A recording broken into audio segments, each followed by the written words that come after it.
nothing. Literally nothing, and even worked actively to continue to cover up this information with the very people he was criticizing for keeping things under wraps.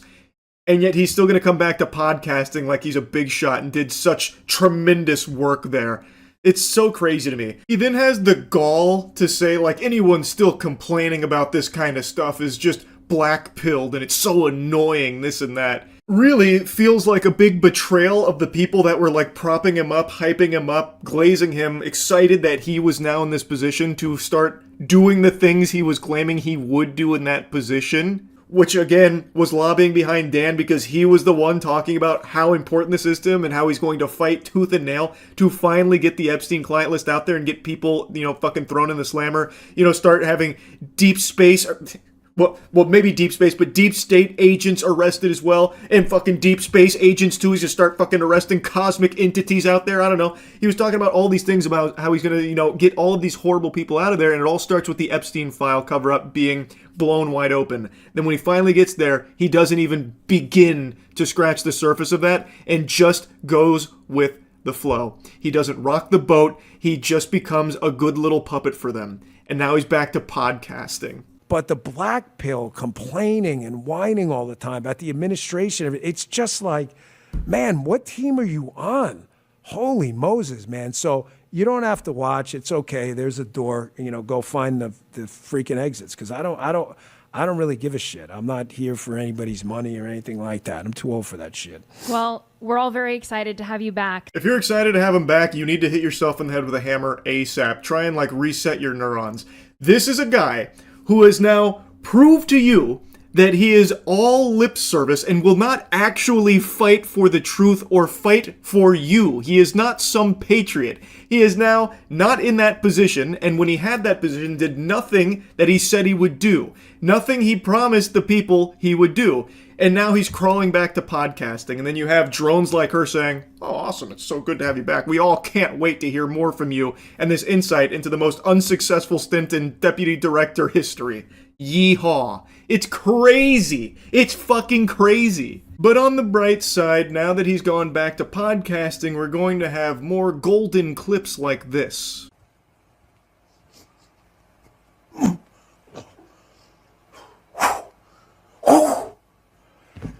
This is Karate Man. Double leg. The jump kick. The side kick. The roundhouse. The tie kick.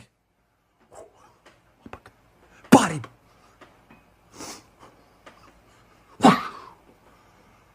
A true disciple of Bruce Lee himself, no doubt. I've seen a lot of people clowning on him for this clip. This is going all over the place right now. I've also seen reports that he's blocking thousands of accounts on Twitter, so he is crashing out big time.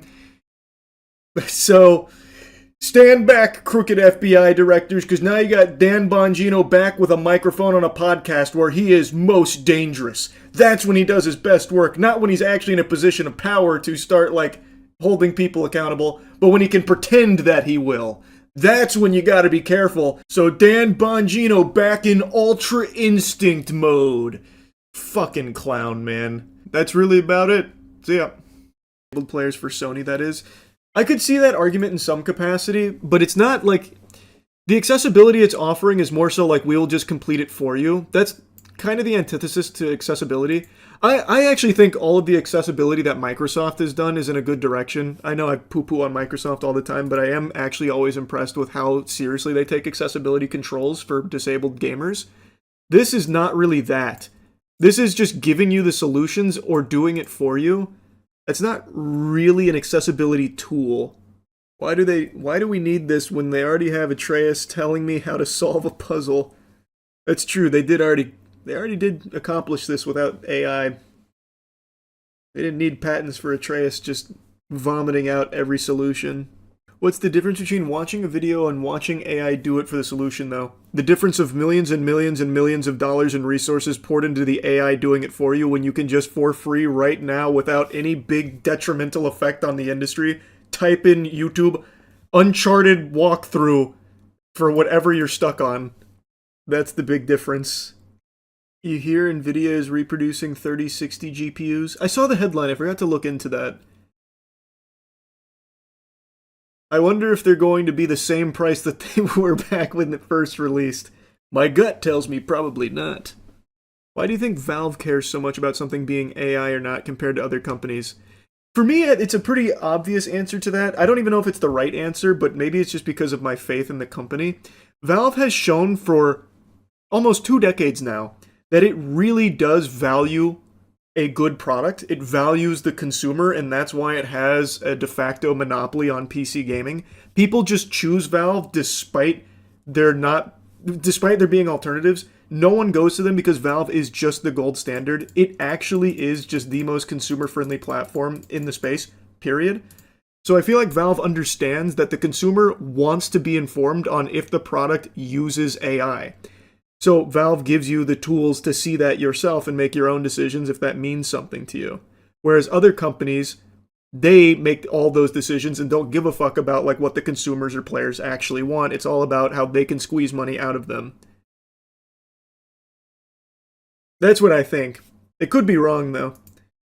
But I feel like Valve has a very good track record when it comes to just like actually delivering a quality product.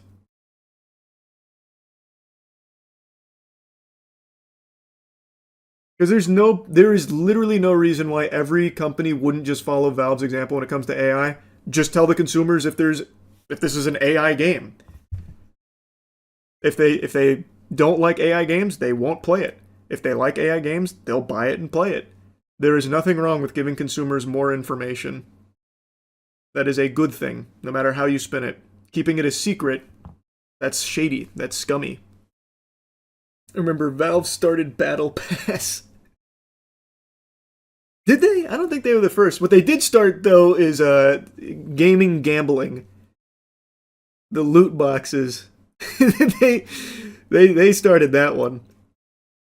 They opened Pandora's box there. I don't know about the Battle Pass, though. The Dota 2 compendiums were the first Battle Passes.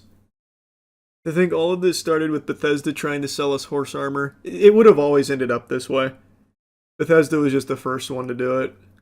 There's no world where gaming evolving into the absolute juggernaut industry it is today wouldn't have been exploited in the exact same way, with or without horse armor.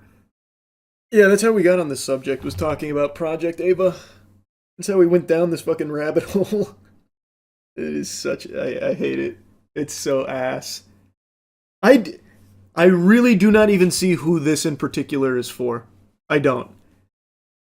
Outside of Gooners. Like, I mean, like, the target demographic it's looking for is, like, gamers looking to improve their gaming and also have, like, a social companion. But I don't see it ever being utilized for that. It will absolutely just be, like, a replacement friend. Who the fuck is going to want AI to backseat game them forever? Offering snarky remarks like, have you tried hitting your headshots? Sounds like shit. You lack empathy. I don't know if that's a meme or not. I've said this a million times. My heart fucking breaks for the people that are growing up with this kind of thing being normalized and like their main socialization coming through a computer screen, not being able to connect to human beings. I have so much empathy for that. 1,000,000%. Which is why I advocate so strongly for disconnecting, bucking the trend of relying on AI to be your pathway into the world, or what you think is the world, and instead going out and actually trying to make meaningful connections with human beings and socialize with real people. You sound like the Unabomber. Was the Unabomber talking about AI GoonTubes too? I haven't read his manifesto in a while. I can't recall if that was one of his big pillars. Ironically, there's another AI waifu hologram made for lonely people. It's called Lepro Amy. It's designed specifically for emotional intimacy. Surely that will help all of the lonely people. That's the solution. To isolate further. Can't say I've heard of this one. Lepro Amy? Oh yeah, this was also announced at CES. And it is also another GoonTube. Well, I guess not fully a tube. You'd have to like pop that off, which it doesn't seem like would be very easy. Lepro Amy, a device the Chinese company openly markets not just as AI companion, but an AI soulmate. Oh, good idea. There was no live demo as the show floor was too loud, according to staff, which felt oddly fitting for a product meant to simulate emotional intimacy.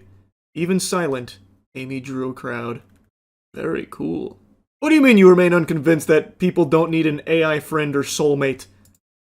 That's why we're born in this world, to find our AI soulmate. And then die in front of it, fucking 80 years completely alone, living off Doritos and pizza and broken dreams. That's the utopia. Wasn't there a movie about that? There's a few movies about that, but there's one people always reference, the Joaquin Phoenix one. Her, I think. A guy who married Miku was just living in 2025. Oh man, that guy was so ahead of his time. What was his name? I can't even remember now. The guy who married Miku a few years back? Yeah, this guy. He saw the vision. He knew where we were heading. And now we locked down Miku so no one else can have her. Didn't he get sad when Miku underwent maintenance? Yeah, that was actually... This whole story is really sad. Like, it is like legitimately sad. But you're referencing when they brought her down for like a patch or something, so his wife basically died for a little while. The whole thing is like legitimately actually sad though. Only experience... Oh god, I forgot this. Our hope is that within the next decade, the metaverse will reach 1 billion people, host hundreds of billions of dollars in digital commerce, and support jobs for millions of creators and developers. Fast forward to only 5 years later, and I think maybe they reached triple digits in users. Maybe they got 100 or 200 in there over the last 5 years. Does this mean all the metaverse residents die? Yeah.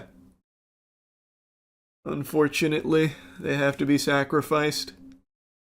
He's already down 80 billion. What's a few more in refunds? He's not refunding shit, man. You're out of your mind if you think they're going to refund anything metaverse adjacent.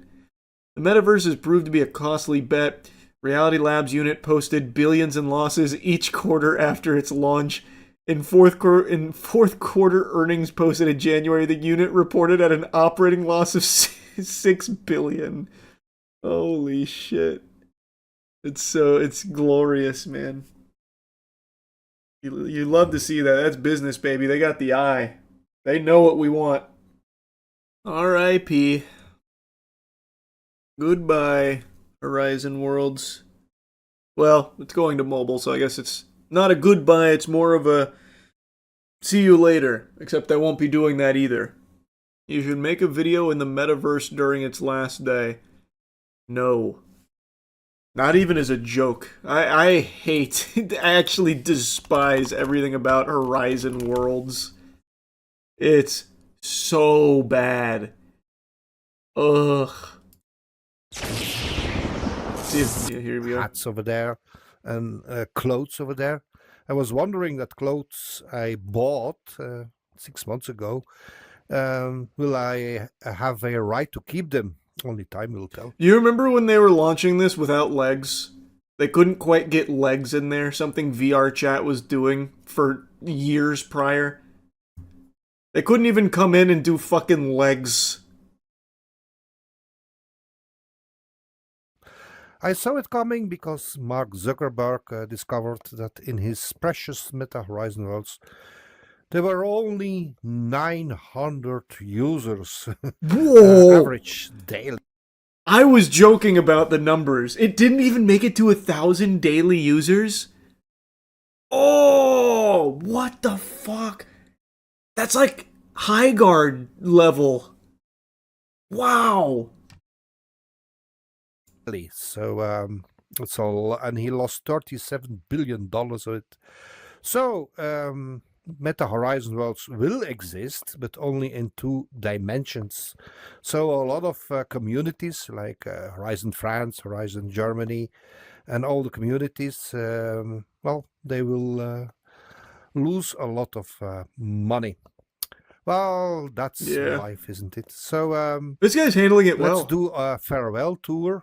And I will show you my worlds, my favorite worlds. I visited it for the last 5 years. Okay, here we go. He's handling it like a Well, this champ. was one of the most favorite places over here. It's based on an island in the Mediterranean Sea. Yeah, I can see that because it's just a JPEG of that actual place, it seems. The power of Horizon Worlds, baby. Can't find that elsewhere.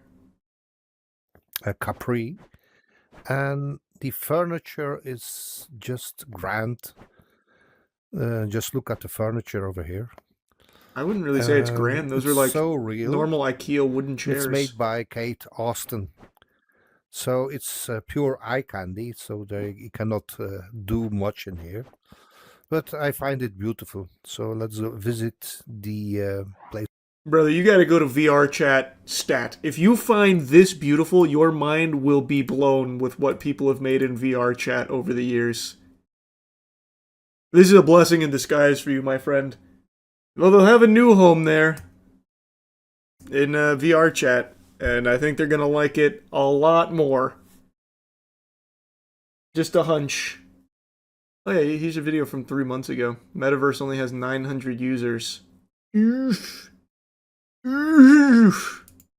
This goofy, doofy image. It's seared into everyone's collective consciousness when they think about the metaverse, even 4 years after its launch. The metaverse, as envisioned by Mark Zuckerberg, classic. was just one of those vague Silicon Valley ideas that nobody concretely understood. At the center of the metaverse. Look at that. See, that's what I'm talking about. This is what the metaverse used to be when they were first launching. They couldn't figure out how to do legs or anything, so they just had you walking around like fucking Rayman. Just missing limbs. It was so pathetic. Oh, God. What a stupid venture. Was Horizon Worlds, the flagship VR universe that was to usher in a new era of social connection. On the surface, Facebook had the social network effects and the money to execute the tried and true, if you build it, they'll come method. But it wasn't to be. The average person wasn't ready to meet and interact with their friends in a virtual reality-enabled world. But that's just not true, because that happens daily in VR chat. They just weren't ready to do that in fucking Horizon Worlds. Because that'd be like getting your friends to all switch to dial-up or something. Be like, hey guys, let's connect through AIM. We don't need our phones anymore. Let's go back to AIM. It's just a significantly worse space to try and play with your friends in VR chat. Or in VR. Didn't know it looked this bad. It's terrible, man. Like, it's been a joke this entire time. So I'm not surprised to see it shut down. I'm honestly surprised that they actually admitted defeat, though. I thought they'd quietly just, like, take it out behind the barn and, like, phase it out. But they did just come out point blank and say, yep, just lost tons of money, we're done. Now it'll be a mobile thing. And I'm so curious what they envision it to be like in mobile. Apparently they're trying to do it a la Roblox style. As like an entry point for like no VR headsets Horizon Worlds communication. Sounds stupid to me still. The game was embezzlement, no shot it was near $1 billion a month to keep up. Honestly, a really good point. I truly don't know how it was so expensive for them to maintain this. They definitely didn't need the server space for the lack of community. And they didn't really roll out a whole lot of updates from what I recall. So what were they doing? That's a good point. What the fuck were they doing? Do you not know how expensive it is to render legs on avatars? That's a really good point, yeah. That's a couple billion a month, no doubt, to maintain. Do you think they'll get rid of the Quest now that they're sunsetting the metaverse? Absolutely not. Even though VR gaming's not exactly like in the best spot or anything in terms of like mass adoption, there's no way they're gonna close the curtains on the Quest itself.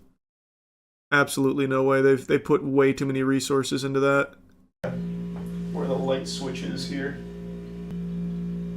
So, yeah, if there's something here, feel free to touch the cat ball. Oh, you can't really see the cat ball on camera. Well, I guess I could move the camera if you wanted. I started taking creatine again. I don't know if you can tell, but I'm back on creatine. You know it's the most studied supplement? Can you believe that shit? It's good stuff, though. It is some good stuff. Meanwhile, the boys went to the top balcony seats to try and catch a glimpse of our next apparition, Fink Finley. Fink Finley was a projectionist at the theater and was known for his dedication to his job, sometimes being considered by some to live at the theater. His iconic smell of coffee and lilac aftershave can still be smelled occasionally near the door to the projector room, signaling that Fink is still watching over the theater all these years later. No coffee? I don't smell anything. I don't smell it either. I don't have anything. Do you smell coffee? I did. I don't now. What's that? Can someone get this to be All right, wait, just to show the cat ball is working. There we go. Oh, shit. You alright? Did Fink throw something at you? Yeah, he did. What is this? It's a... That's not ours. Why would he leave that here? He is hunting ghosts. Sweet. I can feel you opening up to us, Fink. Oh, yes. I think we should just send Charlie into buildings with a camera and just forget about it for a while, see what happens. You'll have me doing all kinds of impressions. Fink. Donald. Donald. Put it down, Donald. Maybe he likes Mickey Mouse. I've been working on that one. Charlie's lost the plot. Donald. We decided, as our last excursion for the night, we would try to invoke the spirit who was giving us the most trouble throughout our investigation, the trickster. You may have noticed throughout the night that Charlie has been talking into the camera. We believe, after watching the footage back, that the trickster ghost inhabited his vessel and was teasing us from beneath Charlie's flesh. Guide us. Speak through me.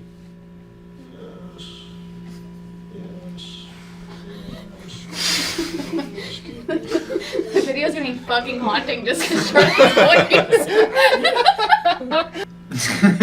Oh, my laugh sped it up. I'm sorry. Where are you taking us? It's trying to tell us the year it died. Guide us through the ether. It's going to the 3. Is it really? I have no I can't see it. I'm just saying shit, really. With the trickster teasing us still through Charlie but giving us nothing to go off of, we switch back to the Estes method. Until suddenly... This hot tub for all of us. I'm here. Oh, that's That good. was real. Hey, trickster. Hey. What is your name?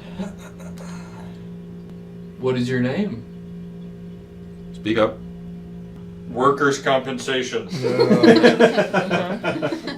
Christ. Clark, if you appear in this mirror right now, I'll actually shit my fucking pants. What is it? You have to say it in 3? This won't go away. That's actually horrifying, Clark. So. Hey Clark, touch the antenna here in 3 seconds. 1, 2, The 3. consequences. There's no consequence. There's no consequences. You won't get in trouble. It'll just make a funny beep. Yeah. Really. Here, Trace, want to show him what it does? So Yeah, that look, it's not look, look. afraid. That's all it's gonna do. All you gotta do is touch it.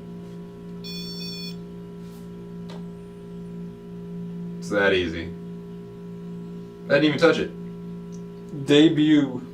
Yep, this is your first, this is your big outing. Let's put the makeup on. You did tell Hard us your launch, name. am I right? Clark. Here I come. Yeah, Oh. you got it, Clark. Touch it, touch it. If he touches it right now, I'll believe. It's been. Hola. Fucking shot. Having given up on the dressing room, we decide to stop by our rally point and collect our findings for the night, when suddenly, we can only guess that the trickster leaves Charlie's body in what can only be described as a moment of pure adrenaline and agony.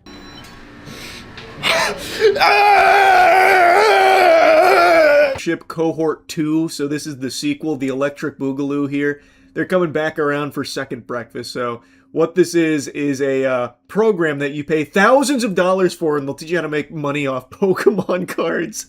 A few good decisions in the Pokemon space can compound into thousands of dollars, or subscribers. We can help you make more of those good decisions sooner and more often.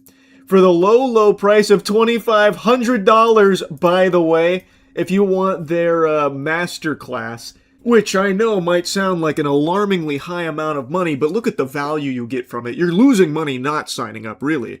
This is a beginner program designed to turn beginners into intermediates in under 12 weeks rather than 12 plus months, drastically reducing analysis paralysis and known mistakes that cost time and money.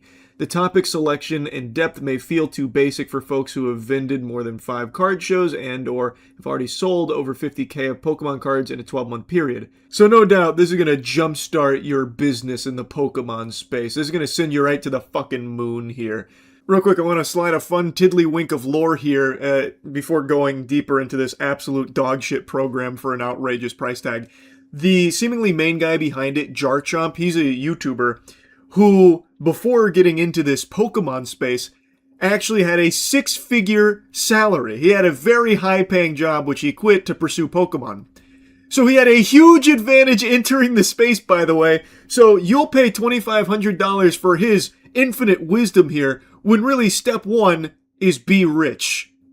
Genius. That's how these garbage-ass courses always go, where they charge an exorbitant fee for their tutelage, and they make their money off you being that idiot that bought into the course. And they just give you like simple tools and the basics, when really they themselves in this space already just had a big advantage over you where you're starting. So good luck. Now let's say you're not willing to fork over $2,500 per person. Well, they at least have the Creator Accelerator for a measly $1,000 per person, and this offers some incredible benefits, which is only available to clients who participate in the Beginner BST Masterclass, by the way. So I actually missed that the first time I looked at this. So you also have to check. I didn't know what the ADDTL meant. That's additional. Why not just fucking spell out additional in that case? That is a crazy way of abbreviating it that I've never seen. I thought this was a totally separate thing, but no. It's additive to the Buy Sell Trade Masterclass for $2,500. So if you want the full experience, it's actually $3,500 to do their 12-week course here to give you like the instructions on what the best type of chair to set outside of Target is for restocks, and buy at 80% market, sell at 100% market, that kind of crazy life hack. And then if you want more, it's an additional $1,000, which is going to give you like social media advice. This is a beginner and intermediate friendly extension likely to be valued whether you've never posted a video before, posted a bunch but aren't seeing results, seen some success in content already and want to deepen your knowledge or understand how to move past the current plateau.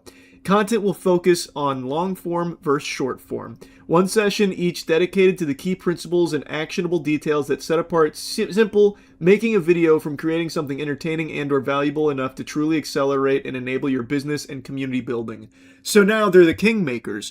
Through cohort 2 here of the Jarchomp mentorship program, you will not only be down $3,500 in the red, but you'll at least have really cool ideas on some banger videos you can make, such as, I went to a card show and bought these slabs, watch me try and flip it unsuccessfully. I went back and checked their flyer, and I misrepresented Cohort 2's length. It is not a 12-week program, it is 6 or 8 weeks, pardon me. So it's even less time for more money. My apologies. So it's 6 to 8 week, 20-person live program led by Jarchomp Collectibles and Oyama Trading. I didn't look into Oyama Trading. I imagine it's probably a similar song and dance, similar story to Jarchomp. I was laughing too hard when I found out Jarchomp just openly talks about coming from a very high-paying salary background before diving into this space and is now actively hosing the community for even more money, even more thousands upon thousands of dollars to line his pockets. Now, I know I've been calling it a course quite a bit, but they want to make it clear, bold and underlined, this is not a course. Spoiler alert. Yeah, it is. It 1000% is. I don't know why you're trying to rebrand that. Cohort 1 clients grew inventories from 0 to 15K to greater than 50K, started and scaled Instagram and YouTube, expanded their networks, made friends, and had a blast. Is that so? That means that they have presumably already peddled this same bullshit to a different crowd of people previously, the Cohort 1 goobers, that I imagine also paid thousands upon thousands of dollars for this trash. I'll take their word for it, though. I have no doubt all the Cohort 1 clients went from 0 to 15K right away in just this 8-week training program. And also, some of them even going straight to the moon over 50K, and they all started scaling their Instagram and YouTubes. All of them are popping off right now. Have you heard of Mr. Beast? Yeah, he was probably a Cohort 1 client here at the Machamps Mentorship. And, of course, they had a blast. And that's the most important thing. They all became great lifelong friends through the Machamps Mentorship program in Cohort 1. So it's very nice of them. It's a blessing that they're opening it up again for Cohort 2. So that way even more people can have this privilege. It's so fucking shameless, man. And they're not alone. I know there's other courses in this space offering similar things, but this is like the fucking Hustlers University for Pokemon degenerates. The pricing is diabolical. It's so shameless. It's sickening. Anyway, though, just wanted to make fun of more of these assholes. That's really about it. So, yeah. Going into the gutter, which I think they should. That should absolutely just be flushed right down the shitter because this is not justice. They are clearly not actually looking for justice. They are knowingly allowing a rapist to walk free. I do think they should lose their jobs, and a lot of people showed up to echo similar sentiments about how ridiculous this whole thing is. The sentencing has already happened. This was just like a further hearing that people wanted to show up at to let their voices be heard about how unacceptable this is. So it's all done and dusted. He is not going to jail. He's not going on any kind of registry. He's not going to face any real punishment. All he's going to be doing is some community and service, then like a bit of therapy work, I suppose. That is what Susan, Laura, and the squad of fucking vermin deemed appropriate for the crime of rape, violent rape, numerous counts of rape, as well as a near fatal strangulation. It's unthinkable. It's so unbelievably corrupt. I encourage all of you to look deeper into this case because, I mean, I covered a little bit of it in the video I made on it last time, but there is some really interesting connections with Jesse Butler's family, and not only the judge, but kind of everyone in that area where his family, they do hold a lot of power. Perhaps that played a role in allowing a violent rapist to be free on the streets. Food for thought, I suppose. As you saw in that clip, there are a lot of people following Jesse around, bringing up that he is a monster. And since he's not going to jail, hopefully people will never forget who Jesse Butler is, a rapist. And he should be reminded of that fact every day so people can steer clear of him. It should follow him around like a fucking cloud over his head, like it's a cartoon with like rain falling on him. Like it is literally a rapist that is a danger to everyone around him. And since the justice system over there in Payne County, Oklahoma didn't want to take it into their hands and do something about it, it's up to the citizens to keep each other informed that Jesse Butler is someone that should be avoided at all costs and ostracized from the rest of the community at the very least so he can't prey on more victims. He is someone that should never know a moment of peace and relaxation. He is someone that people should literally sound the rape alarm anytime they see him around. He is a fucking monster who got away with it. It is just so infuriating. It is beyond sickening. And I think there should be extreme calls to action for Susan, Laura, and the rest of the system that allowed this to happen. They need to lose their position. I 100% believe they are not fit for their job. They are clearly not actually in the pursuit of justice. The only takeaway you can have from the handling of this case is that the Payne County upper brass here in the justice system is on the side of rapists. It is inarguable. How the fuck can you allow them to continue to hold those positions? There needs to be some kind of governing body to come in and say, no, enough is enough. You're fired. Also, we're going to pursue charges of our own against you for this shit. That's what I think should happen. If there's any real justice out there, I think that's what should 100% fucking happen, because this is just unacceptable. It is completely unacceptable. Anyway, though, I'll stop blabbering about it. That's about it. So, yeah. AI, everything. It's coming. Literally everything. Even in the most useless circumstances, AI is being ham-fisted into it. Soon, your silverware is going to be AI integrated, where it'll be telling you, Charles, it seems like you're looking for an awfully big portion of this spaghetti here. Are you looking to put on pounds? Like shaming you or something if you're eating too much food. Like everything is getting AI. Millions of dollars going into the most useless implementations of AI imaginable because it's just this gold rush that has broken the brains of every tech company on the planet. Last night I learned about, of course, the Razer Goon Tube. Then there's the Sony AI patent that will play the games for you if you blow major ass at gaming. There's also the HyperX Brain Reader AI headset. Like, it's all just so fucking fundamental trash. Like, even from a conceptual standpoint, they are just terrible ideas that AI does nothing to actually improve anything with what they're pitching here. It just makes shit worse and makes everything more expensive for consumers. It sucks. So let's see a little bit more about it, huh? You saw Razer's new AI waifu hologram. It's called Project Ava. Just like an Alexa, but your little AI assistant. Let's take a peek. Project Ava, Razer's AI gaming assistant, has physical form now. Whoopee. Wow. For gamers who want their backseat gamer to be a little cute.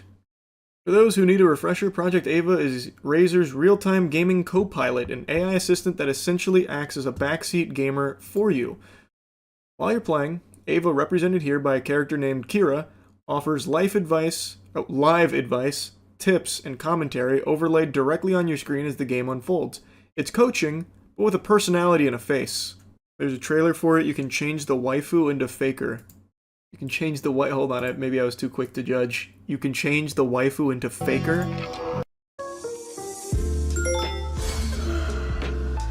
Wakey, wakey, rise and shine. Morning, Joey. You were snoring again. Definitely wear your favorite green jacket. Look, now we're really vibing. That's the saddest shit I've seen in my fucking life, man. My heart breaks for someone who purchases this and relies on this kind of interaction. It is designed to keep you inside forever and away from human beings. I think you're onto something. Whole day, soldier. We need more air support. Yeah. Whoa, clean shot. Nice one. Oof. Maybe aim for the head next time? Break line of sight. Yeah, that's what I want. I want my fucking AI assistant to be sassy and insulting me while I'm playing League of Legends and feeding in mid lane. That's what I'm looking for. Thank God. Switch to burst fire mid-range. GG, that was amazing. Ready to go again? This is Project Ava, your AI desk companion. Oh! I hope Faker got paid millions for that. AI girlfriend gonna point out every missed CS. Have you tried killing the cannon minion? It'll give you an advantage in lane. PC's gonna cost 10k because of the AI goon jar. True. It is like a little fucking goon tube in here, huh? Very cool. They have a camera installed on it for some reason. How else are they gonna know if you're hitting those nasty headshots? And if they can't see it, they can't offer incredible advice such as, have you tried switching to burst fire for mid-range? Or whatever the guy said. It needs the camera. What, you think it's gonna be like spying on you or something? Why would it do that? It makes no... You sound crazy. You sound crazy. It's for the sake of helping you game, brother. It's your AI assistant. It wants to see you as much as you want to see it. Bringing her to Dave & Buster's so she can backseat me at the Crane Games. Oh my god. That's unlocking the full potential. Bring her to the casino to gamble. Well, she wouldn't be able to help you gamble. That'd be a worthless use. Have you seen the news of PlayStation AI patent could see games play themselves when players get stuck? Sony AI patent will see PlayStation games play themselves when players are stuck. AI-generated ghost player assistants would help out players who can't progress in a game. As described in patent documents, Ghost Player would see players call down an AI-generated ghost version of the player character, which could either play out the solution to a particular part of the level or complete it entirely. Originally filed in 2024, World Intellectual Property Organization published an international status report on the patent this week. For example, if a player were stuck on a puzzle in an Uncharted game, then they should just stop playing games forever. Holy shit, that would be beyond tragic. The guide mode would seemingly present an AI-controlled Nathan Drake demonstrating the solution before the player did it themselves. The complete mode would simply complete the section for the player. I just don't even... What would even be the fucking point in playing? I don't get it. Just, if you're that stuck, just look up a gameplay video of it on YouTube. Look up like a fucking walkthrough. Grow up. Oh my god, what a huge waste of time and resources to make a ghost player. Oh my god, this is our reality. Oh my god. Holy ads. I'm so tired of you guys not appreciating good ad placement. We still have unused space for more ads. So you're not even getting the worst of it here. It's only 1, 2, 3, 4, 5, 6, 7, 8. It's only 8. And only one auto-playing ad. I can even see the article here. Like, well, pieces of it. Also in AI news, HyperX just revealed an AI gaming headset that can read your mind and make you play faster. HyperX reveals headset that uses AI to read your brain and make you faster. Great news in gaming here. Nothing but positives, huh? HyperX and Neurable revealed the collaboration that has given way to AI-powered sensor-fitted neurotechnological gaming headset. It uses non-invasive sensors to read brain waves and encourage gamers to boost their performance. The combination of HyperX peripheral technology and Neurable's cognitive monitoring solutions endeavors to give players insights into their real-time brain performance and reduce their reaction times. Whoa, that's so cool. It was claimed that testing participants resulted in an improved reaction time of around 43 milliseconds on average, a number that was made even more pronounced by testing the headset with pro esports players. A promising future of gaming, one where understanding your mind becomes as natural as understanding your mechanics by making brain-computer interfaces intuitive and invisible inside the tools players already use. We're proving that neuroscience can meaningfully elevate performance and transform the way people play. We've always been about empowering power players with the best technology to play, and now with our strategic collaboration with Neurable, we look forward to giving more insight into how one's cognitive skills and focus impacts their gameplay to ultimately make them as competitive as possible. Am I understanding this correctly? So it doesn't actually like do anything to like jolt your brain into being faster. It's giving you data on your reaction times and stuff? Is that what it is? It's giving you insight into how your cognitive skills and focus impact your gameplay? Which, to me, feels pretty fucking obvious. But I guess hard numbers maybe helps someone out there. I don't need to know that my reflexes are shit. See, that's what, like, I don't see how it helps you improve your reaction time by just giving you the data. I can also get my reaction time data by going to like humanbenchmark.com and testing it. I don't see how this improves reaction time by on average 43 milliseconds. But shit. Who am I to doubt the power of AI? Imagine the superhuman you could be if you combined all of these. AI gaming headset for reaction time, AI goon tube for backseat gaming, and the AI patent to play the game for you. You would be the next Faker. It's like Lawnmower Man. It is very much like Lawnmower Man. Actually, that's a good point to bring up. How are gaming companies prepared to deal with fake AI players? They're not. They just literally are not. They can't even deal with human cheaters right now, let alone AI bots that play their games. There's nothing they will be able to do to stop it. And all online gaming will suffer when that becomes more commonplace. You think this is also geared towards accessibility and disability? Anyone remember Mark Zuckerberg's obsessive push for the metaverse? Well, more like metaverse because that bubble is gone. Nobody hopped aboard his vision of the future of going into horizon worlds without your legs and talking to your friends floating around like the aliens from the Jimmy Neutron movie. It had been just a joke. It's been embarrassing. Everyone's clowned on it. And yesterday they announced they were finally shutting down the Horizon Worlds VR experience, much to the chagrin of pretty much no one. Nobody cared. There wasn't really a community to be upset about it. So last night on stream I was kind of going over it, making fun of it, because they've lost like $70 billion on this project. That's what they've invested into it, and saw literally no return. The exact amount of money invested into this vision is kind of all over the place depending on what source you read from, but it's agreed upon that it's in excess of $50 billion, according to this article from TechCrunch. The Reality Labs division has lost Meta $73 billion since 2021. Now, not all of that is because of Horizon Worlds, but Horizon Worlds really seemed to be their golden goose because Mark Zuckerberg couldn't stop gooning over it. Like, this guy was trying so hard, aggressively push it upon everyone, and nobody bought into the vision at all. So this $73 billion worth of research and development, all that money just been torched.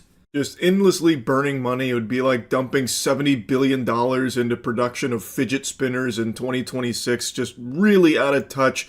Nobody wanted it. Nobody used it.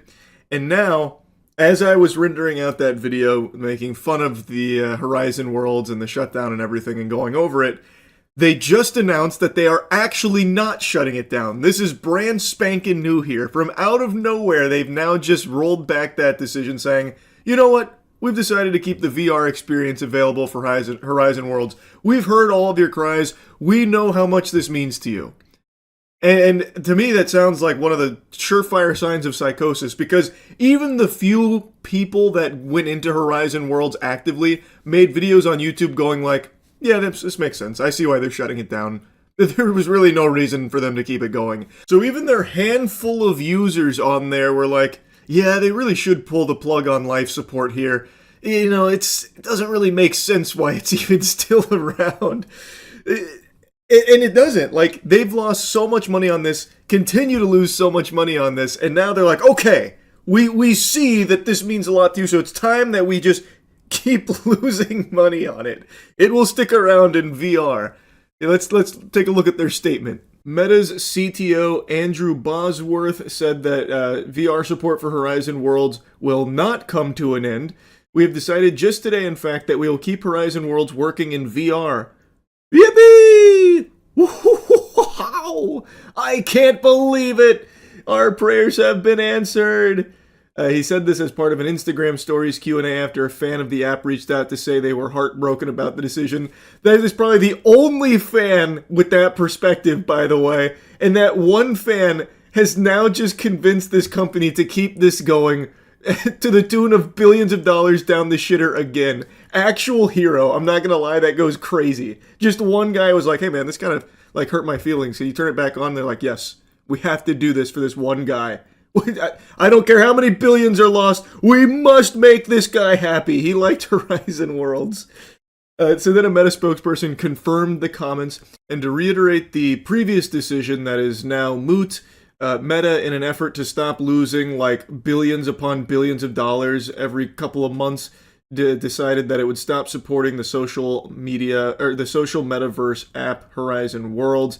They confirmed that it would be moving to web and mobile only on June 15th, but now they've reversed course on that. You know what this reminds me of? Of the one guy going in being like, hey, I'm heartbroken. Can you guys keep it on for me? Keep the lights on? They're like, yeah, we can do that.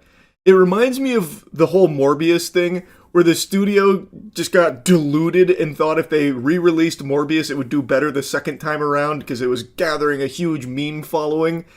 So basically it was like, hey, we were all busy that week and you gotta re-release Morbius because now we all want to go see it on the big screen. So they did re-release it, only for it to flop all over again. The double flop. It feels like that. Like, I think there's a chance this guy probably didn't even really like Horizon Worlds, but he was like, man, wouldn't it be amazing if I could convince them to keep wasting so much money keeping this shit going for no reason? So that did put a smile on my face big time. But anyway, let me show you the clips of, you know, what Horizon Worlds was and us kind of just holding a little funeral for it last night when we were all led to believe that it would be sailing off into the sunset in the not too distant future. Did you see they're pulling the plug on the metaverse? Oh, did I see they're pulling the plug on the metaverse? Yes. All 9 people in the metaverse are inconsolable right now. the tears won't stop flowing. Oh, I couldn't believe my eyes. They've invested so many billions into this ridiculous idea, this trash, and now they're like, okay, well, enough is enough, we'll shut it down. Meta announced Tuesday it's shutting down Horizon Worlds, the virtual reality social network. It was once a key piece of the pivot to the metaverse. The world just wasn't ready. Ahead of its time. We're separating the two platforms so each can grow with greater focus, and Horizon Worlds platform will be a mobile-only... I can't even turn the lights on for this intro here. Many of you know I've been on this quest of trying to prove the paranormal exists while not being a believer in it, even slightly myself. I've gone on 5 ghost hunts prior to the one I'm about to talk about, and nothing's happened. It's been a bunch of fiddlesticks up until this point. But the one we just went on at the Tampa Theater, I don't even know how to describe it. It transcends what I thought possible, and I've been racking my brain trying to come up with rational explanations for what we experienced, but just nothing is coming to mind. So I want to share some of the scariest moments with all of you here, but if you want to watch the full thing, it's over on the other channel. I'll put a link to it in the description. I highly recommend you check it out because this is a perplexing mystery, and for the first time, it's shaken my belief in what I thought I knew about our world and what's possible. I think there's a good chance that our investigation will be cited in numerous paranormal studies for decades to come. I think what you'll see. This was a mistake. I didn't believe it till today, but it's right behind me.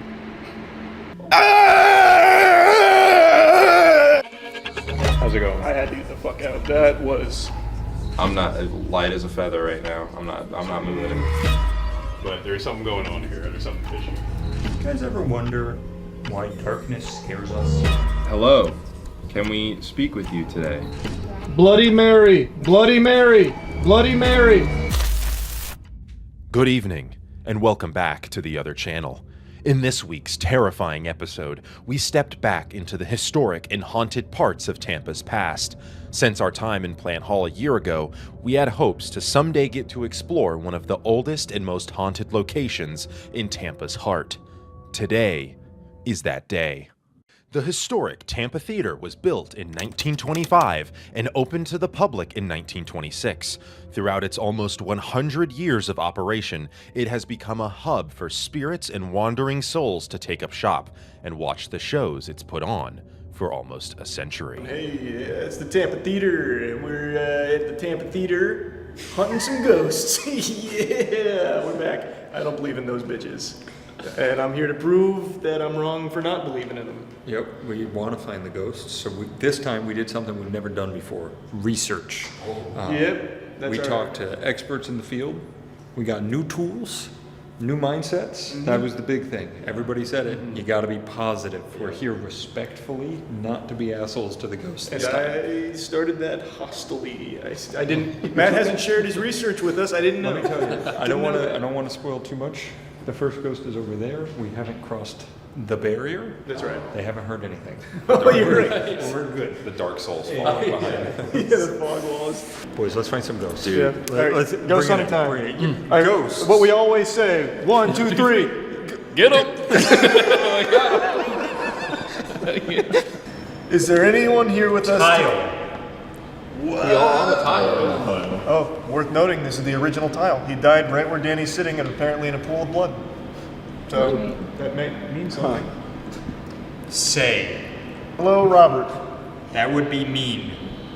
That's the most I've ever gotten from a spirit box. Well, because you got his name on it. Sorry. And also, that is the new upgraded spirit box. Yeah, this is the Sam and Colby recommended spirit box, so if it doesn't work, Entering. you know who to blame. Ronald, if you are here, please. Robert. Sorry, I can tell from the vibration of Charlie's voice, he's not being respectful. I'm trying to. Oh, that I'm not is- gonna be the first one to go in there. That is actually a very disturbing painting.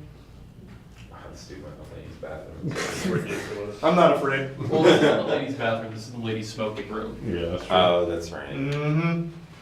I will That tell seems you, pretty cold. And I'll spoil this, I'm not a believer. Yeah. Tonight I'm a believer. And don't let them hear you. I'm not normally. So normally I would never say anything about this. When I walked up to place that cat ball by myself up here, I got goosebumps. That's good. Normal me would go, I got goosebumps. Yeah. Tonight, Matt got goosebumps. Oh, And she was here. What? She was doing that. I was She picked me up with her mom powers and shook me like a dog. Guys, gotta be The believing is immediately gone. I'm sorry. With the above ground levels primed for spiritual encounters, the basement was where the most haunted room in the theater could be found. The dressing room. Though there isn't a name associated with this entity, many have referred to it as a trickster ghost, or a spirit not in need of closure to move on, but instead a malicious presence that only wishes to torment and erode the sanity of those who goad it. Little did we know that a prime vessel for this trickster may have been walking among us. All right. Let's leave Charlie to his hunting. Yeah, just lock me in here for a little bit. Bye, Charles. No spirit box? Nah, I'm good. Where are you guys gonna be? Actually, don't even tell me. That'll be part of the scare. Yeah. We might leave. Yeah, well, that'd be fucked up, but yeah. That was a little bit of fear I heard. That'd just be mean. That was a little bit of a... That'd be mean.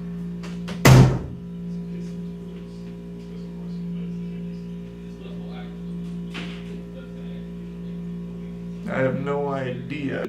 If you just want them out, cut the plastic.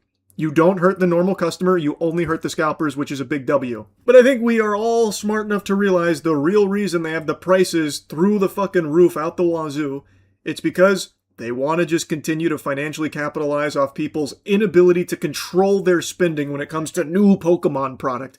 So they move product at $60.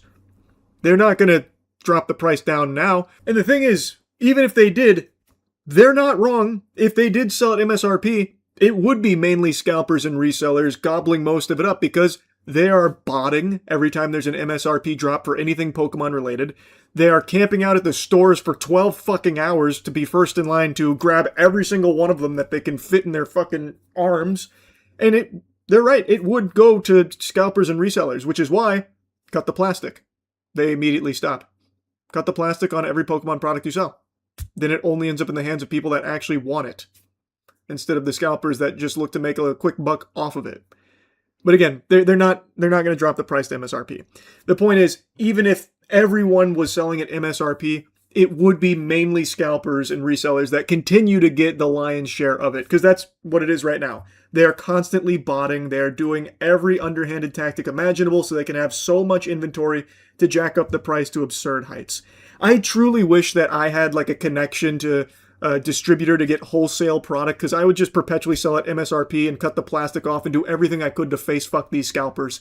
It's very rare to get MSRP product that isn't immediately gobbled up by these fucking parasites, these disgusting worms. But anyway, enough ranting about the prices of what's happened to this hobby, a hobby which, by the way, was originally meant for children.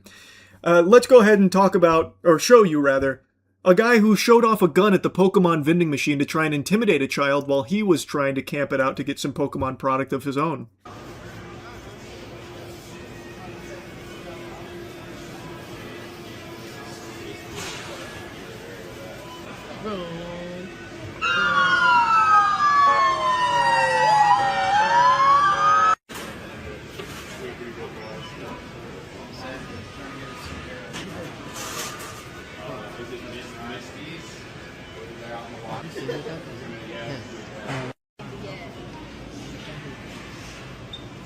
You get the booster box and I'll get the thing. I'll get the booster box. I kind of feel bad, bro.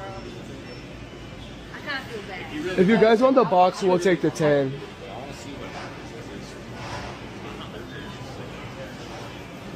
There you go. Taking the box and the ETB.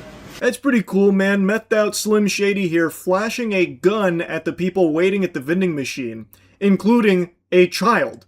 There's actually another kid there as well that comes in towards the end of the video, and he just flashes his gun at them. And I think it's blatantly obvious that he's doing that on purpose. Apparently he had been there for quite a while, and the others that were waiting in line were getting a little antsy about it, and the kid in that video starts heckling this fucking loser. So the kid wasn't even afraid after the guy flashed his gun at him, which I believe the whole purpose was to get everyone to pipe down, stop, insulting him for being such a loser. You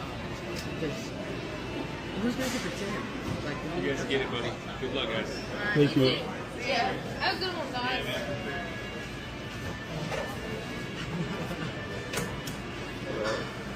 That $5 waiting paid off.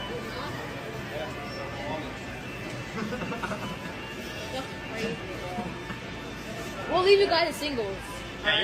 You can hear the kid say, I guess that 5-hour wait paid off, huh? To the guy who's now taken the walk of shame out of there. Again, after he had just flashed his gun at a child, by the way. So 2 other people also left because this guy apparently was just taking an extremely long time to do his business here. It's just so pathetic, man. What an unbelievable loser. There's already been a shooting at a Pokemon vending machine. I covered that. So the shit's just crazy that this isn't even the first time about a gun being shown, at least not used in this case, over Pokemon cards at the Pokemon card vending machine. Security! Security! Relax. Yo, I think the drop's out. Move, you little bitch! None of us should get cards. None of us get cards. I can't see. Get him, bro. Some wonderful sloppy fighting over Pokemon cards there. The way that they're just rolling around on each other, throwing these wet noodle punches. This shit looks like something you'd see at a Tory Bash back in the day. Kind of a deep cut reference, but that game did slap. Point is, though, these two are now ground and pounding to get their hands on Pokemon cards there, as the others look on, and one person there even says, none of us should get cards. Yeah, you know what? Fair enough. The second the knuckle sandwiches start flying, they should just shut the entire fucking thing down for the day. Absolutely. I feel bad for her kid, though, because it seems like she actually is there to get Pokemon product for her kid. Because at least she was mature enough to realize that fighting over Pokemon cards is pathetic and just disgusting. Yeah, there's so many other scalping fights that I could cover for today, but I've already been yapping a lot. It is actually happening every single day. It's just so fucking out of control, man. Anyway, stop paying crazy like GameStop prices for Pokemon product and scalper prices for Pokemon product, and it will stop happening. They'll stop doing it. Just want to remind you of that. Anyway, that's really about it. So yeah. It's a new day, which means new clowns to make fun of in the TCG community. Well, they're not really in the TCG community. That's not fair to say. These scalpers are just germs that infect it and poison it. Point is, I'm shooting spitballs at scalpers again. We're making fun of more of these dumb assholes that keep going out and just making fools of themselves. Dude, you can't get in front of me. No, you went in front of me, but you went in front of me, and those were mine. I have 2 hands. Her gluttony insatiable. Her greed has rotted her mind. So this woman here is even boxing out someone else in line who's trying to reach in and grab product because she's literally taking all of it. And it straight up does look like a basketball play. Dude's going up for the rebound to get his paws on that precious Pokemon product. She is boxing out and actually driving him back, and he's got his arms up, like he's trying not to draw a foul for over the back or something. And the whole time she's berating him, just chirping about how he wasn't in front of her, thus he's got her product. That's hers. She has 2 hands. So, this is definitely someone's mom, and I would be ashamed if this was my mother caught on camera here. This would be worse than if my mom was just cheating on my father and they got a divorce or something. This would actually hurt me more if I saw my parents engaging in behavior like this. It is not your product, lady, just because you got there before he did. There really needs to be strictly enforced buy limits per individual here, because this just keeps happening over and over and over again. These scalping turds have proven that they can't exist in a civilized society and can't be trusted with even basic human decency in the face of Pokemon product in their vicinity. It's so bad that now stores are putting signs out like this about disruptive behavior and how annoying it is that they keep leaving chairs and shit in line overnight. Just reading that sign seems like something you'd find in a fucking elementary school classroom about the rules there. But this is for adults. Adults that are like the minds of toddlers, except far more aggressive and their behavior far, far worse.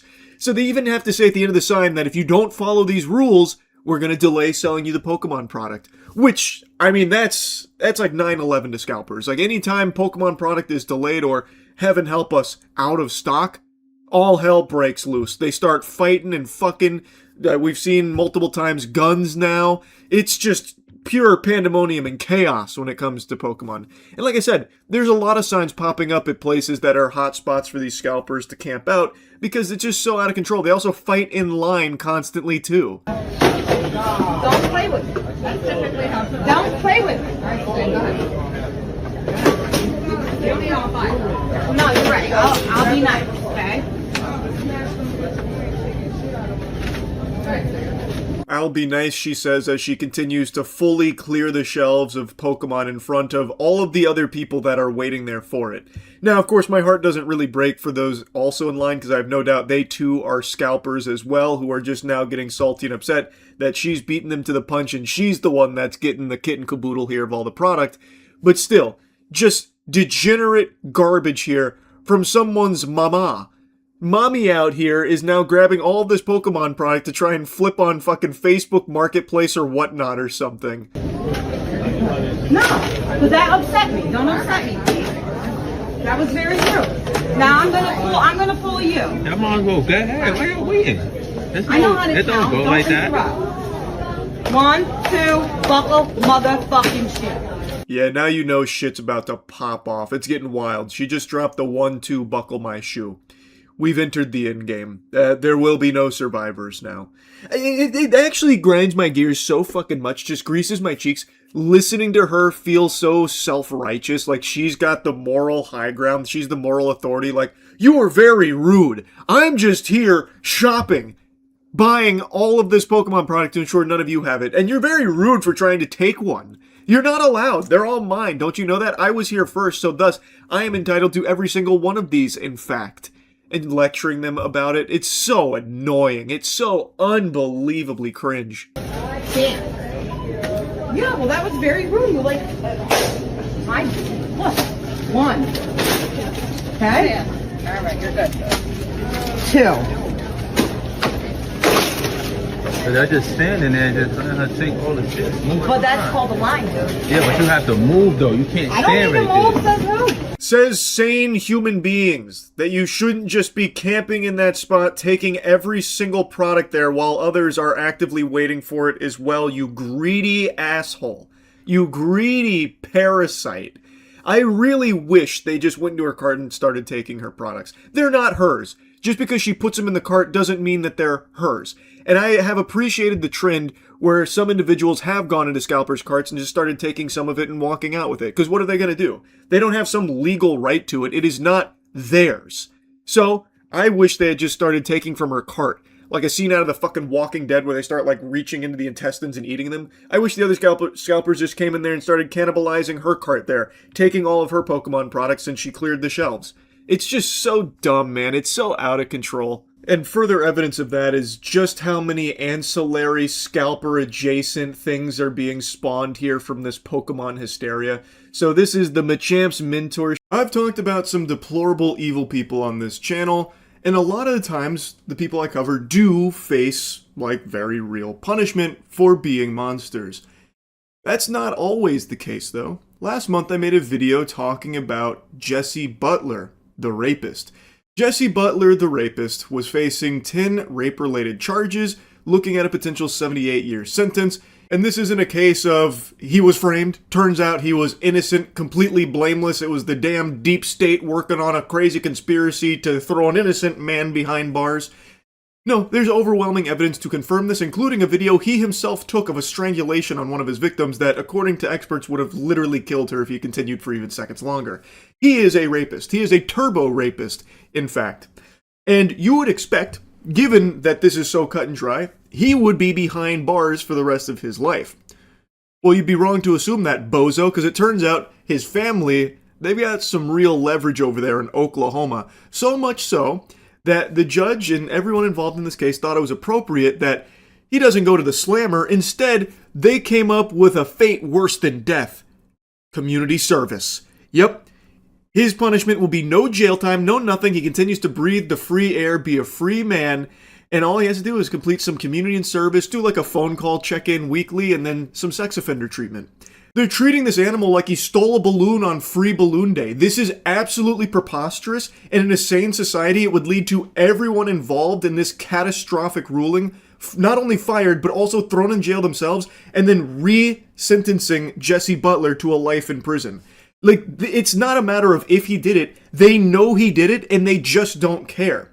Let me show you what Susan C. Worthington looks like, the judge presiding over this case. I want to put a face to the name so you can see what a rape defender looks like. She is totally okay with this course of action, or really lack of action. Payne County District Attorney Laura Austin Thomas also seems to be enthusiastically on board with this, confirming that his sentence requires him to complete his rehabilitation plan successfully, including an aggressive schedule of therapy with a specialist in sex offender treatment, and should he fail, he faces reclassification as an adult and a sentence of 10 years in prison. That aggressive schedule of therapy, from what I'm seeing, is basically just weekly check-ins. Whoa! Holy shit, how is he going to survive that? Man, that actually might be harder than going to prison for 78 years. He has to call somebody once a week to talk about, like, his feelings, and probably still raping on the side.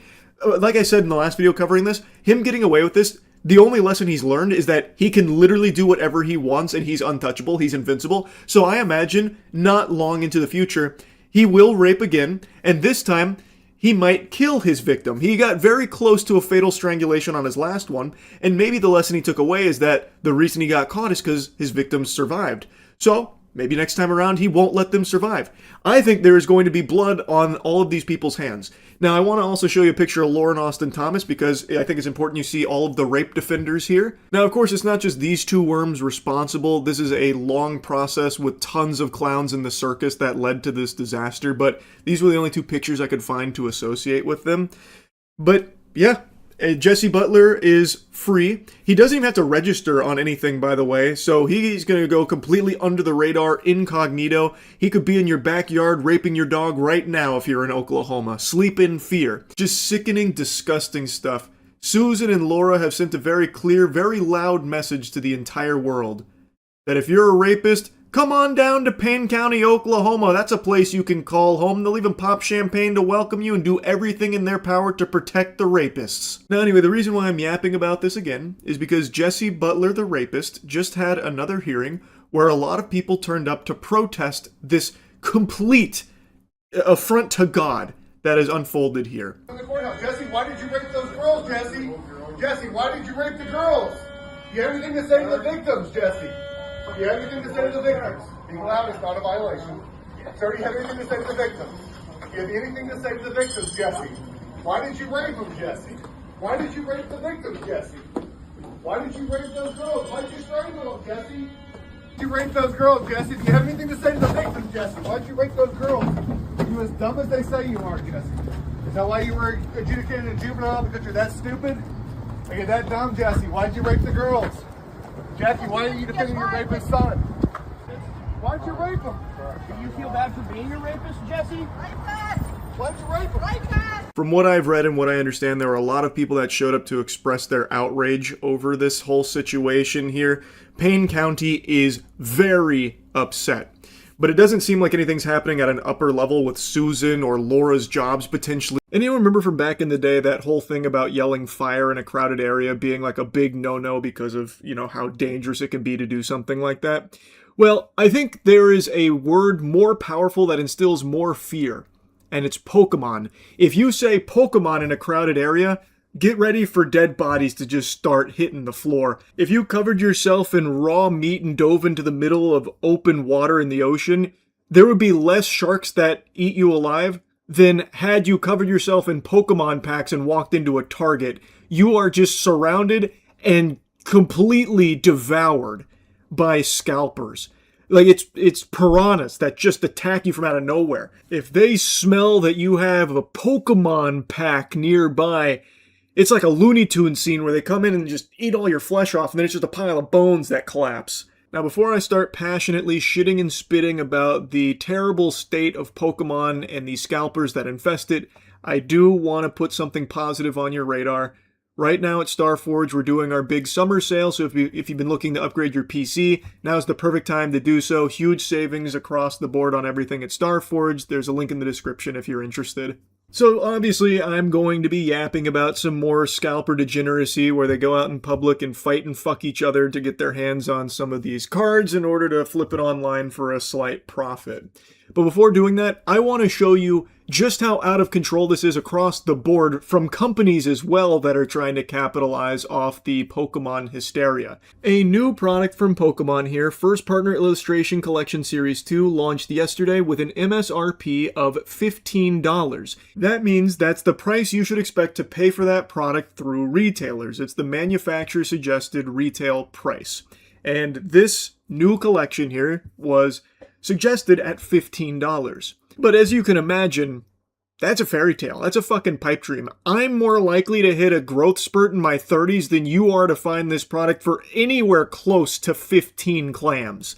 And it's not just from scalpers. If you try to go into a GameStop, for example, to get it, they are selling it for $60.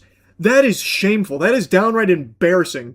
GameStop is already like a pathetic joke that is only held up from the hopium from the community that has bought into the idea that they can make oodles of cash off of them.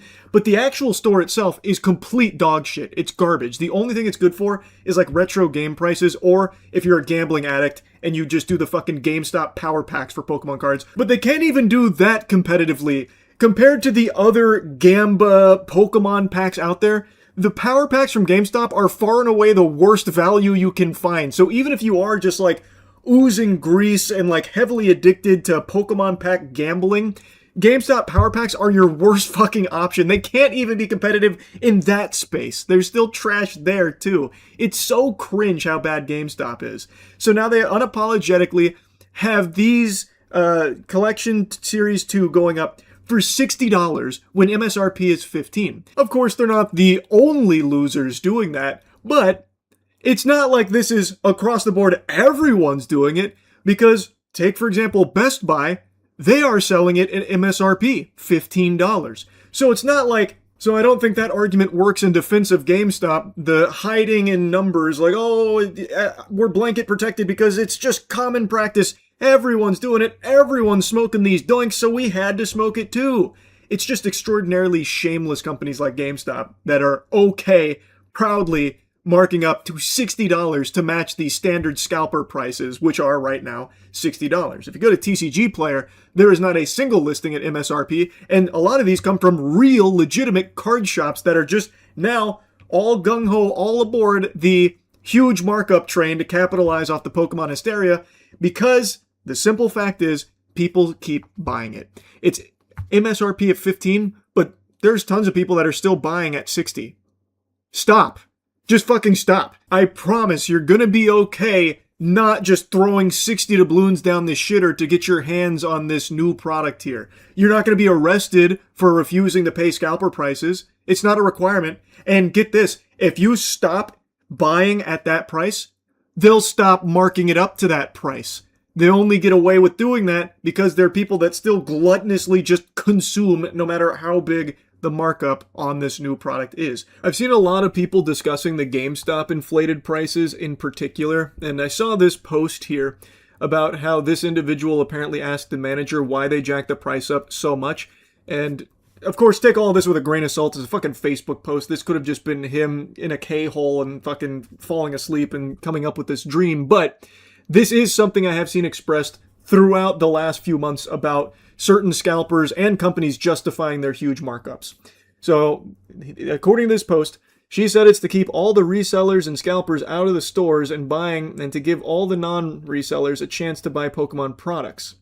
Which I think is completely ridiculous, and as this post points out, So they're trying to give people who don't resell a chance to buy, but you've jacked the price up so much that normal people can't afford to buy it. It doesn't make any sense. Also, to go a bit deeper, if the goal was to get scalpers and resellers out, cut the plastic. Sell at MSRP, cut the plastic. That immediately gets rid of every scalper and reseller there because the plastic is now gone. Anyone who actually does want to collect the product or open the product doesn't care about the plastic being cut. It's something Target recently started doing with that viral video that popped off with the Target guy cutting the plastic, much to the chagrin of a lot of scalpers that were definitely watching in horror. That is the optimal way of handling it. If the goal is to get the scalpers and resellers out, jacking the price up to match scalper prices does the opposite. It looks like now. Director behind Hollywood Phenomenon Backrooms is a 20-year-old YouTuber who still lives with his parents, which already feels like it's immediately belittling him, like, hey, this guy still lives with his parents, look, isn't that so weird? And then they now have this black box here, but that's where I imagine the picture was of the house that just fully doxed him. I'm going to quickly fast forward to the very end of the article because the last couple sentences are cinema. So Mary Kay Jacobs spends this whole article just dabbling around in like nothing Burgerville, and then ends it by saying, it is unclear if he still remains in the home. The Post has reached out to Parsons for comment. So she's made a whole article about this is his home, this is where he's living with his parents, and then giving like a little background on their relationship and the history there, and then ends it by saying, also, we don't know if he actually still lives in this home. We had to reach out to him for comment but haven't heard back. Pardon? So you made a whole article doxing this home, saying this is where he lives, and then you say, well, we don't actually know if this is where he lives, by the way. What a journey. What an adventure you've taken us on here, Mary. The New York Post has the hard-hitting stuff, I tell you what. Thought-provoking. Also, why are you reaching out to him for a comment on if he still lives in the house that they have now just doxed? Hey, Kane. So Mary over here, our superstar, yeah, she posted your home, or what she believed to be your home, the 450K unassuming California home, as well as the house number on it, by the way. She posted that publicly, and we just want to confirm, you do still live there, right? We doxed the right home, or should we keep looking? All right, great. Can't wait to hear back from you. Give me a buzz. Why, anyway, here's what the rest of the dog shit looks like. It's a few sentences they took from Kane's Wikipedia to give a bit of background. Then they go in to say how he still lives in the modest 4-bedroom home according to property records, and then says how different that is, how odd and wacky, because that's stark contrast to the lavish estates typically associated with Hollywood success. Man, New York Post, whoa, you're really cooking there. That is so different. Let's dox him. That'll teach him to be different. Oh, you want to live in a modest home? Not on New York Post watch. We're scooting in sideways, taking photos of it and posting it online. Hope you enjoy. Maybe that'll teach you. This is another fun thing that the New York Post has plastered in their article here. This Backrooms poster. And I think this speaks volumes to the level of journalistic integrity that this organization has. They didn't even bother to check if this is a real poster. It's not. This is not even a real poster. But underneath it, they don't even try and explain this is like a fan-made thing or whatever. They then just go back into saying the unassuming Northern California home stands in sharp contrast, just repeating a sentence from earlier. I think the AI bugged out there for a second. Mary Kay Jacobs' prompt must have got a little wonky. But that isn't even a real poster of the Backrooms. That's an image that was fan-made, or at least speculated fan-made, long ago. It was on the IMDb for a little bit, which is where it comes from. But if you type in Backrooms poster, it'll be one of the first couple of things that pop up. But if you click on it, you'll learn that it's not an official poster. It's never been an official poster. So the New York Post couldn't even do the bare minimum of just grabbing a real poster for it. Instead, they use a fake one in their own article. And the rest of the article is spent going over the marital status of Kane's parents, deep diving into them, giving their full names and everything, and talking about them. So now they're caught in the New York Post crosshairs, just for nothing. This article does nothing except just dox him. Wow, New York Post, real incredible stuff there. It's just such a piece of shit, and it's not exclusive to the New York Post. There's so many tabloids just like this. they're just the most egregious. And it's not even just tabloids either. So many of these legacy journalistic outlets have really just gone down the shitter. Like, there still are some, like, hard-hitting pieces of journalism that do come out, but it's few and far between now. A lot of it's just this constant battle for clicks by any means necessary, so just like blatant rage bait, or just incorrect shit, or underhanded, bizarre shit like New York Post does. It's just such a mess. I wanted to yap about the New York Post one, though, because A, they suck, and B, this was a weird, ridiculous decision they made here to just dox Kane and his family. Allegedly. They're not even sure if they doxed them properly, because at the very end they say, well, we don't actually know if he still lives there. We just went by the property records. We were stalking him. And we think he's probably here, so bang, let's dox it. It sucks. Anyway, just want to yap about it. That's it. See ya. Barbecue chicken alert. Barbecue chicken alert. We got another classic YouTube blunder here. I imagine some of you might have seen a little bit from this, but there are tons and tons of channels on the platform being banned left and right. Very loosey-goosey here, and it seems to be AI moderation tools that YouTube uses going rogue. The ghost in the machine here. I just got made aware of this, and it seems like one of the first people to experience this, Penguinz0, was a YouTuber named Enderman, who is a tech channel. The reason being, my secondary channel has been terminated off of YouTube, as you can see. And obviously I can't do nothing about this.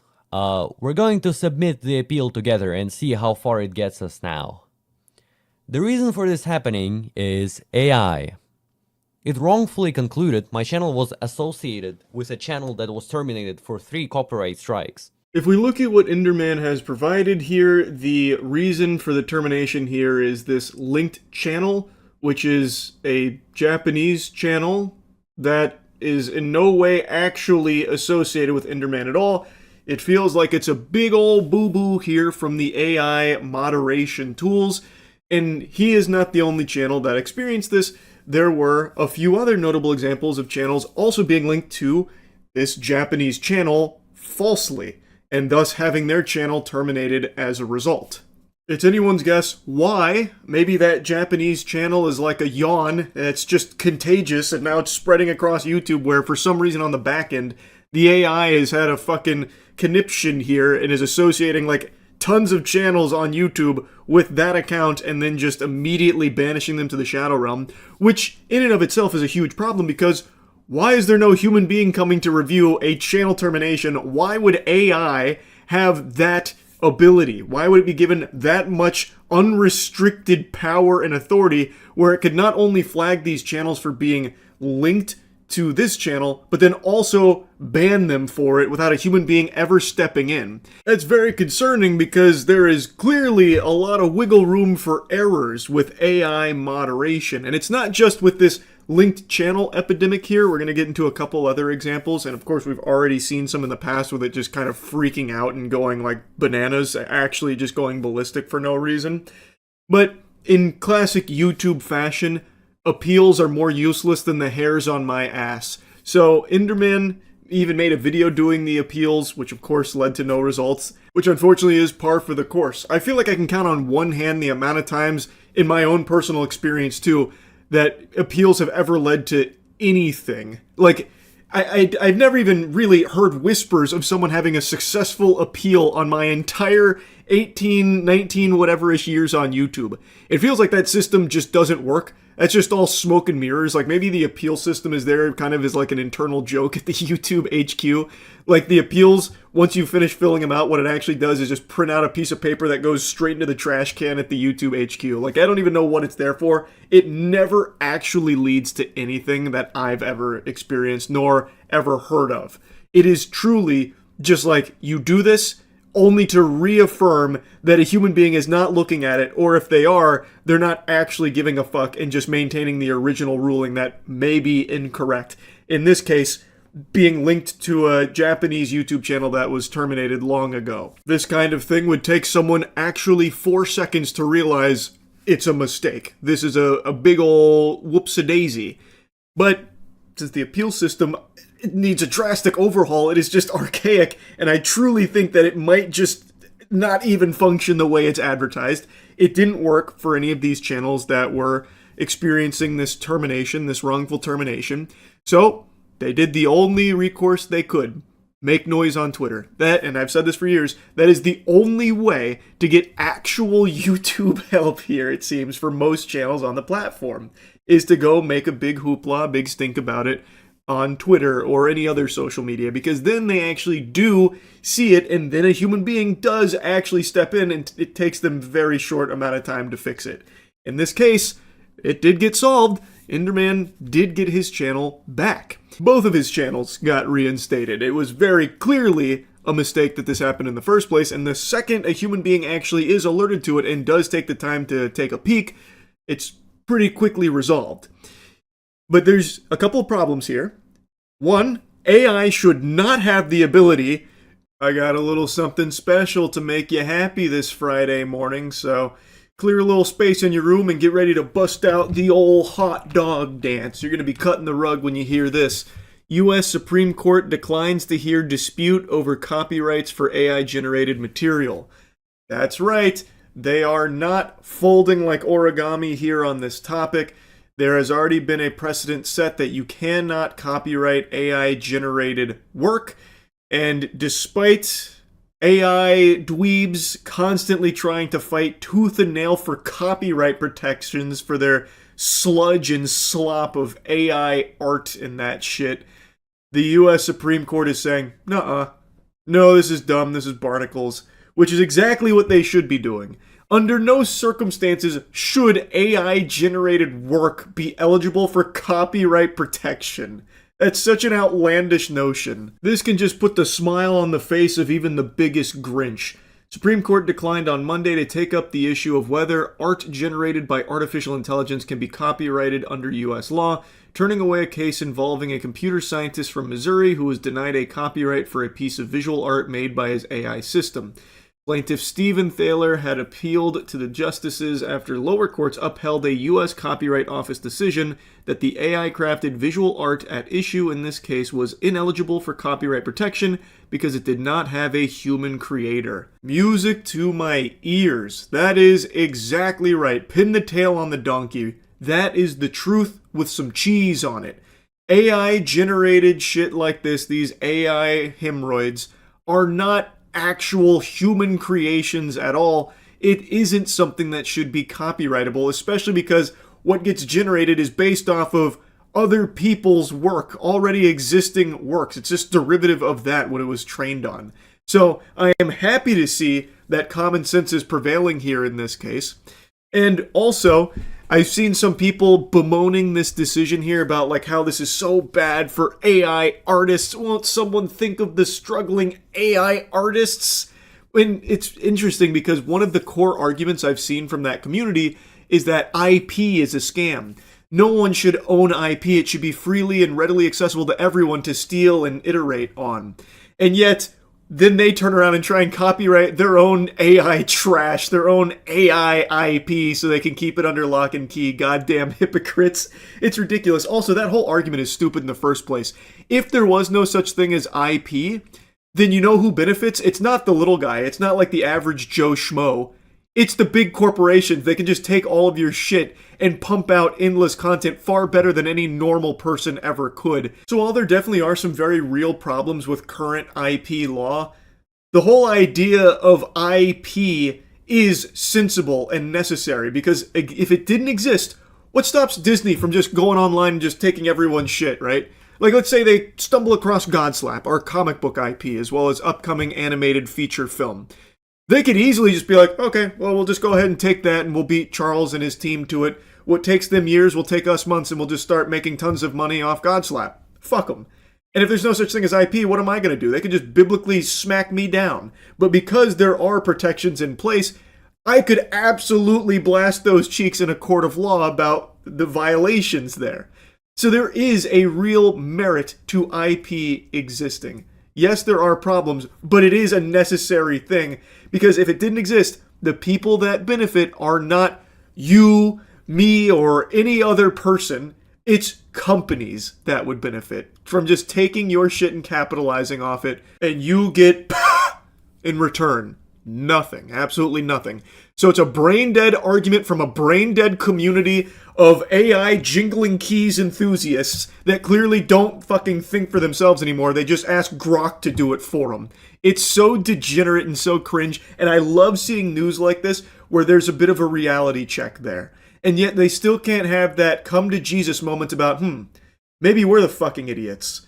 Maybe we're the ones that aren't activating neurons. Anyway, though, to go back to dancing in this guy's tears, a federal judge in Washington upheld the office's decision in the Thaler case in 2023, writing that human authorship is a bedrock requirement of copyright. And the U.S. Court of Appeals for the District of Columbia affirmed the ruling in 2025.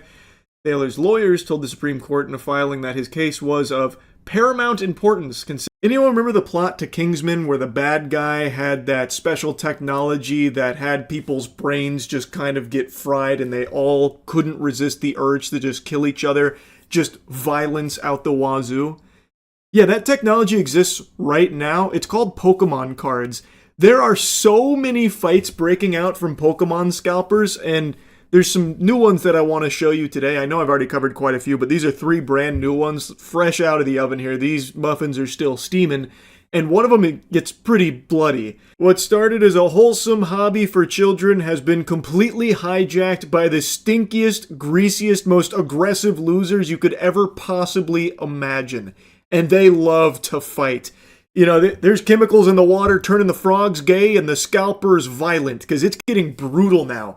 Anywhere that sells Pokemon cards has become the salty spittoon. It is a PvP-enabled zone. It is deplorable. Card shops getting robbed every single day, many times a day, actually. Armed robberies often too now, it seems. And now fights are becoming even more commonplace at businesses that sell Pokemon cards from these stinky fucking worms, man. It's crazy. Now, if you want to avoid being stinky and greasy and a loser, you better start showering using Cheeky soap. It's the best soap in the universe. Go to usecheeky.com right now. Get some of our soap.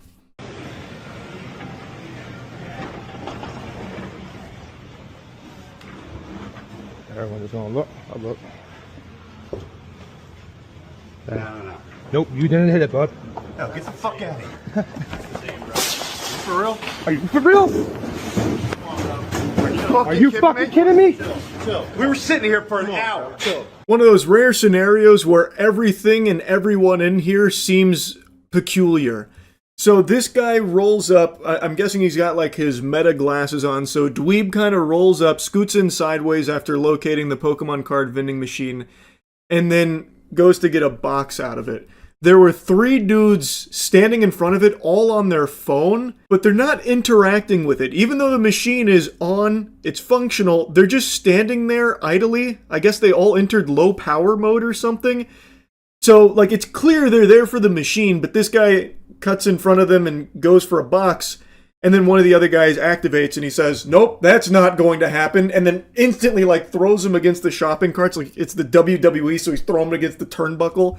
And then the guy, like, grabs him by the neck, like Homer Simpson to Bart. And he says, are you kidding me? While, like, getting strangled.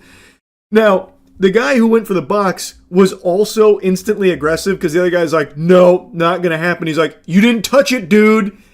So, like, if there was a legitimate confusion, I feel like he would have expressed that. Like, oh, sorry, I didn't know you were waiting. You were just standing there. I was unsure of what was going on. Like, I feel like if there was real, like, innocent confusion over not knowing if they were there to get something or if they were waiting for someone or something, he would have expressed that, as opposed to just like, snooze you lose, pal. I'm getting my Pokemon cards to scalp on Facebook Marketplace first. Sorry. Like, I feel like his response is already combative too, and then the other guy escalates by throwing him in the shopping carts. Then it leads to the neck grab there.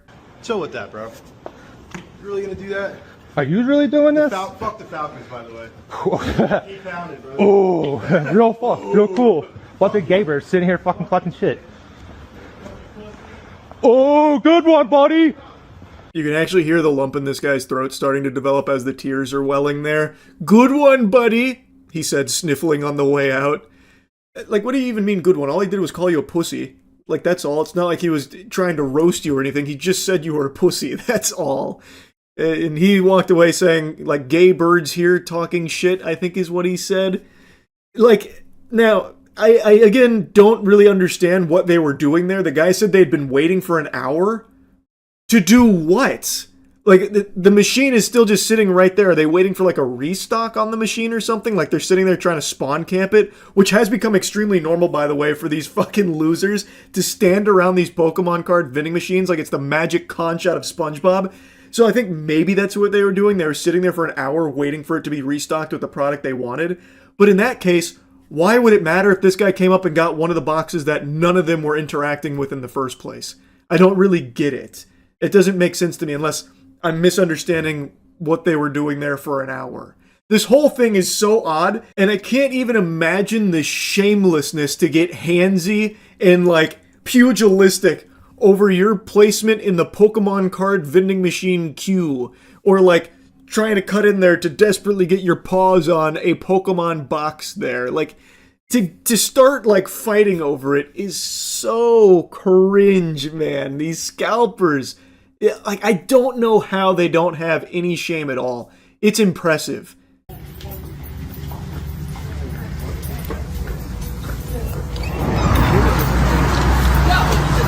Round two. This one's just a little quick one. This one's kind of just like a little hors d'oeuvre for you here of a fight for Pokemon cards. I don't know what led to it. I don't have a whole lot of context. But there was a scuffle that broke out, apparently over Pokemon cards, and it ends with that guy getting him in like a headlock there. And the cameraman saying round two. So I don't know if this is like the second time with this monster, this killing machine. And you expect that he dies there. The dinosaur leaves. You don't see him have an on-screen death or anything. The dinosaur leaves and starts going towards the boat again. Very, very, very, very, very slowly. So it's not actually a threat or anything. And then they're just, you know, all really sad because they think they think he just gave his life for theirs. But then he shoots a flare and it turns out all he did was just kind of swim away a little bit. Not even that far. He just swam away. So the fucking dinosaur couldn't even kill one guy who had no weapons, completely defenseless, had fully accepted his fate of death, nowhere to go, still couldn't even kill that guy. Like, it's not like he put up a fight or anything. He didn't just start, you know, throwing up some hands up here and fucking boxing with him and scared him or anything. He is completely unharmed, unscathed. It just gently swam away a little bit. So then they pick him up and he's totally fine. And then it's, you know, happily ever after. The dinosaur is fucking worthless. That thing is pathetic. Overall, it is just so boring following this family for the vast majority of this film. Like, they don't even, like, grow as a family or anything. They just, like, sleepwalk their way through the island and end up on the boat with the mercenaries, and the day is saved. And let's talk about the mercenaries, because I think that had potential to be cool, but it's not. So, like, Scarlett Johansson, she was on autopilot in this film. There is not even a modicum of effort that comes across on screen, and I can't blame her. She's working with, like, the weakest script ever. I understand why she wouldn't try very hard here, but my god, it is lazy and lackluster. But she's supposed to be, like, this crack shot. Like, she is the one that the corpo suit approaches to, like, hire for this job, and then she assembles the team, and she's the leader of the team. And immediately when it's her turn to get this DNA from the dinosaurs, they're going after the water one first. And it's like this giant water monster that very conveniently shows itself, like, above the water for a long period of time. And then it, like, splashes some water at her. And then she immediately misfires because water got splashed. So she immediately misfires, and the dart is way off course. So now they have to resort to a backup dart, which they do have some spares. But it off rip, her very first demonstration of, like, how elite she is, she fucking flops. She immediately fails in what is kind of like a trivial situation. Like, you would expect a dinosaur to be splashing water, like a giant dinosaur. Like, that's something she should have expected. But she fucking freaks out and, like, shoots it. And then it falls into what I just mentioned with the family thing, where, like, she's like, a bigger wave comes after it does, like, a, you know, fucking backflip or whatever. And then it knocks her off balance, so she's hanging off the boat. And the dinosaur's like, trying to chomp at her and missing somehow. And then she, like, regains her footing and then shoots it, because luckily the dinosaur for some reason has just stayed above the water this entire time instead of diving down like it has many times in the past. And then after she gets the blood, then it dives down, and the you know, all's really good Nothing but sunshine from there. Very beautiful timing, honestly. It's like the dinosaur just wanted its blood taken. It was hoping to get the results. Oh man, and without even talking about the mercenary and family plotline, which again feels like two very conflicting movies that they just really terribly slam together. Like, even outside of that, what they set up here sucks. Like, the very start of this movie I thought was embarrassing, like laughable. So, this island was once a laboratory where they were, crossbreeding dinosaurs to try and make designer dinosaurs to entertain guests because people were getting bored of the same tired old dinosaurs. So they were theory crafting and using some wacky science to basically make Fortnite skin dinosaurs, making all kinds of zany creatures. And then, unfortunately, one of the scientists was eating a snack, a candy bar, and the candy bar wrapper fell to the floor without him noticing, and as he was going through the safety protocol and going into one of the facilities with the xenomorph dinosaur, the candy wrapper got sucked up into the door and blew it up. So the candy wrapper gets sucked into this door, which prevents it from closing, which then triggers the entire security system to reboot, which for some reason triggers the entire security system to just unleash all of the things in containment, and then everyone dies, and now this island is infested with all these mutant dinosaurs. What the fuck kind of system is that? Who designed that system where, like, a door having a problem ends up releasing every security parameter all at once? What? Like, my god, that laboratory deserved to go up in flames. If it wasn't a candy wrapper that did them in, they probably would have left the fucking gas stove on and caused a fucking explosion or something. It's crazy. How is that the plot to how these dinosaurs took over this island? That is mind-bogglingly bad. I really didn't like pretty much anything about this movie. I'm sorry to say. I haven't seen too much of the response to this film from others. I don't know if I'm on, like, big hot take mode with this, but I thought it sucked.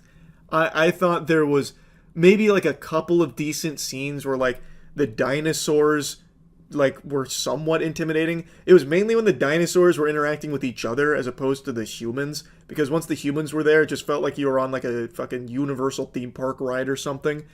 Like, there's just, I don't know, I didn't like it. It also felt like no one was even trying. The mercenaries, they're supposed to be like these really tight-knit friends, and they establish, like, oh, we're really close. So, like, Scarlett Johansson's character, Zora, she's the leader, and she's, like, talking to the others, and they're, like, real good pals.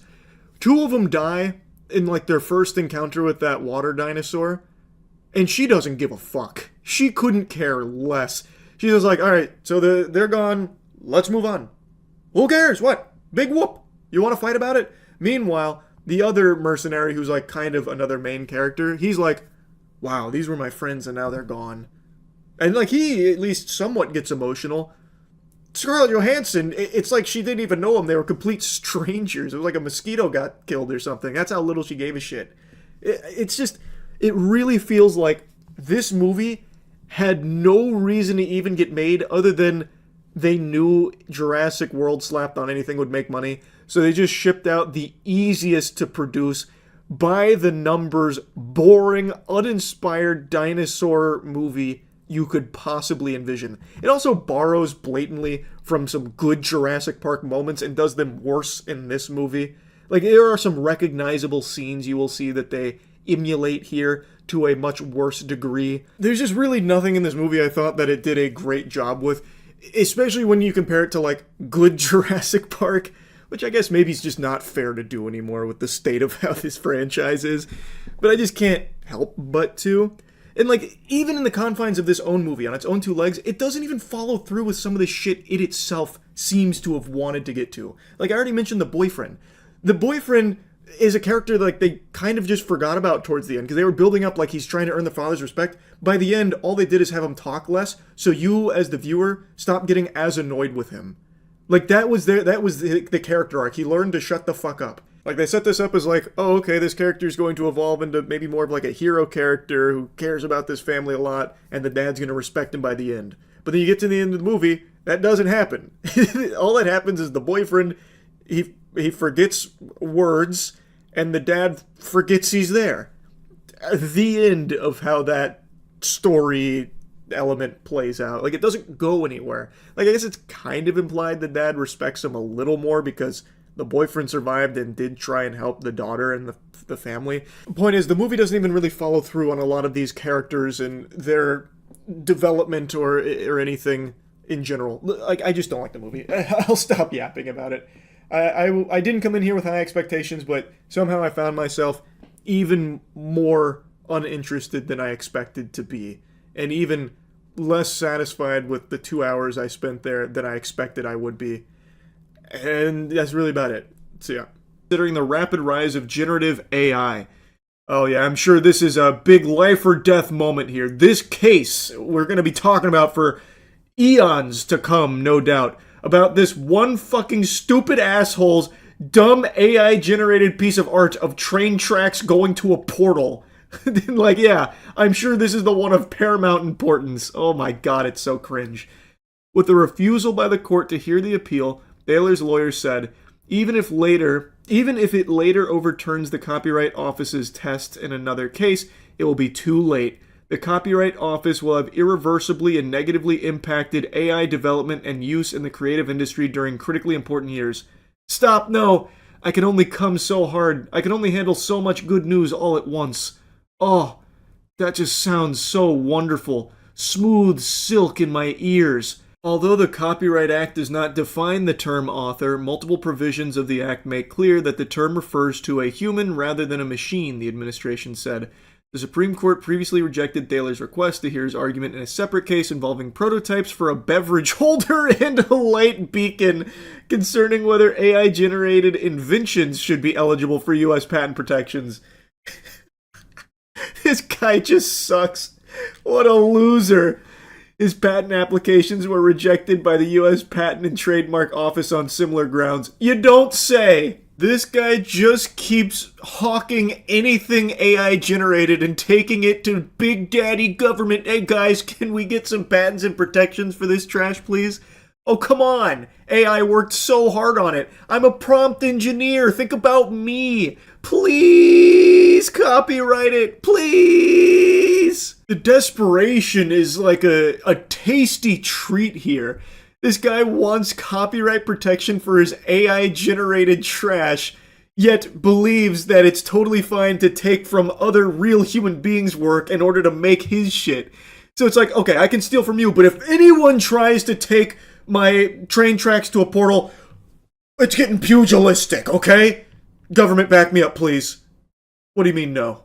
This really is such a good thing, because let's think about this at scale, even outside of this dumbass's train track AI piece. Companies that, like, replace their entire creative workforce with AI down the line. Well, assuming these rulings continue to be upheld, it's going to mean that their output won't be protected by copyright anymore because it will not be human created, right? That would be the implication. They've set the precedent that it must be a human author, and just simply typing sentences to have AI, a machine, do it all for you doesn't count. So, when you have Coca-Cola, for example, that's become addicted to AI slop with all of their AI commercials, when you have them putting out these fully AI-generated commercials, they don't actually own any of that, it seems. That would be the understanding, that what they are spitting out from AI is not copyrightable. So those are completely nothing. They don't own shit. Someone who develops a shitty game in Roblox owns more IP than Coke does of that commercial that they've just put out there. Which makes sense because, again, humans didn't create it. There's nothing real in there from an actual human that made that, other than the sentences, which don't count because it is a machine that does it all for you. So, maybe this could even serve as a deterrent from these fucking vampiric corporations that are just doing their best to ham-fist AI into every single aspect of their companies to replace as many people as possible. Maybe they would think twice because as it all goes fully AI, they no longer have copyright protections on what gets farted out from it. So, who knows? But anyway, I just wanted to celebrate this because this is a very positive development here. I think this is absolutely the right choice, and hopefully it never wavers. I hope they don't falter on this stance because they are correct. Copyrightable work should be reserved exclusively for human-created work, not AI drivel. Anyway, that's really about it. So yeah, that they've tussled in that afternoon, or if this is a thing that keeps happening between these two guys. They keep meeting up here and squaring off over Pokemon cards. Either way, it's pathetic. This isn't guys, yo. Stop. Guys. Oh yeah. Stop. Stop holding. Get your shot. We're not fucking doing that here. What do you mean they can't do that here? You sell Pokemon cards at this establishment, right? It's a fight club, fundamentally, then. This is exactly where you go to exchange some knuckle sandwiches. Now, according to the Poke Street's description here, it's not known what exactly caused this altercation between these two gentlemen, but I think we can make an educated guess based on the ambiance of the card shop. Pokemon seems to be a pretty integral piece of its identity. I would say it was likely something to do with some Pokemon cards. Just a hunch. This one gets kind of wild, though. This one, there are some blows that are connecting. They are swinging on each other. It does get a bit bloody. This one's one of the more brutal fights I've seen over Pokemon cards, outside of the guy that got stabbed over Pokemon cards a few months back. Guys, stop! This isn't needed. Yo, guys. What the fuck? Johnny. Come on, bro. You little bitch. Stop I on don't give a camera. fuck, bro. I don't give a I'm fuck, gonna bro. I Guys, don't get sued. You the one over here going crazy. Why are you fucking swinging on him? If you don't want any altercation, Swinging, what? just Swing, sign bro. you. Oh, whatever. I'm getting him off him. Yo, chill out, guys. The guy who's pushing the other one like it's a weight sled is now leaking a little bit. His nose has been popped. His snoot got booped there.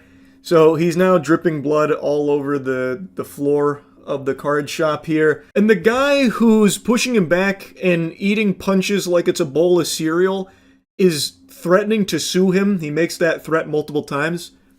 I'm not a lawyer, but I feel like you'd have a really hard time winning that case when it seems like he is also aggressively pursuing this confrontation. And according to the comments, he may have even been the aggressor in the beginning too.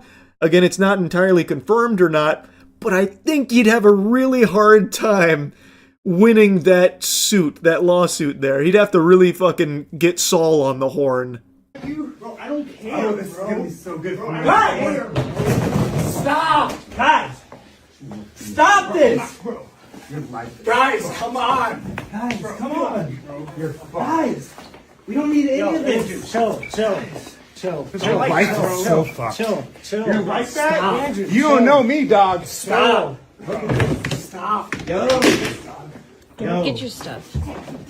Yo, we don't need any of this going on, guys. What the fuck? Like a dog chasing the mailman, this guy who is actively still bleeding cannot stop chasing the other guy around the store. The other guy seems to be trying to disengage with this now. He's like, all right, look, enough is enough. We've been pugilistic for far too long. Let's let bygones be bygones. He's like trying to get away from it, and the other guy just keeps saying, your life is fucked. You don't know me. He's still threatening like the lawsuit angle, and then gets pushed onto this table. He just keeps trying to go up to him. So like I said, I feel like he'd have a really hard time with that lawsuit, because it's not like he is trying to get away from it. The other guy's disengaging, and the guy who's threatening the lawsuit just keeps chasing him down for more action. Let go! What the fuck? Bro, I'm coming back, bro. He's the one that's wrong, bro. Oh, yeah? You gotta get him off. You gotta get him off him. Bro, he's attacking me, bro. Guys, keep attacking him. Head out, dude. Head out. Go, Johnny, go. Bro, what the fuck? Go, Johnny. Finally, they separate them again, and the guy immediately tries to go outside, but then is still followed by Lawsuit Larry over here, who now is following him outside to continue the altercation further. That's where the footage cuts off, so I don't know what happened next. I'm assuming they continued the tussle out there, which, you know, I guess that's a little more civilized. They at least took it outside there, taking it out of the card shop. All over some Pokemon cards.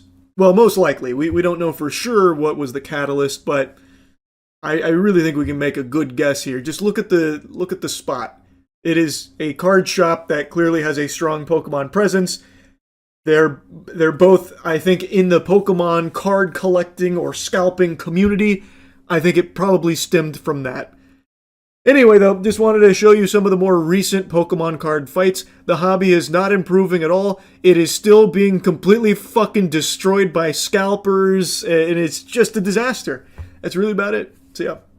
To ban channels, that is a big no-no. I think that is going to lead to catastrophic results in the future. We're already seeing some inklings here of that, you know, being the dystopia we're heading towards. Like, you do not want to just let AI be the one to ban channels. A human being should always be included in the mega mix when it comes to that decision, without fail, period. Like, there should never be any reason AI can do that. And two, something's got to be done about the appeal system. It has got to be updated. Like, it has got to get better. This is it's just crazy that it's 2025 and the appeals still just don't actually work. Because, again, look, Enderman and many others did make a lot of noise on Twitter. Someone at Team YouTube saw it, took them, a handful of hours maybe, and then reinstated both channels because they were very quick to realize, yeah, this is a mistake. Why didn't that happen with appeals? Appeals, when you submit them, it's like a matter of minutes where they're like, no, it's rejected. Yeah, we re-reviewed everything. Yeah, you're super wrong. You're a fucking idiot. Actually, you're super ugly as well, by the way. Did we mention that? Rejected. We're maintaining the original fucking ruling. Like, it's obvious that no one actually looked at it. So, especially when it's like long-form videos, you'll submit an appeal for a video that's like an hour and a half long, and you'll get a response from YouTube on the re-review in like 15 minutes about like how you're stupid for even trying to appeal it. So yeah, that needs to be changed. That's two big problems. But this isn't the only instance of channels being banned willy-nilly recently. There's been a lot going on when it comes to channel terminations that don't make a ton of sense. Now, from what I've seen, a lot of these have been reinstated since this has become a big issue that a lot of people are talking about now, because it is concerning why so many channels are getting kind of banned out of nowhere for seemingly nothing. Literally nothing when it comes to like this linked channel thing that was happening. Like, some of these terminations aren't even because of like a misunderstanding of the content they were producing. It was something that they did, like, literally was not even associated with anything about their channel and still getting terminated. So it's caused a lot of alarm from people on the YouTube platform.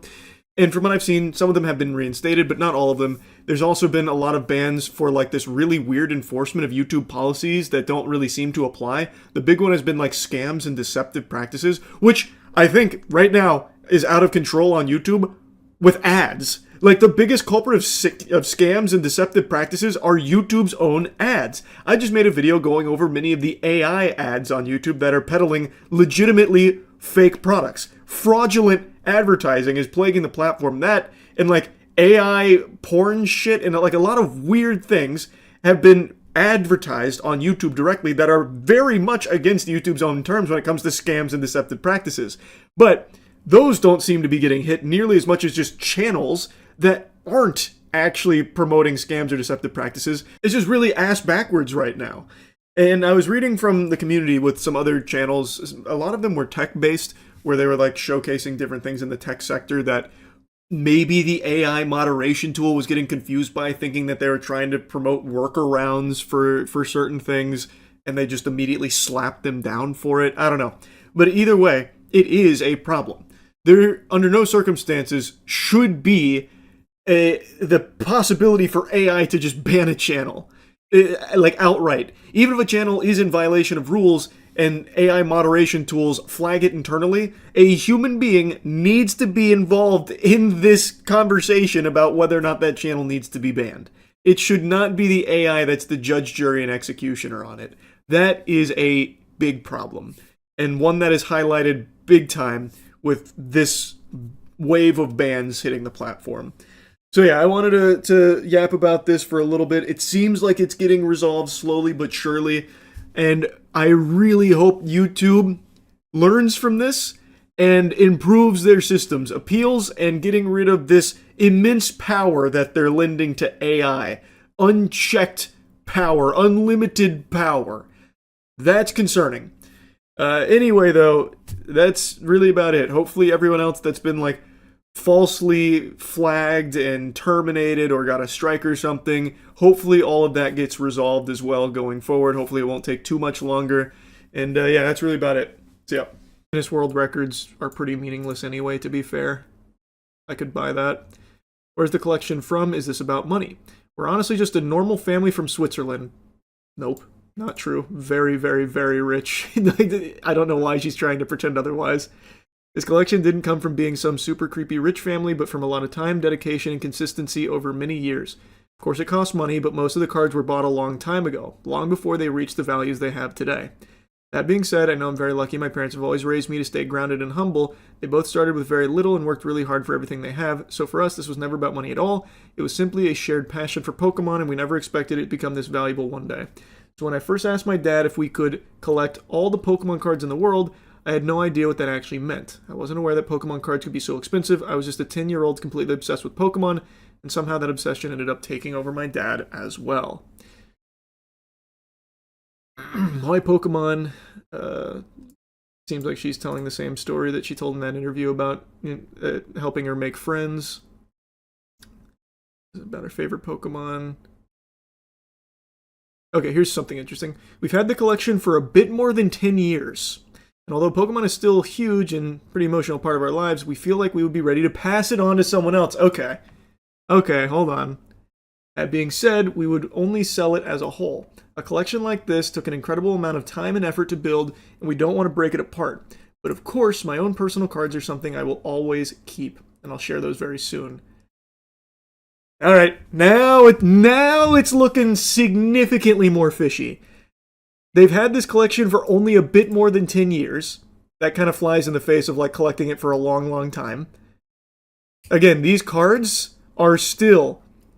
You're spending millions of dollars to have this collection 10 years ago. Shit, even if you bought this collection 20 years ago, you're still spending millions of dollars on it. These are extremely, extremely rare low pop cards. There's just no way. And it's apparently 60,000 cards.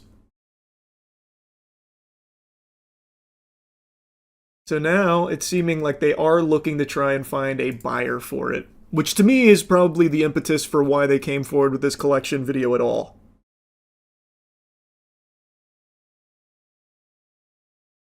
All of those certs are old certs too. Not many new PSA cert cards are there. That's an interesting observation. Who owns the collection? Who's Jolina? Collection belongs to my family, was built by my dad over many years. I'm Jolina, his daughter, and I never claimed the collection was mine. I've seen some assumptions that I'm a model actor pretending to be a fake daughter, which is honestly so funny to me, but no, I'm simply his daughter. My dad prefers to stay out of the spotlight, so I ended up being the one to share the collection since it all started with me, and that's literally all there is to it. There's still a lot more questions. I'll do my best to check in here from time to time. I'm a normal student preparing for my final exams.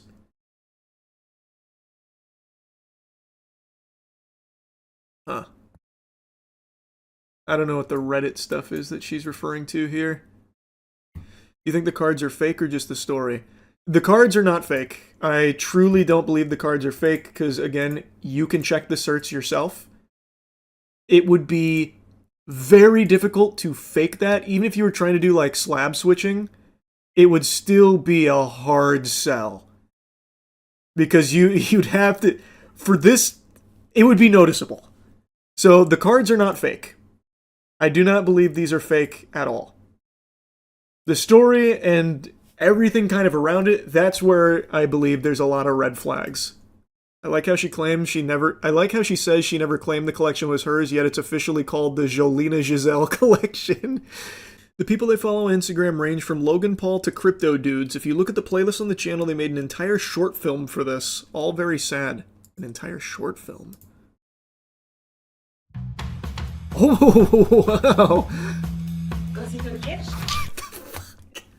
What? Okay, wait a minute. They got Fincher in here making a short film for the Jolina Giselle Pokemon collection. Wait, I'm all in.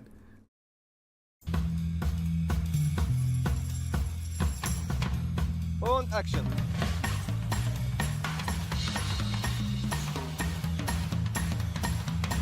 Okay. Where's the actual short film? Because this is just behind the scenes. Well, here, let's see the trailer. Maybe that's the short film.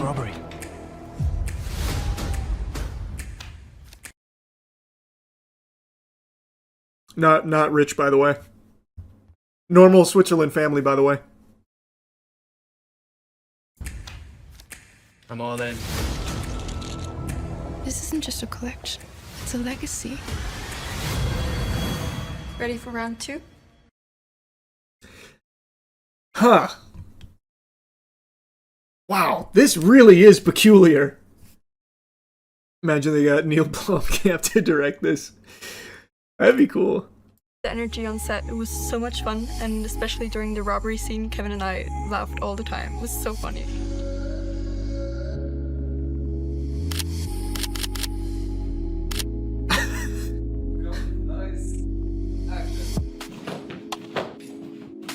Nice stunt. Good work, Kevin.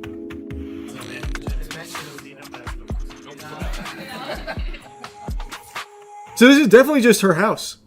I was wondering if this was going to be like a set or something. Like this is just the house they rented for the sake of this short. I think this is actually just her residence. If you're that rich, why even sell the collection? If you're that rich, why sell the collection? Brother, more money. What, huh? Money, bro. What? There's still a lot of money out there that they don't have. It is weird. But again, like, I don't really see the fucking point. All of this to appeal to some crazy, gigantic turbo whale out there to buy their collection. It just feels absurdly over the top and unnecessary if that's the goal. It's very weird. It's all very weird. That's what rich people do, though. Do they? I don't know. I can't say I've seen a lot of rich people making a short film trailer to advertise their collection of Pokemon cards before doing a tour. That's pretty new to me. Like those fucking goobers that spend 50 mil on Jackson Pollocks and stuff, I don't see them making trailers to show you their Jackson Pollock, where they have Colonel Sanders fucking rappel through the window. I gotta get my hands on that Pollock! This is the fucking Rim Jimbo collection of Pollock paintings. Fucking world renowned. You're just not tuned into the scene. Yeah, maybe. Will you buy it? Will I buy it? Brother, what the fuck? Yeah, I'll toss her an offer. I'll play ball. Boy howdy, I heard a little something crazy. A little birdie told me a new Apple show was as good as Severance and even Andor, and I said, fiddlesticks. I don't believe that for even a second. You're out here spinning a web of lies. Hefty glaze like that round these parts? Well, you best have a sack to back that shit up. Otherwise, I'm gonna throw that ass I'm gonna get in your ass for it, for exaggerating so much. So I asked, well, what's the name of that show then, partner? And they said, Widow's Bay. I said, Widow's Bay, more like Widow's No Way. It lives up to the hype that you've put upon it, but I decided to indulge. So last night, I put on the first episode. 6 hours later, I was about 8 episodes deep and then finished it this morning. What an amazing show. Would I put it up there with some of my favorites of the last couple of years? Maybe. Now, speaking of my favorites, my favorite soap, Cheeky. I'm just giving you another reminder real quick because the anime collabs that we just restocked are already almost out, so I wanted to just put it on your radar. If you're looking to get the best soap in the universe and you happen to be a fan of Chainsaw Man and Solo Leveling, we have them restocked now. Use Cheeky.com. It was, like, shockingly good, especially for, like, a premise that I wasn't immediately sold on, where Widow's Bay is about a haunted island, and it's, you know, got some horror elements, which in shows I think are always done so boring. Like, it's such a snoozer when a show tries to lean into horror, because I feel like they just kind of phone it in. It's just not very good.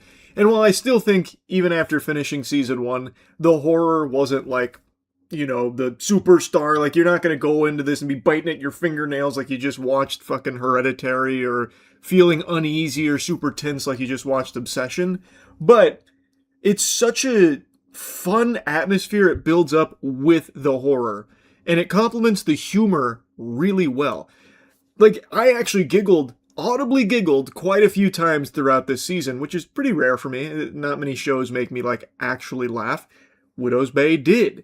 And I really like that it almost felt Scooby-Doo-esque, where they have like some really simple, recognizable old wives' tale type shit, you know, the sea hag, that kind of thing, where all of these folklore and old sailors' tales come to life on this island where all kinds of horrible things are starting to happen as the island is waking up. And it is evil. Now, the show, I think, really shines in its character department. I fucking love the main character, Tom. Tom is so good. He's this cowardly mayor who becomes aware of what's going on here because one of the local loonies here on the island, Wick, finally, like, shakes him awake to, like, this is dangerous. Tom's big thing is he just wants a bunch of tourism to come through so that way the economy can be stimulated on this island that's desperately needing it. But Wick has become aware that this fog is rolling in and that's signaling that the island is coming alive once more. And when that happens, people start dying in heinous ways. Evil gets unleashed. And that's exactly what happens. Tom then teams up with Wick, as well as his assistant Patricia, to try and piece together the mystery of what's going on with this island. How can they stop it? How can they break this curse? How can they keep everyone alive here now that there is tourism here? There's hundreds of people's lives on the line now. And it's a really fun adventure that takes place on this island. It really did remind me of something Scooby-Doo-esque, like when they go to the zombie island.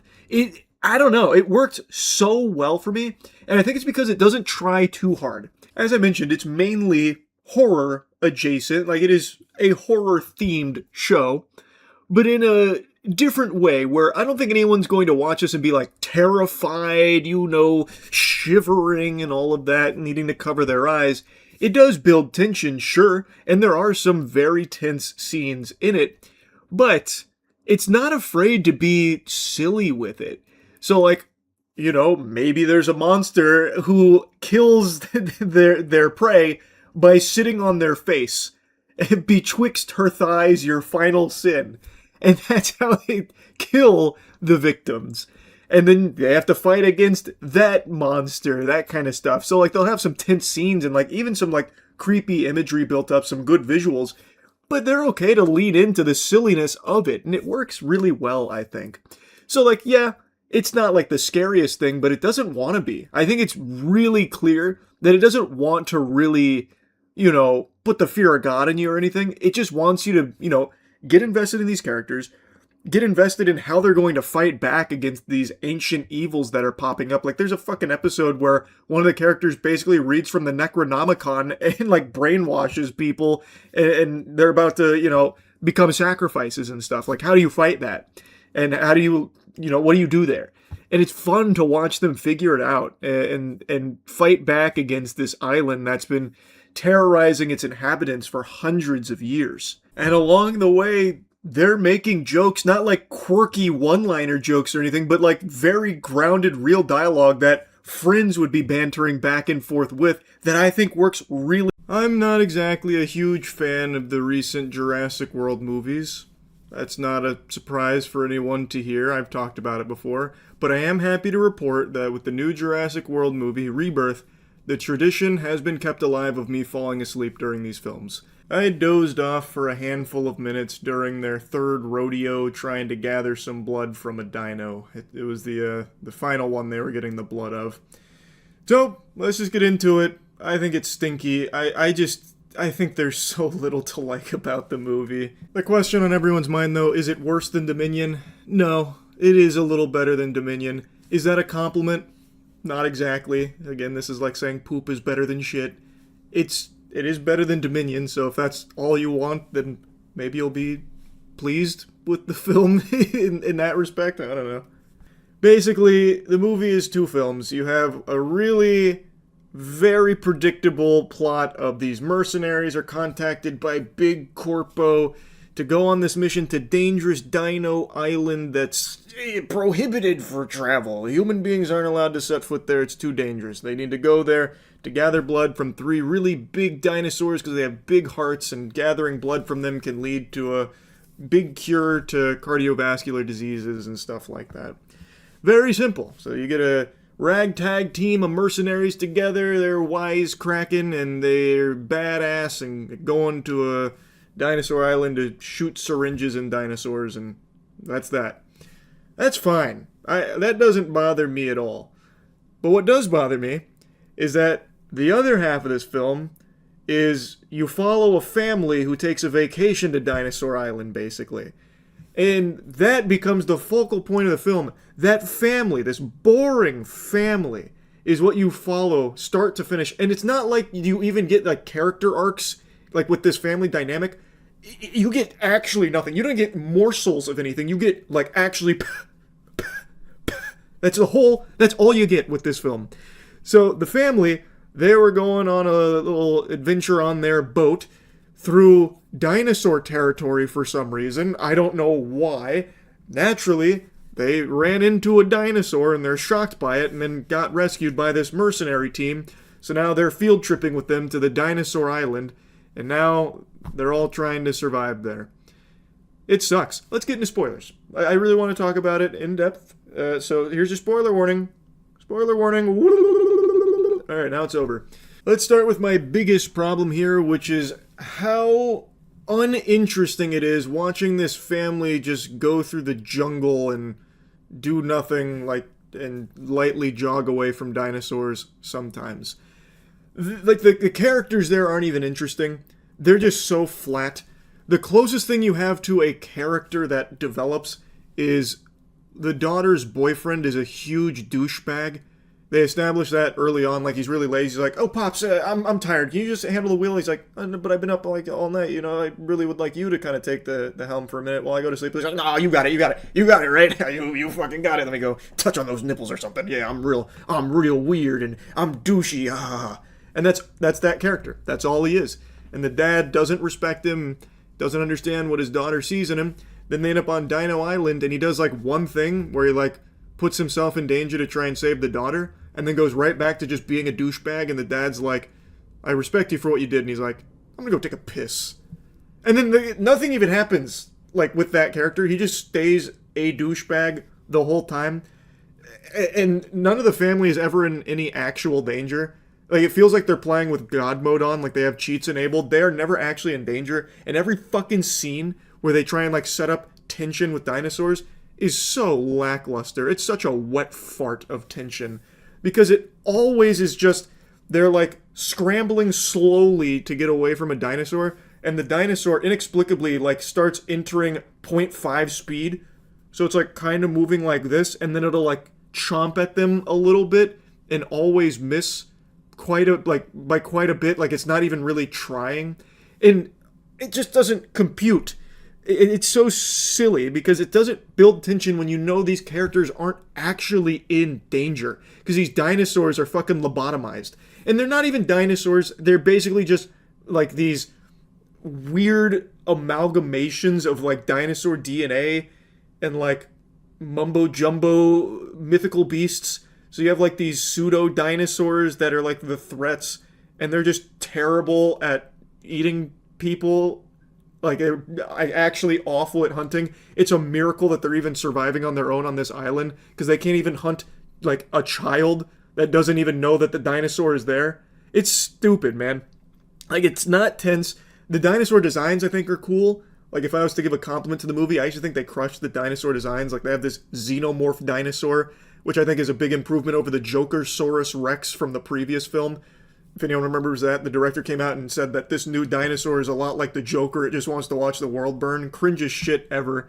In here, they have a xenomorph dinosaur. And I shit you not, he himself, like, the man behind the dinosaur came forward and even said it's inspired by xenomorphs.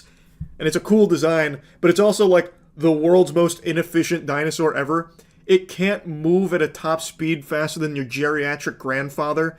And it also is just really bad at, like, catching things or doing things. Like, it's honestly just kind of sad. Like, when, like, it doesn't show up until like the last 10 minutes, so it doesn't have a whole lot to do in the first place. But when it's there, I just kind of felt bad for it. Yeah, like, I really did, because it can't do fucking anything at all. I don't know how it hasn't starved, Maybe there's some kind of modification in its DNA where it photosynthesizes sunbeams or some shit, because it is not a good hunter. It is terrible. It is terrible. Even though the design is like actually really cool, like it does look like a scary dinosaur design. It's not even a dinosaur, like I said, it's more like a fucking mutant creature thing. But even though it's very cool, it's not intimidating, if that makes sense. Like, they make the dinosaur kind of a joke. So there's supposed to be a hero sacrifice at the end where Scarlett Johansson's best friend, one of the other mercenaries, the only other mercenary that gets even the slightest semblance of fleshing out or anything about the character established, he is about to sacrifice himself to save the family because they notice that this dinosaur really likes light. He is drawn to light, like moths to a flame. So he lights a flare and starts running in the opposite direction to lure the dinosaur away from everyone else who's getting on a boat. Dinosaur obviously follows him. Dinosaur is basically moving through molasses because it is abominably slow. And he is now cornered. He is trapped. There is nowhere for him to go. He is face to face well. It reminds me a lot of like Dispatch's humor in its writing, where Dispatch wasn't like your MCU type or really lazy comedy game type writing. It felt like real people having real banter. And it's the same in here. Like, yeah, there's some gags and some, like, very clearly silly, over-the-top moments, but for the most part, most of the humor comes from just very normal character interactions with good chemistry, which I really appreciated. It makes it feel very grounded in, like, actual humor that you and your friends would giggle at when talking with one another. So I think it lands for the most part. I really do. And what I also think really lands is the mystery they build up here. I think it has such a great plot. I am so invested in the story of the island and all of the crazy twists and turns that it takes throughout. I think they have crafted a really enjoyable mystery to follow along and see through. So yeah, I was very impressed with Widow's Bay. I didn't have big expectations on it, to be honest. Like, yeah, it got a lot of glaze and compared to some of my favorite modern shows, but that kind of shit happens all the time. It's hard to really believe in that kind of thing, but after watching it now, giving it a fair shake, I would say this is up there with some of my favorites in recent times. I think it's a really fun, solid show. Apple's kind of cooking right now, actually. Apple's kind of hitting some fucking home runs. They're hitting some dingers, I'm not gonna lie. Widow's Bay, I think, slaps, so yeah, it lived up to the hype, at least I think so. That's really about it. So yeah, rare post-credit scene here, because there is one other thing I wanted to highlight about the show that I really appreciated. Each episode feels very different in terms of, like, the horror genre that it wants to hit. So each episode feels like it's a very different ride in the overarching plot. The best example of that is when Tom takes shrooms. So there are some special shrooms, and in order to get some answers about the big mystery, they believe the best bet is for one of them to take the shrooms. He accidentally gets drugged. He fucking drugs himself by accident. So then he goes on a 12-hour trip, and we get the lens of Tom throughout that episode where he keeps like snapping in and out and changing his location drastically, left to wonder how the fuck he got there, what's going on, and then we piece together very important pieces through that as we're being fucking transported around, but in a way that doesn't feel shitty like it did in Moon Knight, the MCU Moon Knight. Yes, I'm not a big fan of the Moon Knight MCU show. I know there's some real diehard enthusiasts, all power to you. It just wasn't my cup of tea. I just didn't like how in Moon Knight, the bulk of it was him passing out, instantly waking up again, and all of the action basically happened and we don't get to see it. When it's a fucking superhero show, I think it'd be very important to see a lot of how it gets to that point. It just felt really bad in Moon Knight when it happens, but in here, you still get all of it. Because they frame it in a comedic sense and also do a good job of building the mystery and answering the mystery in the same episode as we're being transported around, piecing together the puzzle. I thought it was really a clever usage of it, and immediately made me think of like, see, this is how Moon Knight should have done it. So, I don't know. I just really like how each episode felt very self-contained in exploring a different horror genre and doing basically a different thing each time. Like, there's a whole slasher episode with, well, I don't want to get into spoilers, I suppose, but there's like a whole episode that revolves around like a slasher sequence about a character who has a run-in with a serial killer. And it's very different than, like what I mentioned with the mushroom trip. So, I don't know. I really like how different each episode felt, while still, obviously, all contributing to the overarching plot really effectively. Anyway, now I'll stop yapping about it. Great show. That's really about it. See ya.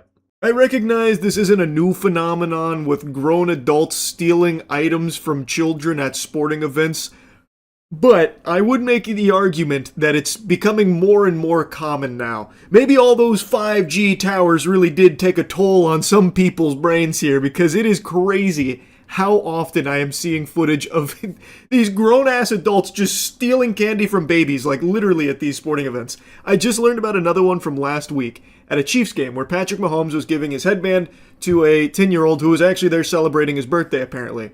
And as Patrick Mahomes is giving the headband to the kid, this woman comes over, snatches it out of his hands, and then runs away, gets called out on it, and then makes the dumbest fucking TikTok video about it I've ever seen. But first, let me show you the evidence here that she stole it.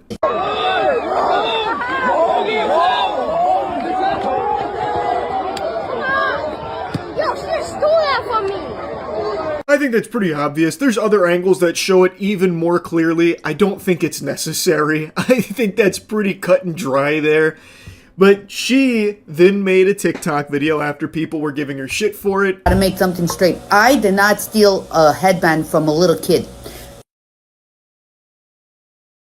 Yes, an excellent job cropping this photo to try and prove your innocence here. This would fool even the most seasoned of forensic experts, I would say. Irrefutable proof that she was the intended target, which you can tell because she's nowhere to be seen. In her own evidence here, you can see that she is reaching out in front of the child to take it from him. Like, come on, this is unreal. Also, she was dressed in Giants accoutrements. She was a Giants fan. I don't think Patrick Mahomes was intending to give you the headband. He didn't even register your presence there. This is so ridiculous. Oh my god, my voice is cracking. It's so absurd. I just need to explain myself because everyone's having heart failure over this. You just need to understand, I'm at a football game. Last 2 minutes of the game, I allowed many people to come and sit down next to me or stand up or whatever you want to say. But I paid for my damn tickets. I paid. Well, Michael paid. All the same money. We paid for our tickets. It was 2 rows back. I went all the way in the front. People were coming from all over, probably the nosebleeds. This is a masterclass in how to become even more unlikable in a situation I thought it was impossible to be more hated. People already don't like her because she clearly steals from a child, and now in her response she gives people even more things to dislike her for. She's talking about how she allowed people into her area after she paid for those tickets to be there. Well, Michael paid, but it's her money too, obviously. In fact, it's mostly her money, really, I would argue. Lady, the game is over. That is now moot.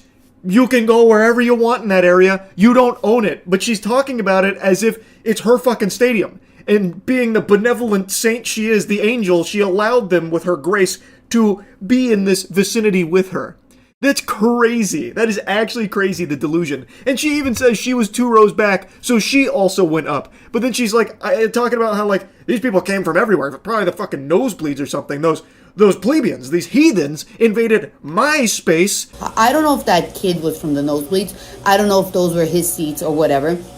But people were saying, could we come and sit over there, stand over there? And I was saying, yeah, sure, whatever.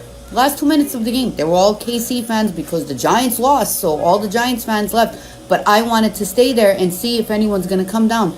Michael stood 2 rows behind me. Couldn't have even seen me because so many people were around standing up. Who gives a fuck? It doesn't matter here in what happened. The game was over. You can now move around freely. If you were letting people in around you, that's so nice.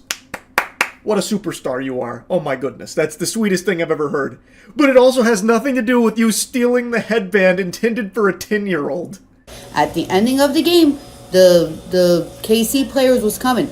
Not gonna lie, what's his face? McDuff, I think his name is, came right to me to give me his gloves. But I was looking behind him and was looking at Mahomes, and I was screaming, Mahomes, Mahomes. He got mad. He sort of got upset. Looked at me and said, I'm not Mahomes. So he gave the gloves to the next door little girl next to me. She started crying. I felt bad for her and I was rubbing her back. I said, are you okay? Don't worry about it, baby girl. They're just people. Don't cry. I don't even know what that means. What kind of yappuccino are you serving up here? What the fuck? Jiminy Christmas? What? What the hell is even that? What are you even... Huh? What are you blabbering about? So, there are pieces to this puzzle I don't think are going to fit together. Like, following the breadcrumbs that she's sprinkling out here, she's farting out a poop that I just don't understand. So she's saying she was screaming, Mahomes, Mahomes. Turns out it wasn't Mahomes, it was McDuff. I think she means McDuffie, would be my guess. She can't even bother to get the player's name right. Also, side note, she's a Giants fan. Why does she even want Chiefs gear? I imagine she just wants to resell it. That'd be my hunch. But anyway, so apparently McDuffie got upset, like, I'm not Mahomes, and then gave his gloves to a little girl next to her who started crying. So then she started to console the little girl, reassuring her that it's okay. They're just people. Yes, of course. Now it's all starting to make sense. A confounding mystery, but it's becoming more and more clear. It's coming into focus now that I say it out loud.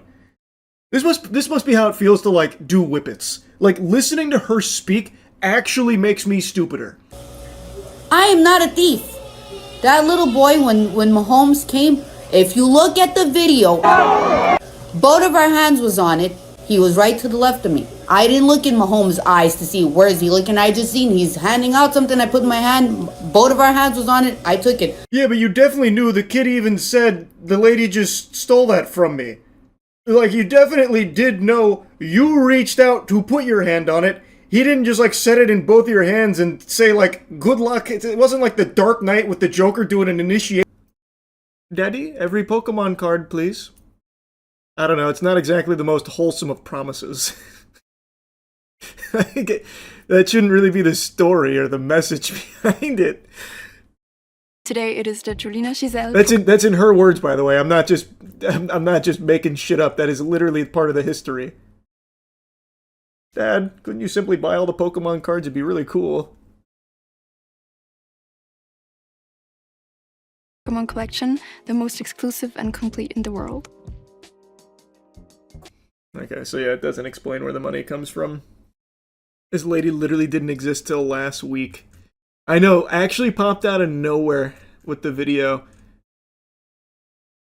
But I'm gonna be honest, I think that lends more credibility to it being real, though.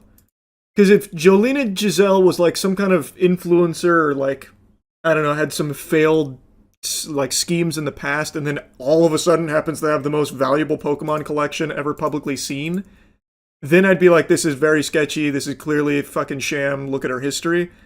But she comes out of nowhere and's like, we finally decided to go public with this collection, a collection that has unbelievable treasure to it. I feel like it makes it more believable. A Pokemon industry plant. Yeah. Actually, that would be pretty big brain. Because this is very clearly designed, like almost like a ChatGPT template for turning Pokemon into like some kind of Louis Vuitton like accessory, like a luxury fashion type thing. Or actually more appropriate to liken it to watches. It's designed the same way they would design like luxury watch spaces. So it could be, you know, maybe Pokemon's trying to make a play like, we need more Jolina Giselles out there with collections like this. How much would you guess the collection is worth? Haven't seen all 60,000 cards, but everything that's visible here, I think it's easily north of 20 million, probably like 25 million. This Pikachu illustrator alone is probably already like 3 by itself, and she's got 2, but this one's going to be more than this, because it's the first ever graded one. I feel like the story's real, she's real. The bigger question I have is, who is her family? Seems suspicious with how secretive it is. I would love to know. Yeah, I'm in the same boat. It's very fishy. There's only like 20-something illustrators, right? Yeah, I don't remember the exact number. It might actually be 20. Let me see.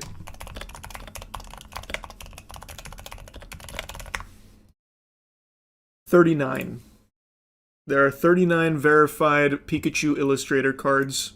Look up the Giselle family. I tried, nothing came up.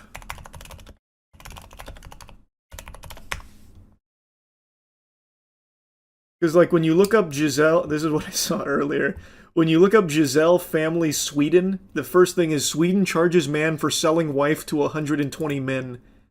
And I was like, well, that's peculiar behavior, but it's definitely not her family. I couldn't find anything on the family. The dude on the website posing as a Swiss actor, though. Oh, this guy, who I assume is her husband? Or maybe boyfriend, I'm not really sure. They're Swiss, not Swedish. I thought they were Swedish. Is it Swiss? Doubt this will help us figure out who this family is, but you are correct. Kevin Lutolf is a Swiss model, and that is absolutely him there. He is not a small model either. Wow, actually very popular. Her dad worth at least 500 mil, because ain't no way he's giving his daughter 25 like that if he isn't. Oh, I mean, I think it's very... Brother, that's just the collection alone. This room... Like, just look at this room. This room alone is probably in like a fucking $30 million mansion. Like the chandeliers, the glass, even just like the cupboardry, like all of it is very clearly an extraordinarily expensive mansion. There's a second floor up here that's just gaudy gold. This is a billionaire family. The question is, who though? In 1,000 years, anthropologists are going to think this Pokemon cards were like Sumerian tomes or something. True. That ain't no ordinary glass either. It's Italian Murano glass. How the fuck do you even know that?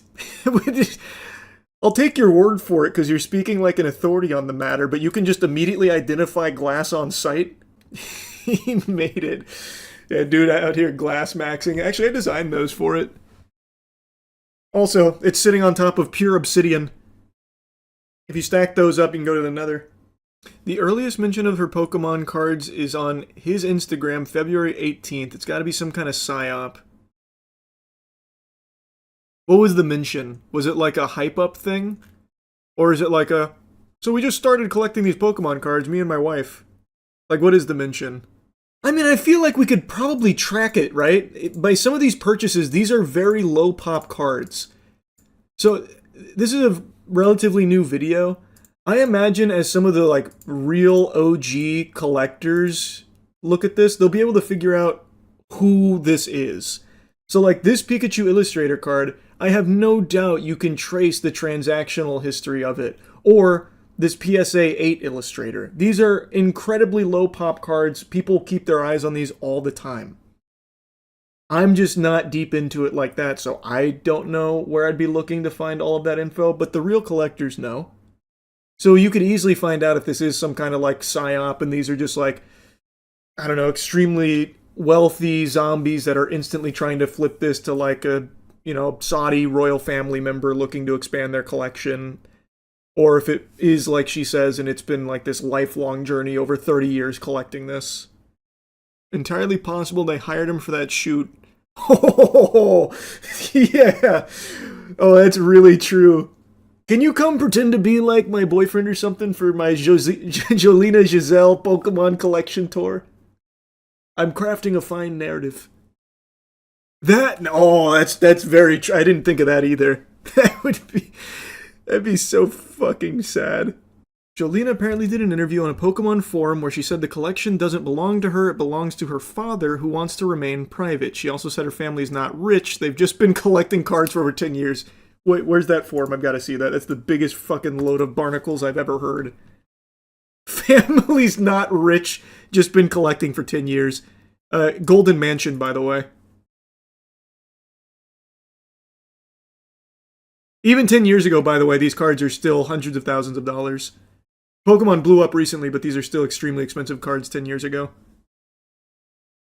What forum is that from? I want to take a peek. Oh, this is new, too. Oh, is this in response? Oh, this must be in response to the video going up.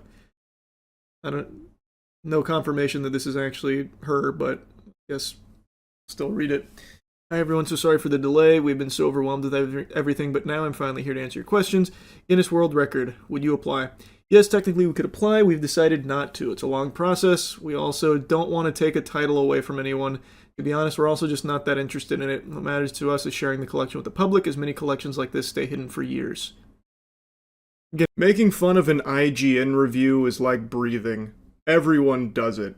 In fact, you have to do it. It is a biological necessity. And for good reason. IGN reviews will often just find a way to strike the very core of the human soul and force you to foam at the mouth because of how dumb the review is. And it's not intentional rage bait. If it was, it'd be far less offensive. It's accidental rage bait from reviewers that, like, you have to question what the fuck they're on to reach the conclusions they do on certain things. And it's a topic that's been explored a million times for a million different movies, games, TV shows, what have you. And they get clowned on till the cows come home. I know I've shot spitballs at them a ton, but I cannot resist the urge to do it again because this review for Mouse PI for Hire. And it's not the score that's so irksome. The IGN grading scale is so fucking cattywampus it defies conventional wisdom and is an affront to God in and of itself. So it's not even the score that's bothersome. It's the reasons that the reviewer gives for why it's a 6. It's so outrageous it feels almost satirical, except it's done earnestly. It's genuinely fascinating. Like, fascinating in the same sense that if I went to the aquarium and a manatee shit into the glass as I was watching it, I'd be like, ooh, curious, what? You know, one of those things. It's like, why? Like, how did we even get to this point? So, if you subscribe to the gaming channel, Moist Critical Gaming, you've probably already seen that I'm playing the shit out of Mouse PI for Hire. I really like it. I think it's a great game. I'm really enjoying it. Also, you should definitely go subscribe to the gaming channel. I play like a million fucking games a month. But Mouse PI for Hire is a standout so far this year for me. And when I watched the IGN review, I was blown away. So I want to show you some snippets here. What bothers me, however, is how overly referential so much of it is. The world is full of mice, so everything is about cheese. Everything. A bad guy? He's a cheese-legger. These cheese-leggers in on the shrew racket. Run into a lady mouse with a sultry voice? It'll be described as Gorgonzola picante slapped on a mozzarella platter. Everything is a reference to the fact that everyone is a mouse and mice like cheese, and when it's not, instead it'll be a reference to an old cartoon, or the fact that this is a video game. When you jump, just act like you didn't. The voice actors, led by Troy Baker, do an admirable job with what they have, but nothing in Mouseburg is allowed to just be. It has to be a mouse reference, or a literally cheesy one-liner. Cheddar, what's wrong with Gouda? No Gouda if you broke, Jack. Or a reference to something. So basically, he doesn't like that they mention cheese a lot. He doesn't like that it's constantly referencing the fact that they're mice, or that it's a video game, or other cartoons, thinks it's too referential, which I actually think is a valid complaint. He doesn't like the writing. You can boil it down to the writing wasn't tickling him. It didn't make him giggle, and he started to roll his eyes at how many times they mention cheese.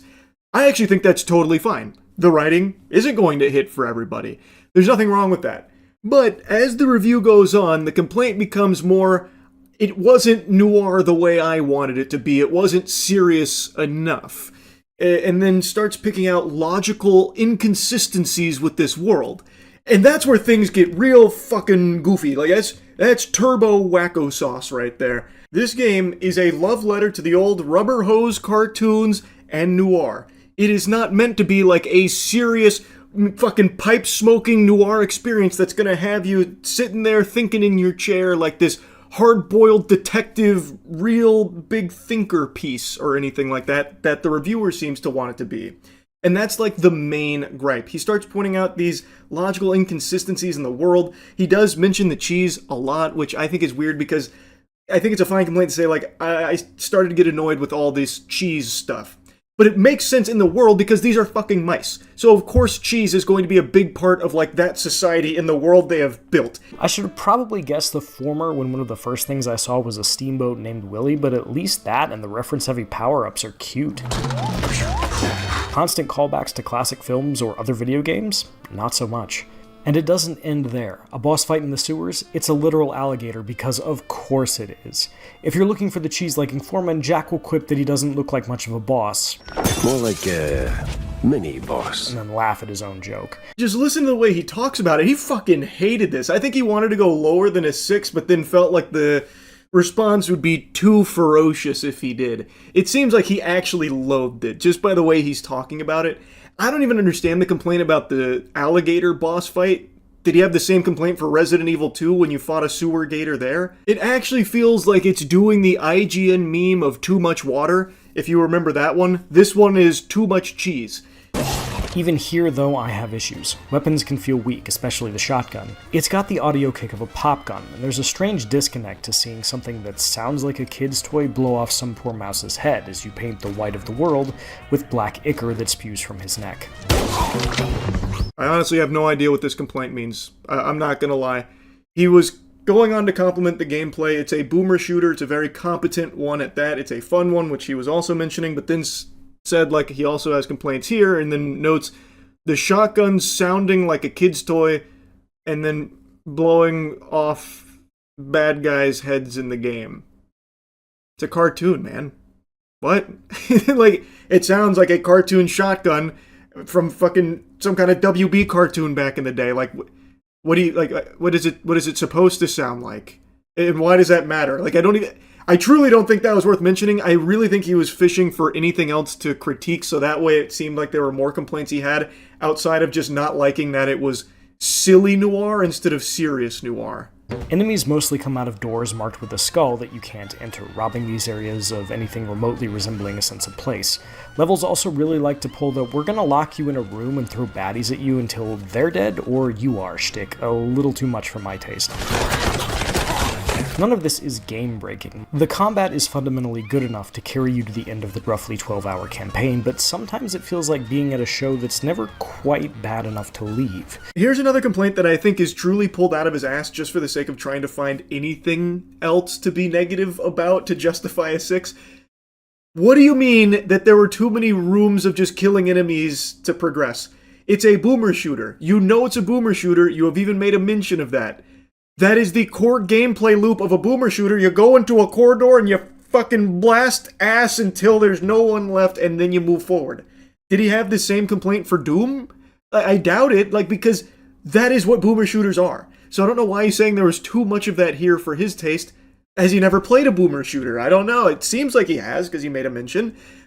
So how could that ever be a complaint? If the complaint was the gameplay's not good enough to make me excited for each of these rooms, that would be understandable. But he made a strong mention that the gameplay is good and is very fun enough to carry you through it. So I just don't understand how anyone could have an issue of rooms of enemies you have to kill to move forward in a boomer shooter when that is the entire, like, meat of that genre. Some of these locks are on a time limit, or must be solved in a limited number of moves, and you only get one shot at the good stuff they hold. Others are so easy you could probably solve them by letting an actual mouse run across your keyboard. It's very jarring. Why is that very jarring? You got me porky pigging right now. In Skyrim, there's novice lockpicks, and then there's expert lockpicks. Is it jarring there too? It's called different levels of difficulty with the lockpicks. Like, what do you mean? Yes, there's going to be easy ones, and then there's going to be more difficult ones with strict things like certain number of moves, or you're only allocated a certain number of moves or a certain amount of time. It's a scale. There's easy and then there's hard. Why is that jarring? That's like the most established thing in all of gaming. Now he goes on to compliment multiple other things about the game, but then says that he never got to do the whole detective thing because the game does it for you, and that's another thing that he had an issue with. And that's to start like getting combative with the guy over it, and then he starts to like physically threaten him here in a moment, all just because he's trying to review a sandwich next to you, and you chose to sit next to him. Like, come on, man, you're a loser.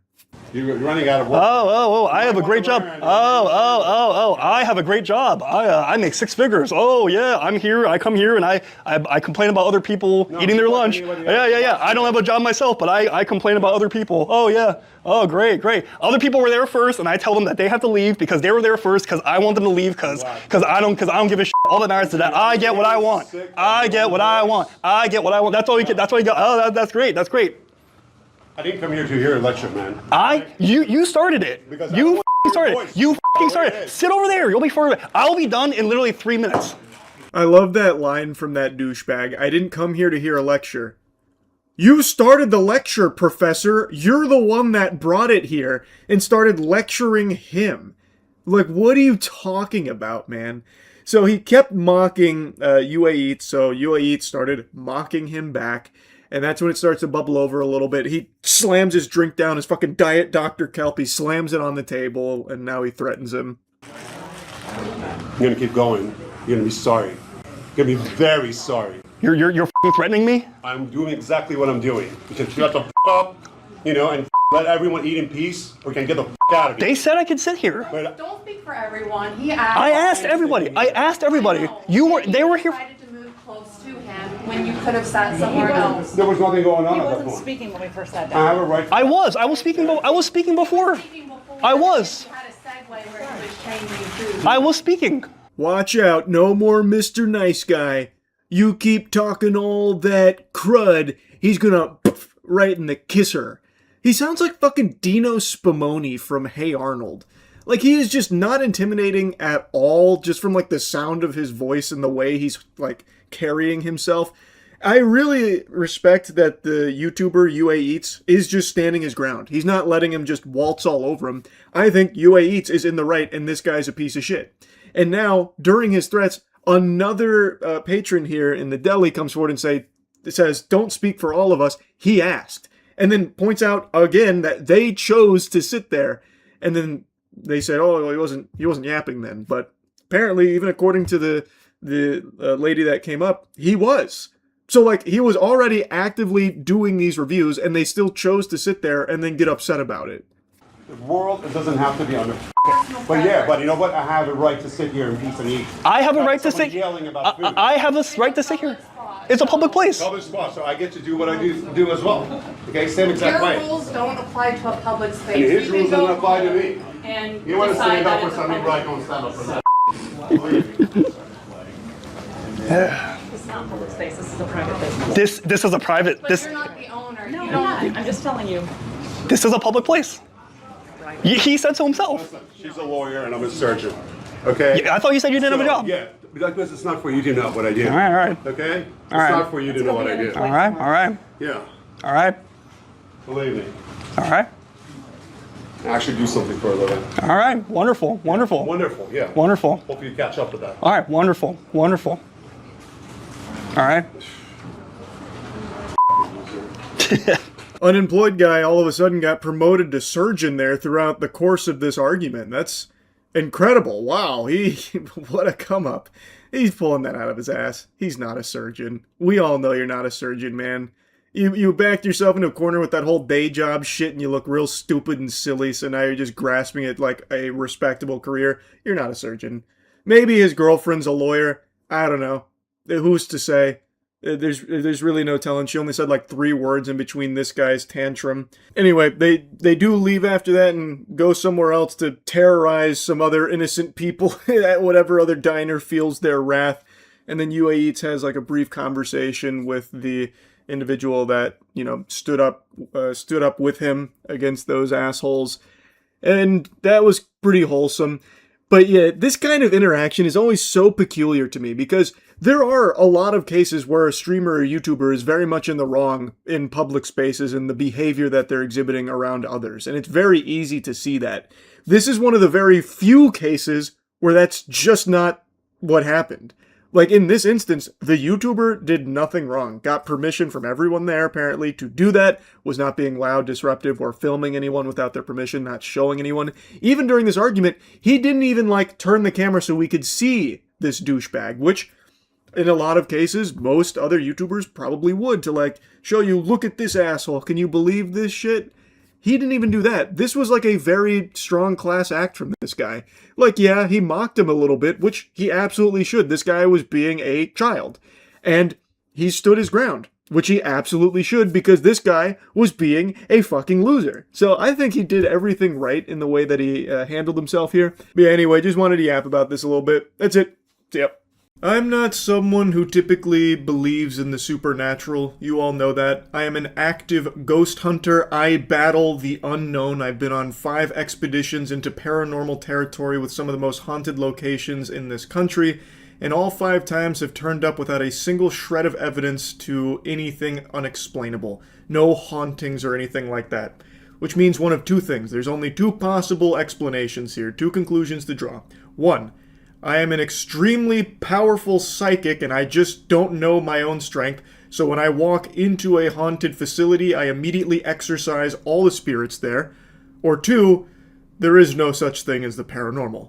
I'm inclined to believe the latter, but I continue to ghost hunt, and hopefully one day we'll find some actual evidence to the existence of spirits and ghouls and goblins and gnomes and all of that. But for now, still a big goose egg there. Though I don't believe in that kind of paranormal activity, there is something science can't explain that I do believe in. Curses. As I always say, a curse is just science that we haven't been able to comprehend yet. And I, unfortunately, was the victim of a very potent curse. Almost up there with, like, Avada Kedavra, except instead of killing me, it's killing my dreams of winning big trophies and big tournaments. The curse I'm referring to is my esports team's drought of major wins. What do I mean by this? Well, I've been in esports now for about 5 years. As all of you know, we have recently merged with Shopify Rebellion, so Moist Esports and Shopify Rebellion, we have rolled into one team. I've already talked at length about this merger, but I'll go ahead and give you the biggest cliff note here, one that people keep asking about. Why did we change the name? Well, one of the big reasons we did this merge in the first place is because our previous name, Moist Esports, well, that name was mud. They actually treated that like it was a slur at U.S. immigration, so we were no longer able to get our players, our international players, into this country for tournaments, and we speculate that it might be because of the name. Someone had a huge hate boner for it. So, obviously, keeping the name would still keep that problem.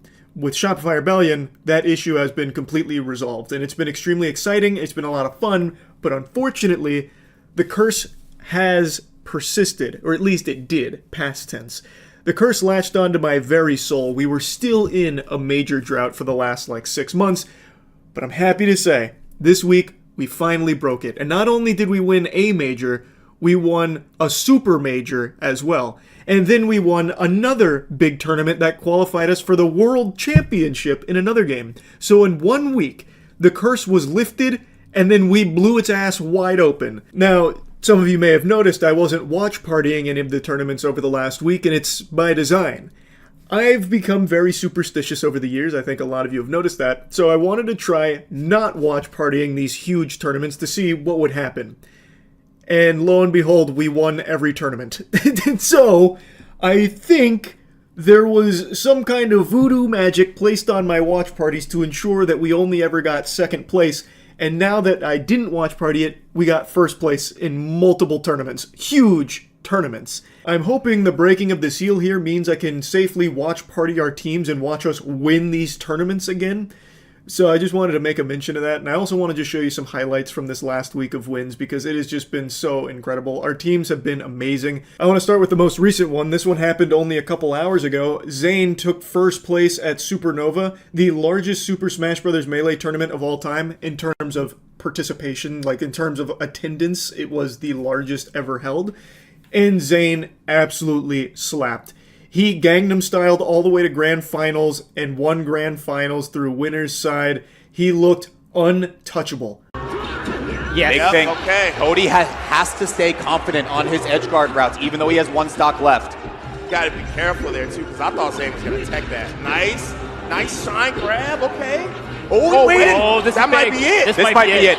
The weak hit. But he's got it. He's got it. He doesn't want to commit. He has it this time. Surely it is enough to do it. And Zane Nagmi, your Supernova 2025 champion. He's got 2 in a row. That's right. Zane's got it all. Let's go. He's got it all, winning the world's biggest tournament in history. The biggest tournament of all time. And now you can see the emotion has come from this man, Zane Nagmi, number 2 in the world as of this summer, making a statement with the gold medal Number here. 1 today, though. Number one today. Let's go. Yo. Let's go. Doing it on the home turf. On the home turf, bro. This is a huge dub here from Zane. This isn't just a major. This is a major set to Wumbo. It's a super major. You fucking love to see that. That right there could make a grown man cry. And you know what else could make a grown man cry? Just sob?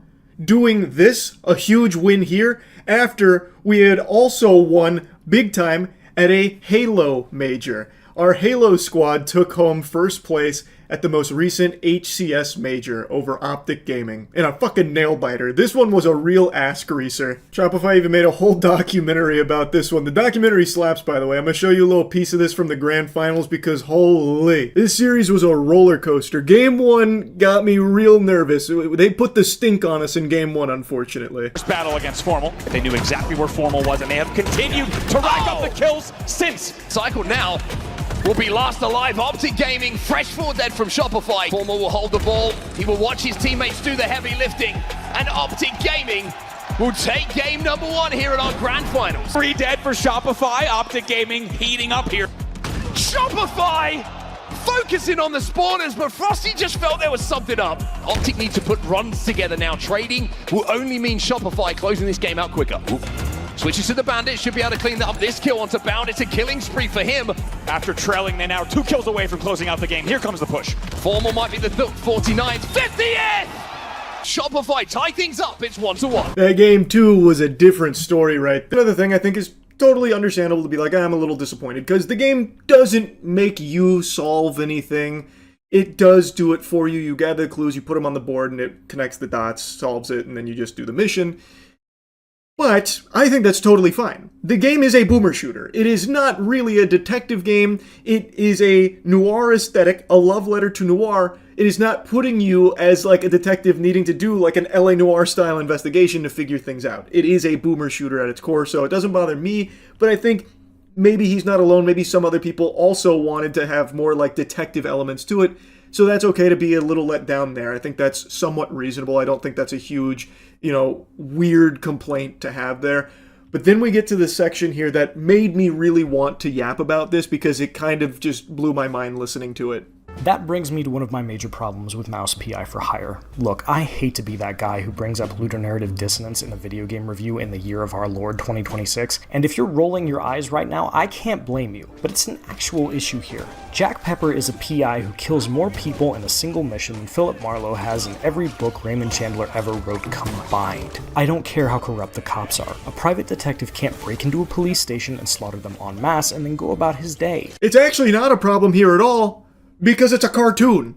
This is supposed to be a cartoon, and one that doesn't take itself seriously, very obviously doesn't take itself seriously, because everything that happens in there is used as a joke or a means of, like, entertaining you as a cartoon would.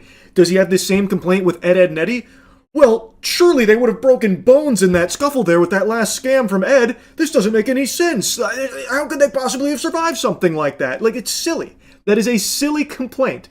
It's not a narrative disconnect because it is a cartoon. And it is very clearly, unapologetically leaning into that. So no, it's not actually a problem here, Scrooge. You, the detective Jack, going around massacring 1,000 bad guys and then cooling off at John's with a tall fucking glass of fondue and then playing cards at the table is totally understandable in this setting because it's a cartoon.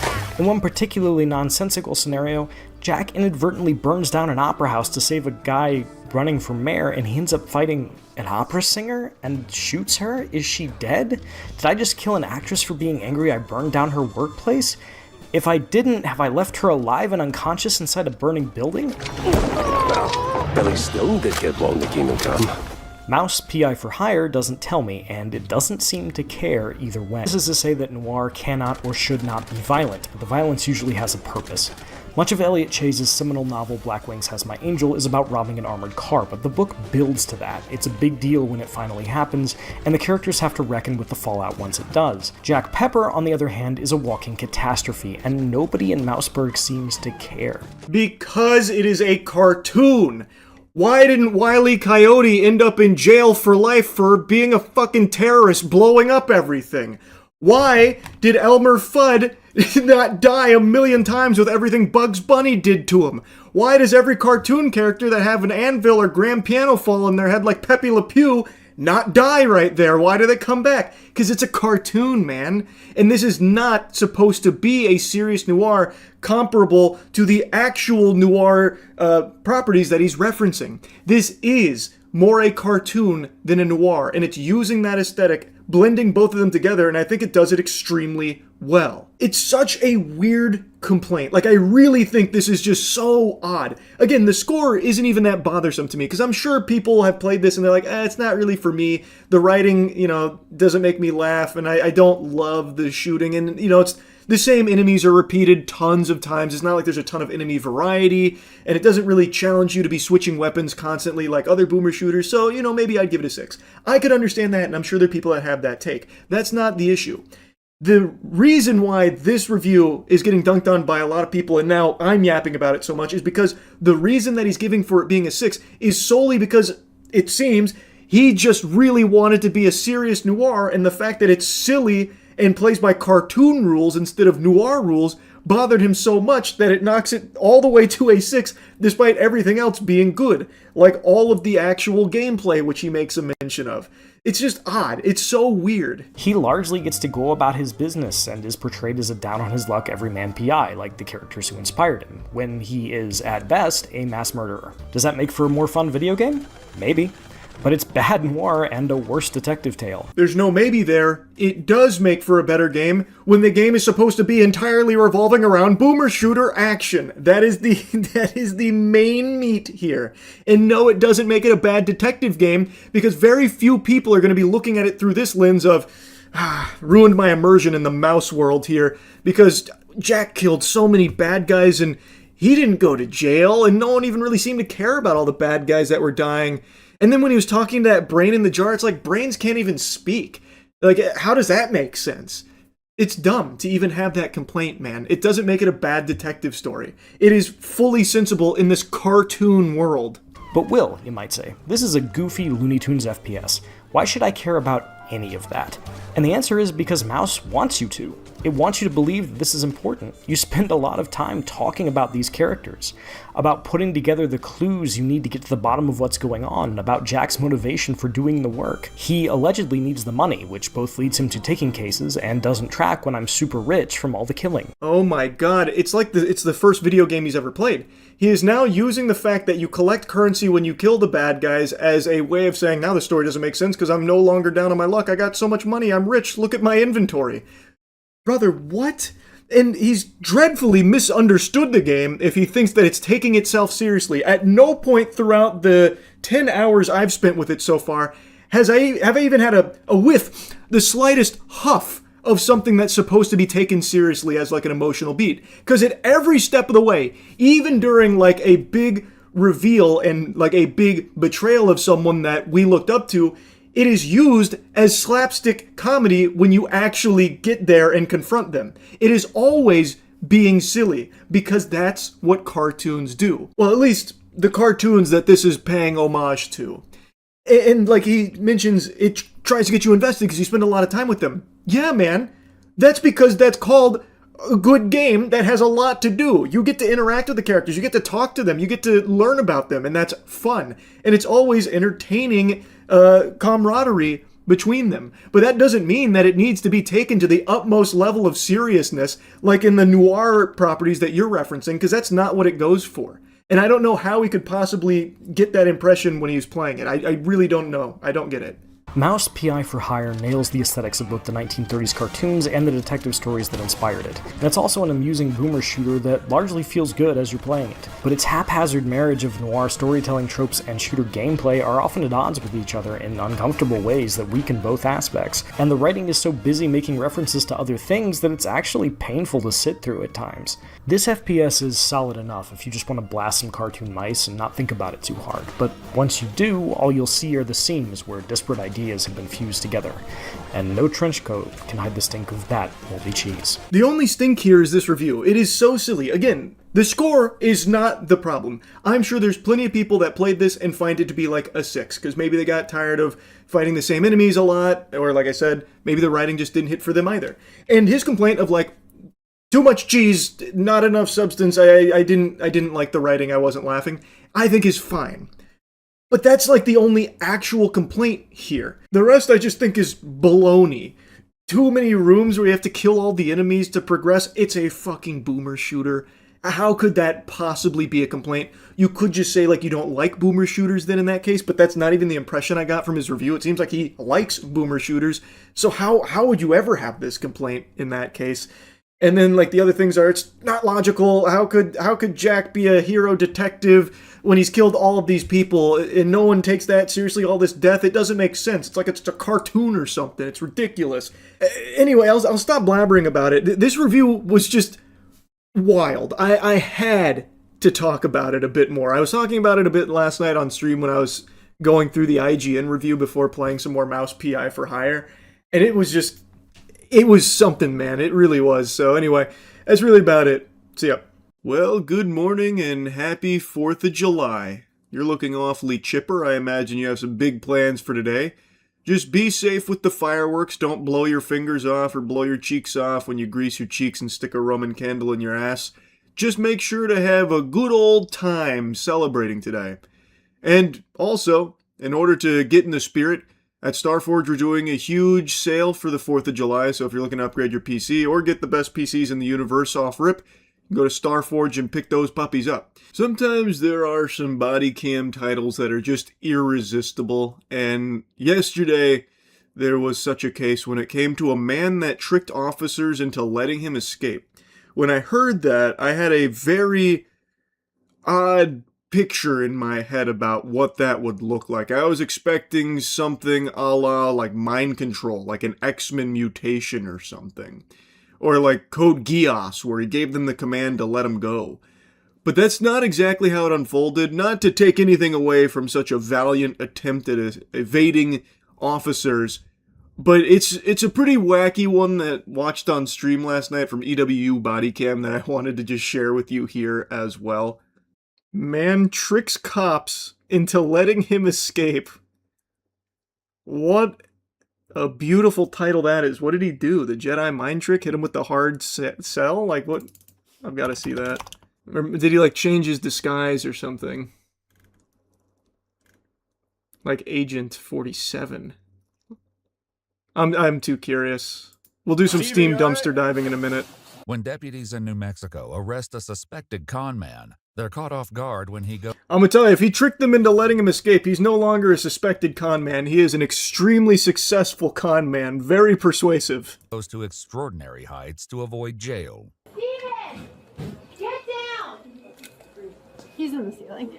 The following is based on official police records released to date. And Ceiling some of the footage strats, has rare never in been the seen meta. before until now. On February 9th, 2024, Bernalillo County deputies arrive at the home of 60-year-old Stephen Byers, a man... He's 60? Damn, he looks good for 60. He's looking fresh. Can you just open the gate and let me put the dogs in? Let's sit you up to your backside there. Okay. Will they like listen Yeah, to you? they'll listen to me, yes. Send them up. Okay. Thank you. The deputies walk Stephen to a cruiser and search his pockets, finding tinfoil and a small tube containing 42 blue pills. Those are the limitless pills. He's about to unlock 100% of his brain. Or hit a fentanyl. Could be one of the two. You guys got me cuffed. They won't do nothing. Please, you guys, please. Do you have leashes or something? If you just open the gate, I'll tell them to go and they'll run back there. Forward. There's only one problem. The gate is locked, and the keys are inside the truck. Are they mean? Oh, no, I not see. mean at all. Okay, so this isn't exactly what I thought. So my guess is he's going to get into the truck and just fucking take off, pedal to the metal. I thought he was just hitting all the, like, charisma checks and was able to persuade them to leave. They're like, okay, we've got to let this guy go. He's too smooth. He's too suave. All right, I see how this works now, I think. While some of the dogs are distracted, a deputy is able to quickly reach in and grab the keys. But they still need Stephen's How many help dogs were in there? There's a dog hiding up in here, it looks like. Is that a dog? Wait, what am I looking at there? Is that it's like the fucking chupacabra. Are those 2 feet? Is this a duck? There's definitely something there, right? I'm not on the crack pipe, right? I think that's just toilet paper. No, there's like a snout here. It looks like... No, you're right. I think it might be toilet paper. But it looks like there's a little snout here and 2 little feet. That shit is just like a gremlin-looking thing. That toilet paper came into a weird formation there under the brakes. Some of the dogs are distracted. A deputy is able... No, it is a dog, you bastard. You made me think I was crazy. That is 1000% a dog. This man's got dogs everywhere. It's like an Easter egg hunt. To quickly reach in and grab the keys, but they still need Steven's help getting them out of the truck and inside the gate. They decide to let him help if he's willing to cooperate. How does it even fit back there? I don't know, it's like playing Mecha Chameleon in his car. Yes, I did. Why'd you do that? Because I was freaking out. With Steven's cooperation, they're able to get his dog safely inside. And while that's one problem solved, they're about to have an entirely new one on their hands. While in custody, Steven complains of chest pain and difficulty breathing, and I was wrong with my assumption. To hospital for treatment. There, staff administer nitroglycerin, a medication that can cause side effects including nausea. Eventually, Steven asks to use the restroom. No, you're good. Alright, don't do anything weird in there, Steven, like climbing into the ceiling or something nefarious. For several minutes, Steven can be heard vomiting behind the bathroom door. He soon returns to the deputy's custody without incident, so there's little concern when he asks to go again.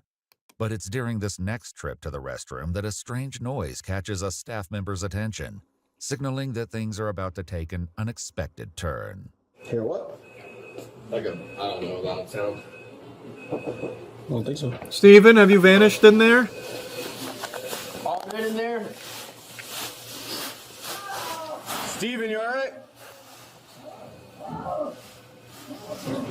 What is happening? I hear it up there. What the fuck? Why is he screaming like that? Did he encounter Siren Head up in the ceiling? What's going on in there? Uh-oh. Can we? Does security have a key? Bro saw a spider. True. Get down! Quit with the horseplay. Can't make this Oh my god. we need a key to this door. They're getting security. Oh, just go chase him around up there. Let's get a ladder and get up in there. How you doing? Steven, get your ass out here! Please notate in the CAD that my 16 is trying to escape through the ceiling at Loveless. We're gonna get you. He's not doing very good. While hospital staff begin... Yeah, luckily the booby patients traps in up case there are Steven falls working. through the ceiling, a member of security unlocks the bathroom door. Inside, they find that Steven had overturned a trash can, using it to hoist himself up through one of the tiles. Steven! 60-year-old man, by the way. You're not getting out, bro. Get your down here. He's moving that way. He vented. Yeah, he's moving this way. We fall through. Where are the lights? Once the commotion stops, they begin to fear he may have already found a way out. Maintenance brings in a... What? What do you mean? What? Brother, I literally heard him in there fucking tangling with the boogeyman. What do you mean he found a way out? You might, I feel like you got eaten alive up there. You might find like a skeleton. Found a way out my ass. Hoping that Steven may still be hiding, a deputy climbs the ladder to get a closer look. Well, this is cool up this here. Drops down, and the like insulation is pulled out that he might have went down to the floor. Down right there? Yeah, like straight down under where the ladder is. What a cool adventure he must have went on up here. Keep in mind, Steven doesn't have a flashlight, so I think the reason he was screaming is because he went into the ceiling and then instantly fell into the hole here. He got right in the ass crack. Because it's pitch black in there. He's actually just fucking tumbling around in the pitch black. Once the deputy reaches the ground, he quickly spots Steven crouched in the fetal position. That was stupid, huh? Yeah. I tried. Let's go. It was a good try, Steven. Why would you do something like that, dude? Just got scared. So now extra charges is worth it, bro? Mm-hmm. Come on, let's go. I'm not violent. Hey, Steven. I don't think you're violent, but... I got him right here. I just got scared. Alright, we're just gonna bust through the wall. Very limber for 60, Steven. Very impressive. Step down, turn around, put your hands behind your back. You good? Yeah. Very cool. What a cool little adventure. I wouldn't necessarily say that was the most impressive trickery. He just said, "Can I go to the bathroom?" and then climbed into the ceiling. I thought it was going to be like a very elaborate scheme. But that's about as simple as it gets. That's like video game type shit. It was worth a try, though. According to police records, hospital staff estimated approximately $20,000 in damage, including broken ceiling panels and pipes. After Steven was discharged, I guess he could was have permanently fallen through it. trespassed from the hospital. Can you imagine being trespassed from a hospital like you're dying, but they won't let you in because you climbed in their ceiling? Nope, sorry. You're blacklisted. Look, your name's up on the wall. Sorry. You're gonna have to go somewhere else and die. And 2 counts of larceny. He was sentenced to 4 years and 6 months in the New Mexico Department of Corrections, to be followed Which by he's 1 already year escaped for from. parole. Worth a try, I suppose. Reminds me of those prison breakouts. But less successful. Lee? Oh my god, you're right. Wait, this is... Wait, what? Dance protest number 1, too hot for TV. Hello, thank you, everybody. She already knows what's coming. She was smiling seeing him coming down. She's like, holy shit, that's Will Thilly. Hey, residents. Committee?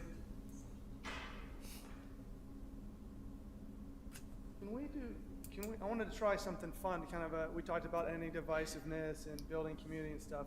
Can we hit the music? And, you know, we had a dance video that looked great, the Thriller video. Oh, excuse me. Mr. Thilly, And so, please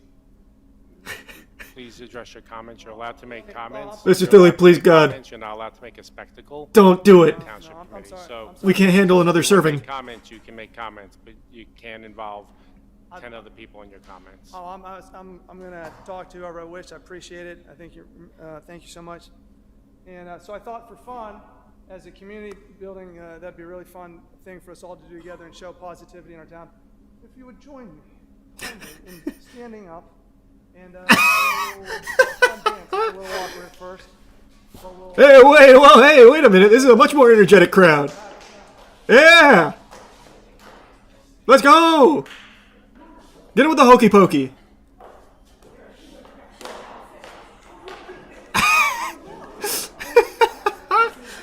There's chaos! Anarchy! Oh, wait! Oh, baby! I can only see out of the corner here. Hey, are you writing this down? I don't see you taking notes. Your time is up.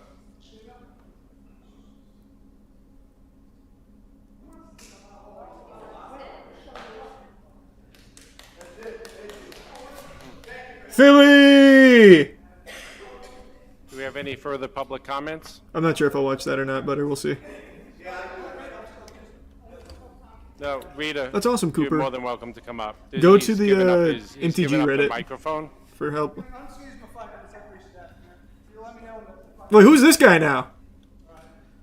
His sidekick. Wait a second. Mr. Thilly, you walked away from the microphone, so we're considering that your time. My time, sir. I appreciate So- that. I'm just doing my time. That's okay. Can you? Can we get Ray Gun in here for a dance battle? You done? No, I'm not done. I just told you, tell me when the 5 minutes is up. That's when Your 5 minutes is up. Yeah. That's a legitimately lying under oath, maybe? It has not been 5 minutes. It's been 2 minutes and 40 seconds. He's got plenty of time left. Next. Officer. Yeah. I didn't hear my time run up. You. Did it run up? Why did our taxes go up so much? WillBilly.com. Rita, please come up. Reminds you of the rent is too damn high guy. Hey, when you're right, you're right. Is your sub DeLorean? Let me see. I've got to see others now. Join me now. I will take back our town. Oh, this is from a year ago. Roof is done. Oh, that's got DMCA music. He's even made his own like music videos here. Cougars Never Quit motivational video. Is there anything you want to say about anything I've said, or I'm listening? Nothing? You've intimidated them with your spiritual pressure, Will. I'm not asking any questions, so I just wanted, please, can you not say anything about me after I leave the podium? Okay, so it seems like he's only danced a couple of times. It seems like it's more of a new thing that he does. Wow, this is sold out crowd on July 8th here. Holy. Thank you, man. Wow. So, I got a sunburn Oh, on my neck here, like doing all that. that's a shame. Yeah, it seems like the dancing's not something he does all the time. I like this one. This is just called Full House. Hope everything's going good. Man, he is here like every day. I've been thinking about making,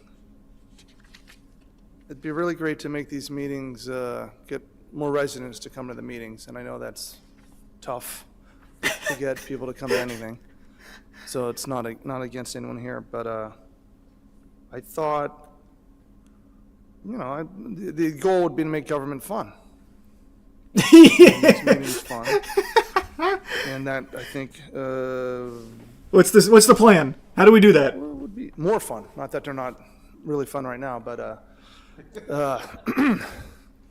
just thinking of on my own, thinking of ways to get people down here, because that's great. Everyone gets to know you guys in a more personal level as we relax, and So I thought for sure he one was going to idea I start had, dancing. I think would be possibly to have maybe a question and answer session where. No. We need more dancing. Maybe that's the reason for the dances. He wants more people to attend town hall meetings. It could be it. It's certainly possible. His thing is make developers pay their taxes, not us. That checks out. Like he's actually, he is running with like an actual purpose. Like the dancing is kind of silly, but it looks like he actually does have like a real thing he wants to accomplish. Well, that's good. I ate a Brillo pad once when I was a kid. Went into the cupboard and just chowed down on it. If you don't know what Brillo pads are, they're little steel wool pads with soap on them. So I was basically the first Tide Pod eater, the patient zero. You didn't know that? My mom didn't tell you? That's weird. Thought you two were close. Speaking of eating, though, I did see that a food review YouTuber got into a bit of a tiff at a deli when he was reviewing a sandwich when another patron started chirping and expressing some very strong feelings about what he was doing. And this interaction blew up online. Apparently on TikTok, that shit went double platinum. Even the full uncut version on his channel, UA Eats, has like over 3 million views. And I think it's because in instances like this, usually it's the YouTuber that's the fool, the jester that everyone doesn't respect and they look like big assholes. Because it is very easy to dislike streamers and YouTubers because in a lot of cases they're like disruptive or being a nuisance to the people around them. Something I talk about a lot is how they treat others in public as like their little props to exploit for their content. But in this case, the food reviewer, UA Eats, I think was very much in the right. And the guy that was, squealing at him was the big asshole. Oh man, I really want to enjoy my food, and you can stop doing that. I'm allowed. I was here first. Do whatever you want. Right? I was here first. I was here first. What's the difference between me doing this and talking to someone next to me? Don't worry. I'm gonna put on some music for you now. All right, go ahead. I asked the people around me. They said it's fine. You came. I was here first. It's a public place. Yeah, so I'm here. I'm allowed to talk. If I were talking on the phone, would that be different? There you go. Dude put him in the scholar's mate right there. He just popped over his king there when he made the comparison. If I was talking on my phone, would it be any different?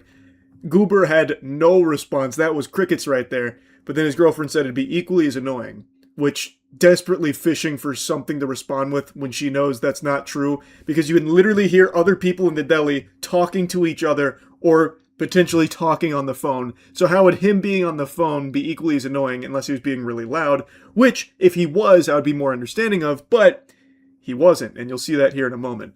So he is just trying to review this sandwich here, and this couple sits down right next to him and instantly expresses that they don't like what he's doing and they want him to stop. And he's saying, look, man, I was here first. I could do this. I can review this. And he's like, oh, okay. I'll put on some music then. So he was going with the Galaxy Brain strategy of playing DMCA music to try and get the video demonetized for him. So he's like somewhat savvy to online behavior, because that is something you can do, and it does butt fuck whoever's like recording there, because then they can't make money off the ad revenue. Well, I mean, to a certain extent, they could like edit around it or like erase the song with like the YouTube editing tool, but it does become like a headache for them. So that is a real strategy that sometimes people employ. He never actually plays the music. It was more of just like a empty threat of doing so. But regardless, it's such an unnecessary interaction because they chose to sit next to him there when there were other spots available, according to everyone else that comes into this here. And initially I thought this might have been staged for the sake of like a viral video to help blow up his channel. But as I was fishing around, it doesn't seem like he'd be the kind of guy to do that. He just seems like a normal, laid-back kind of guy. So I'd be really shocked if this was staged. But people are talking over there. I was here first. If you don't like it, you can move up to the other side of the table. All right, that's what I thought. Come on. All right. All right, so anyways. I was talking about this, you know, it's pretty awesome, isn't it? Nobody likes All right, so anyways, let's try the sandwich here.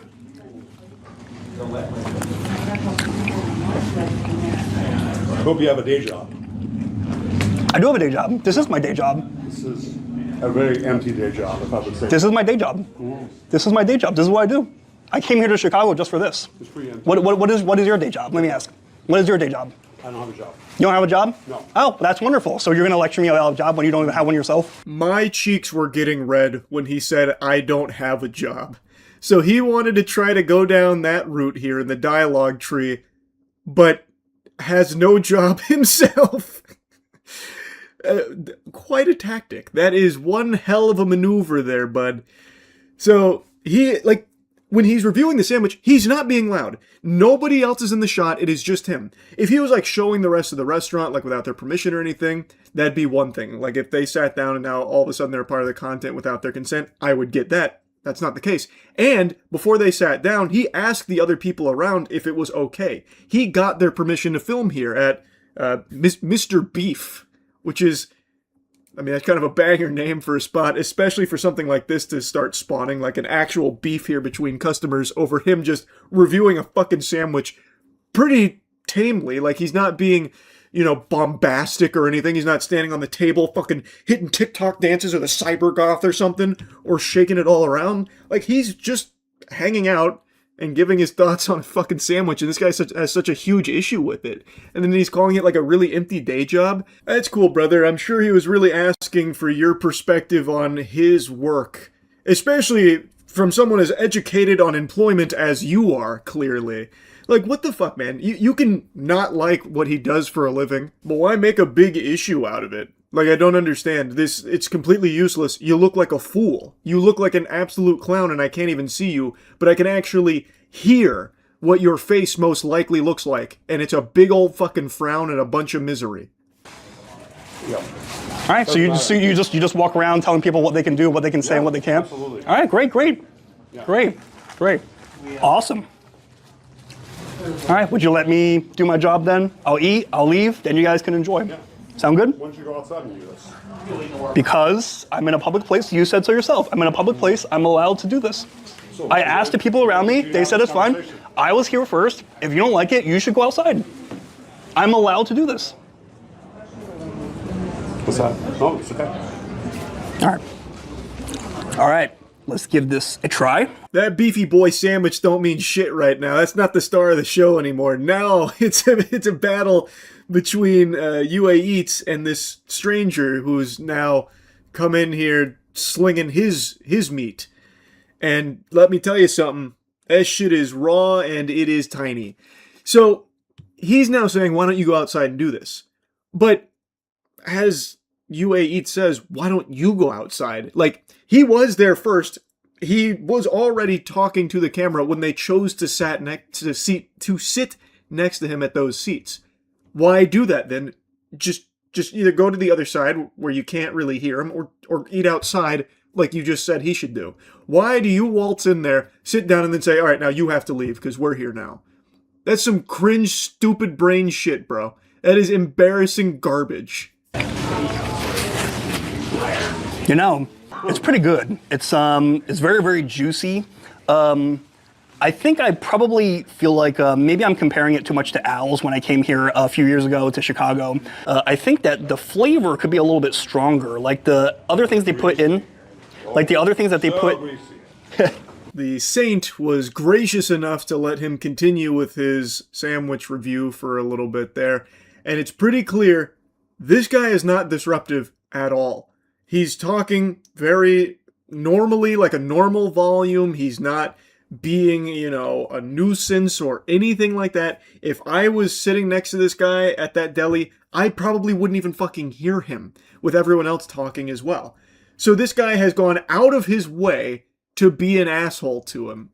Like, it blows my mind how people like that just go through life with that kind of chip on their shoulder, just looking for issues to get angry about, get all fucking steamed up for. Why? Like, you don't like what he does, and that's fine. You don't have to. Like, not everyone's gonna want to see a food review. Like, it is what it is. But also, most people should have the brain capacity to recognize that it's not that serious, that you need to... They came in there and farted in them. It was beautiful. The boys started coming alive, and they were starting to feel it. There, he kills Renegade, who had that sniper rifle. Doesn't go for it. Does the damage onto Legend, and now pushes forward to find himself a double kill. Shopify will take this first hill unless something magical happens. Optic are going to stop Shopify Rebellion from scoring. Ooh, that's Royal too. And Frosty is buying time, gets the trade in that position somehow or other. All of the players are falling. Frosty last alive. I don't think he's going to be able to get near that hill. He's cut down, and it looks like Optic might have done enough. And they will go ahead in the series. They're up 2-1. Just when you thought Shopify was finding some footing, finding momentum after that second hill. Spots outbound. Oh! Deletes bound with a backspace. Shopify cap. That's a big trade for Formal, however, still a man advantage. It's a 2v1 on the map right now as the flag will continue running through Rat. I don't know if Optic can stop this one. I don't know if there's anyone in position. I think this is going to be it. Renegade the last hope, and the G-Slide is there, but it's not going to be capped just yet. Does not get it. Here comes Cycle, though. He will be there, and yes, Shopify Rebellion will get the flag and tie up the series 2-2. Royal 2 tries to make something happen for Blue Pipes, but cannot, and now he just needs to stay alive. He's out. Nades fly into tower from Shopify Rebellion. They get a pick, and most importantly, it's the pick on the shock rifle player. Last shot with the double, last shot with the shock rifle. 2 dead, but Optic's still in the lead here. It's all about this camo bottom middle. Oh, he's sending it. Last shot with the slide. Now 48-46, 2 kills away. Last shot gets the pick. Royal 2, there's one. Shopify close out. Shopify 1 map away. Best of 7 keeps me sweating. Squad is looking so strong here. Lot of momentum, but then game 6 gets rocky. All right then, Salt Lake City, this could be the final game of our grand finals. The final game of the event.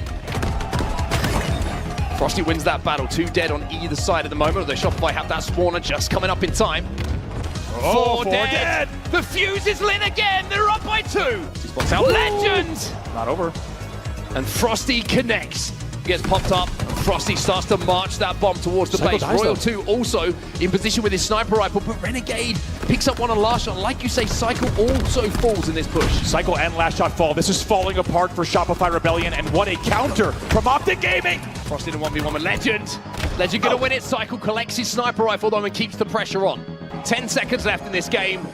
Bomb was set around 5 seconds left in the game. Shopify can't do anything about it. And ladies and gentlemen, Optic will win it! Before showing you the exhilarating Game 7, I do want to say, I know how a lot of people feel about Halo in the current era, about it not being the juggernaut that it once was. I understand.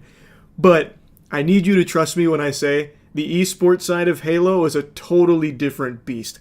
Halo professionally hasn't been this good since the OG MLG days. I'm talking back in the straight Rippin era, the Walshy era. I think the Halo we're seeing over the last like 6 to 8 months is up there with some of the greats from back in the day. It has been so fucking fun to watch. Even before we merged with Shopify and had this Halo team, I was still watching these tournaments because they are just so good. We're tied up at 3-3. Renegade has that green gun. There's a player behind him in the chimney. Did he get the stick? Shield's broken again. Wasting ammo and playing it, just taking absolutely zero risks. Also has the QT. He can QT right out if he needs to, but the shots are so good that he doesn't need to just yet. Gets some extra damage as well, but looks like should be flushed out. What? No! He's all over the map. He's putting the QT to use, and he spotted out the camo here. He knows it's here somewhere. Legend has no idea. Last shot picks off camo. QT's back. 24-28. They're down by 4. Last shot with camo. 2 dead. For Optic Gaming, Royal 2's chasing down members of Optic at the back of the tower. It's 4 dead. It's 4 dead for Optic. It's a 1-kill game. Last shot plays it perfectly. Doesn't try to get too crafty. Doesn't try to get too aggressive with the camo. Instead, just plays the advantage, gets the damage that he needs, and also catches Renegade off guard. 1 bullet for Frosty. Success for Shopify a lot of the time is in this man's hands. He can't win the fight against Renegade though. Shopify making a play though. They're swarming on the big door. Cycle managed to get 1 kill. Renegade! Renegade! If he goes down there, this game looks so different. It is tied up at 40-40. Frosty can't peek. They keep Frosty off of dummy door. Very nicely done. They take the lead on Shopify. Royal 2 has a flank. Sniper rifle coming up as well. Still the 1 kill between the 2 teams. Legend versus Royal 2. And Legend was last alive. It's 45-43. Where's that snipe go? Where does that snipe go? It's in the hands of Frosty. Will he hit the shots to take this team home and their first ever Halo Infinite win? Royal 2 picks off Bound. Shopify inching closer. 2 kills to go with 2 members of Optic in the death screen.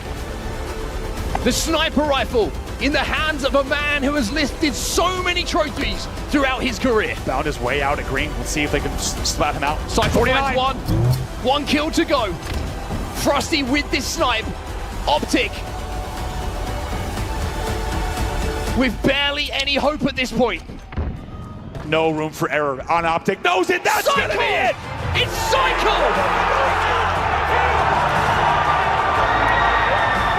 And what a story has got its conclusion.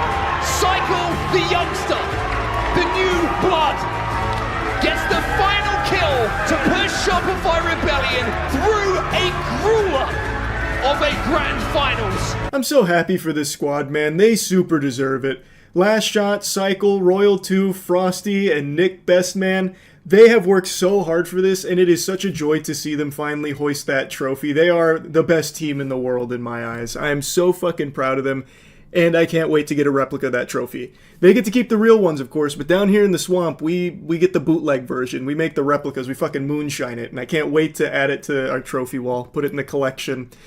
And this also wasn't the last tournament we won this week. We also won the Rocket League North American Last Chance Qualifier, which means our Rocket League team is now in the World Championship. Relax, let's relax. Watch the 50s. Oh, hell nah. Wavy, this has to be you. What a save. 2-piece with 0 boost. Wavy has to be you again. Reynolds, great cut off the demo of the respawn. 4 seconds. Let's end this 3-1. Come on now. The game 1 victory here for Shopify Rebellion. That one hitting the ground. Rebellion with a statement. It still got that dog in him, right? Even though he's got the mech. What a bump from Reynolds. What a shot as well. What placement. Look at Hoxer backwards on the crossbar. Look at it pop. Great pop. Wavy, slot it. Great pass back, free for 2-piece. This has been the best game I've ever seen us play without scoring. Keep it up. Keep it in. He's got 35. We've all got the boost. Oh no.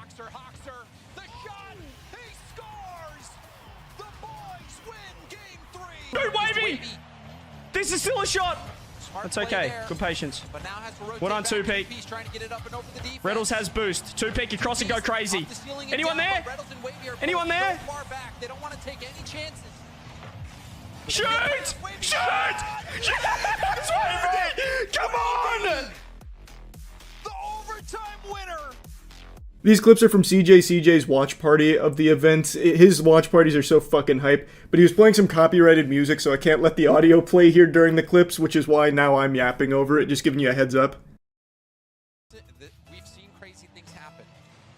I saw crazy things happen in Raleigh, and the fake kickoff! It blows up to be able to make a major, but then gets Stuff the majors! We're at Worlds, ladies and gentlemen! As Gen G or Wavy, who was brought in. We're at Worlds! To get this job done. Wavy, who has been... Wavy, Reynolds, and Two Piece pulled it off. A lot of people did not expect Shopify Rebellion to make this run. It was a fucking gauntlet getting here. And they came through and stomped in grand finals. It was beautiful, and now they get to go to the World Championship stage and hopefully make magic happen all over again, baby, and hoist the biggest trophy in Rocket League. That would be exhilarating. It really has just been an incredible week here for our teams, and I'm so proud of them and super happy about it. I hope we continue to flood the esports space with W's from our teams. It's been amazing, and I just wanted to showcase some of these big wins here since I didn't watch party them. I'm going to watch party the next ones, and hopefully all of these W's have fully undone the curse. Fingers crossed. I'm hoping the curse is broken. That's really about it. See ya. I know I've yapped and made fun of countless news outlets and tabloids because so many of these mainstream journalistic outlets are just trash, irredeemable garbage. And I'm one of the few brave souls on this planet that raw dogs the internet, so I actually don't use an ad block when I go on stream looking at, like, you know, what's going on in the world. And these websites are genuinely inaccessible unless you are using an ad block because they are so riddled with ads out the wazoo, where you only get like a couple of sentences of an article before an auto-playing ad or an auto-scrolling ad, or ads on either side are just butt-fucking your eyes. It is miserable. But standing atop this pile of filth is what I believe to be the worst offender of all of them, and that's the New York Post. Now, of course, there's not a single sentient organism on this planet that would ever misconstrue what the New York Post does with journalism, but when you're searching for information on something going on in the news, the New York Post is usually towards the top of that search on Google, so people end up there by accident, and it's an immediately regretful experience. It's a lot like the backrooms, actually. No one goes there on purpose. It's a fucking hellscape when you do end up there on New York Post. You can't wait to get out. So oftentimes I'll click on something not looking at where it's going, like the source, and it's the New York Post, and then my eyes start to bleed. Because, again, the internet without protection is a totally different experience. So going to the New York Post there is horrors beyond your wildest imaginations. It's Lovecraftian. And I made a whole video ranting about this a couple years ago. It's only gotten worse since then, by the way. But I find it so fascinating how all of these companies wage war on ad block. We need you to turn your ad block off to access our articles, otherwise you don't get it. You're stealing from us with your ad block. And then if you ever do make the mistake of buying into that siren song, that fucking fraudulent fib, what you get is ass blasted by ads, and then you can't even get the information anymore. So the only way to even get the information from the sites is to use the ad blocks, because otherwise all you get are ads. And these are from like official corporate-owned websites. It's so interesting because they try to shame you into turning it off, but if you do, it's a huge mistake. It's a really big mistake. But anyway, I've yapped about that a lot. Instead, I want to blabber more directly about the New York Post because I just saw this wacky humdinger where they, oh boy, that's getting my bubble guts going talking about the New York Post. They made an article covering Kane Parsons' home, and they have a tweet that just outright doxes him. I, of course, redacted that information here, but they proudly posted this tweet inside the unassuming $450K California house behind the $118 million backrooms horror phenomenon, and got community noted about how it's literally just doxing, which is not only against Twitter terms, but illegal, and it is just doxing him. I'm pretty sure they deleted the original tweet, but the article is still up. Now, I think they also got rid of the picture there in the article too, but they wanted to make sure that their high-quality writing was able to persist beyond the purge here. Like, yeah, they may have done something illegal, But come on, the nice AI summary they have of Kane Parsons' family home, that has to live on New York Post somewhere. So we're going to take a look at that. But what a diabolical, useless piece of shit the New York Post is. Why even make this in the first place? They post a picture of this house where allegedly Kane lives with his family, and they just post it out there for everyone to see. Hey, this is where that guy lives. The guy who just has a $118 million box office home run. This is his house. And it just has like the house number. They say where it's located. All just posted out there. Why? That's just, it is just doxing. Like, there was a few people I saw come in saying, well, it's not technically doxing because they didn't give the direct address, but the house number is visible there. They gave the location, they show the house, they show the square footage, and they describe every single facet of the house. That's about it. That's everything but the address. You can find that in 2 seconds. It is just doxing him. And the New York Post made a whole article about it. That's unhinged.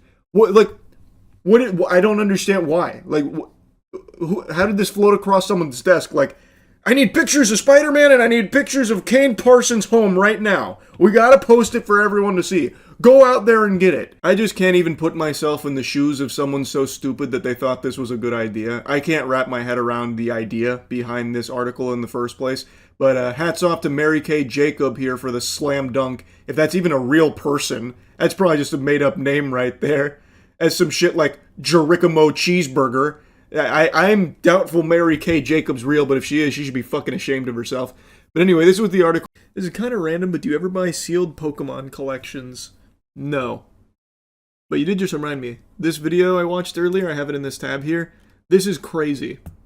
It's not necessarily a full sealed collection. She does have sealed product, but Pokemon has now reached the point where it's like a full-blown, like, luxury, like, display of wealth.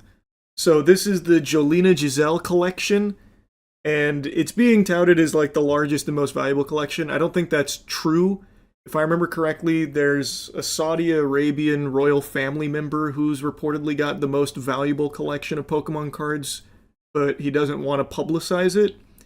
So of the public collections, this might be the largest and most valuable, but I don't think it's full bore the most valuable. But check this shit out. Amazing collection ever seen here in Switzerland. This is just a small part of it, and trust me when I tell you, it's like huge. Over 60,000 cards and products of the Jolina Giselle collection. I mean, for me as a collector, we have here the Illustrator Pikachu not 1 but 2 times. Even the it is crazy. That is the first time it got graded. Yeah, so it's super crazy. I'm Thomas Kovac. I own a store in Zurich, Amazing Toys, and I'm in the hobby. No idea where the wealth comes from for Jolina Giselle. And it's not only my hobby, it's my job. I own the store online. 2 Illustrator Pikachus is wild. Oh, actually, you don't know the half of it. What's even more wild, it's not just 2 Pikachu illustrators. This one, this 9, is the first ever graded Pikachu illustrator, which is why it's not PSA or anything. It's literally the first illustrator card to ever get graded. It's fucking absurd what she has. It is the first time it got graded.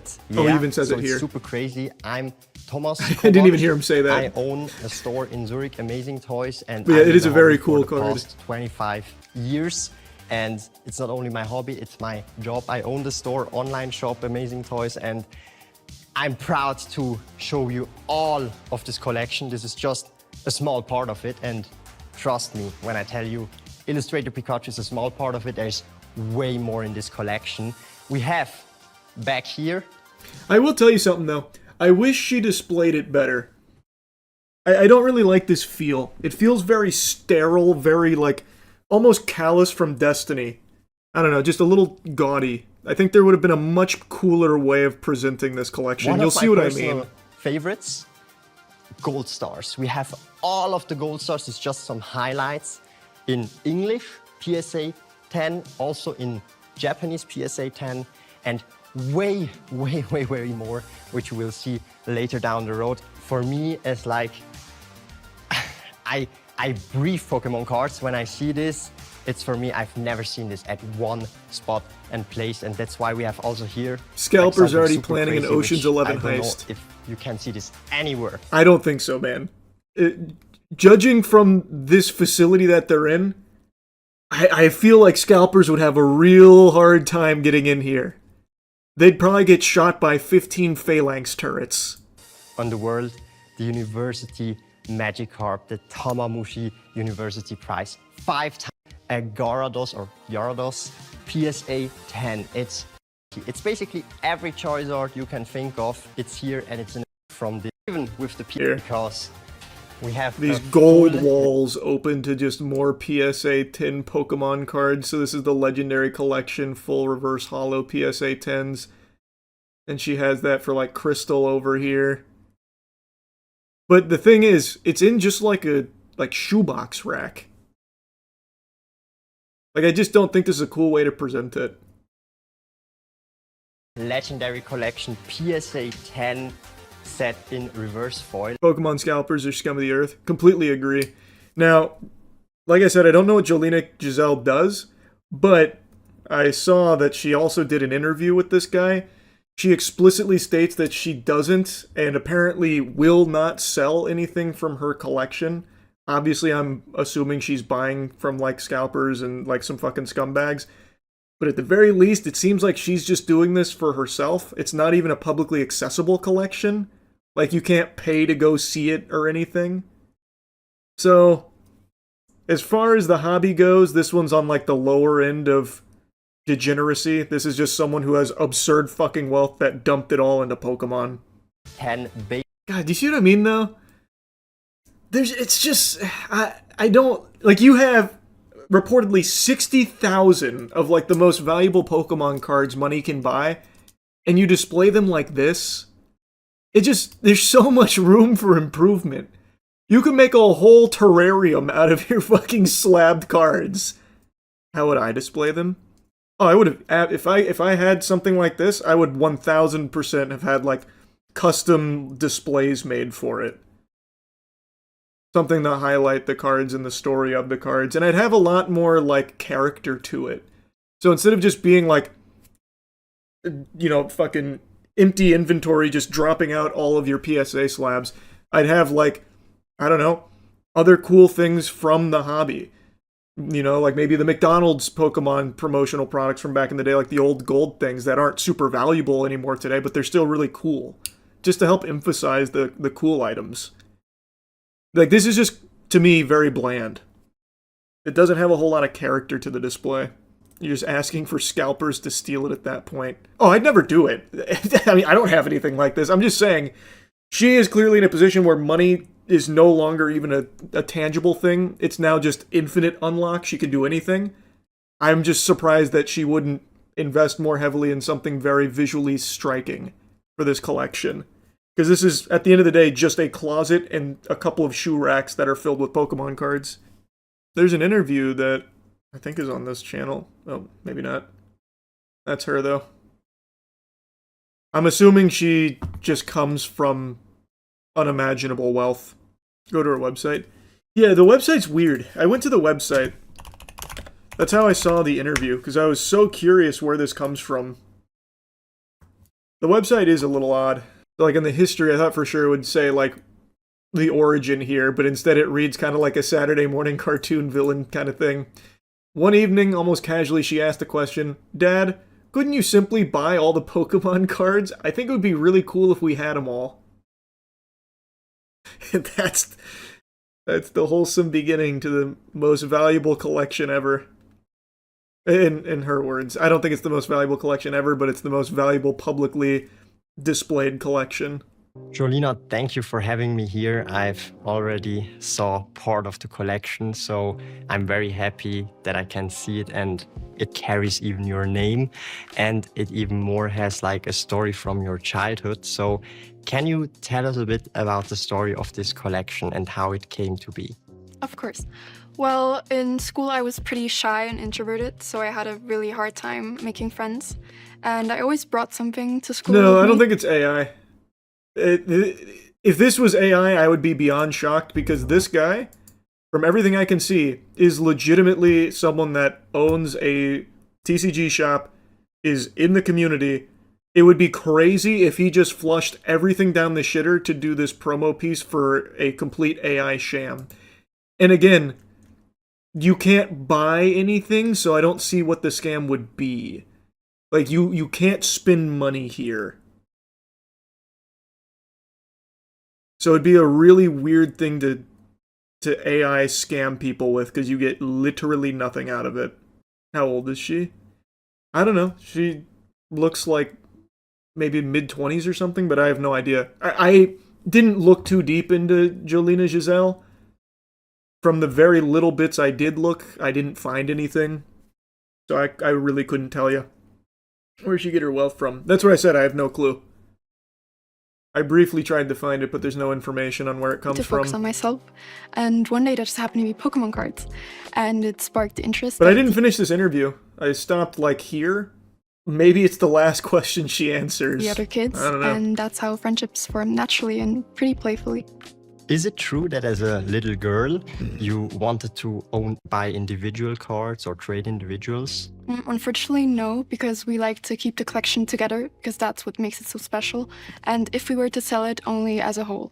So, and why share it now to the public that this collection exists, which is basically for me also once in a lifetime? We thought very carefully about it if we should go public with the collection or not, but we thought for the 30th anniversary it would be a real shame to keep it hidden, and we wanted to have something for the fans. I mean, I'm a fan, but way out of my budget, unfortunately. If you were ever to sell this collection, what would the future owner of this collection need to bring that you could entrust this to him or her? For us, it'd be super important that the future buyer would know what the collection stands for, because it's so much more than just Pokemon cards. It's about a promise my father made to me and always kept. And okay, that's very silly. That promise is, Daddy, why not just buy every Pokemon card? Like, he was clearly giving it to the kid. You reached out to grab it and put your hands on it and then take it from the kid. Like, that is clear in the video that you keep urging people to watch. If he was 20 years old, would it have mattered? If he was a 20-year-old man and both of our hands was on it, and if he would have took it away from me, would have been like, oh, you should have gave it to the woman. So if it was a guy and I'm a girl, then he should have gave it to the girl. But because he's a 10-year-old little boy or 8-year-old or whatever, how old he is, I should have gave it to him, but I didn't even know. Good news, I just went and bludgeoned myself with a sledgehammer and I understand her perfectly now. This is a bulletproof defense. She's got us all in a checkmate. So, I think what she's trying to say here, very convoluted, is that if it was a 20-year-old man that she stole it from, would people still be upset? And the answer is, people would still think you're an asshole. And then she flips it saying, what if a guy took it from me? Would anyone care?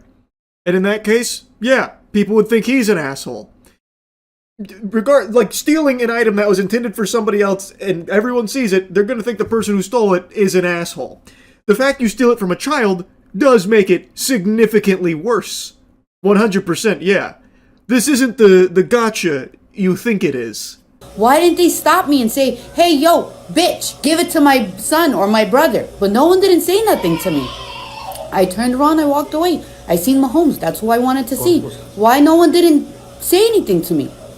But now you are posting it 1 week later? It's your fault. I stole it and nobody stopped me. Thus, you have only yourself to blame. She's now trying this angle. Also, people did mention it, by the way. The kid even called it out that she stole it from him. And I'm pretty sure in one of the other videos I saw, someone else also mentioned it. She just ignored it and walked away. So, like, they did. But now she's, like, trying to say that, you know, the father or whatever should have reached out privately to tell her that it was intended for his son or whatever. So it's his fault. Mahomes tried to give it to my son or my brother or whoever the hell he is to you. Look at this video. Look at, you put your hands on top of my son's hands and then you took it. You're older, you're stronger.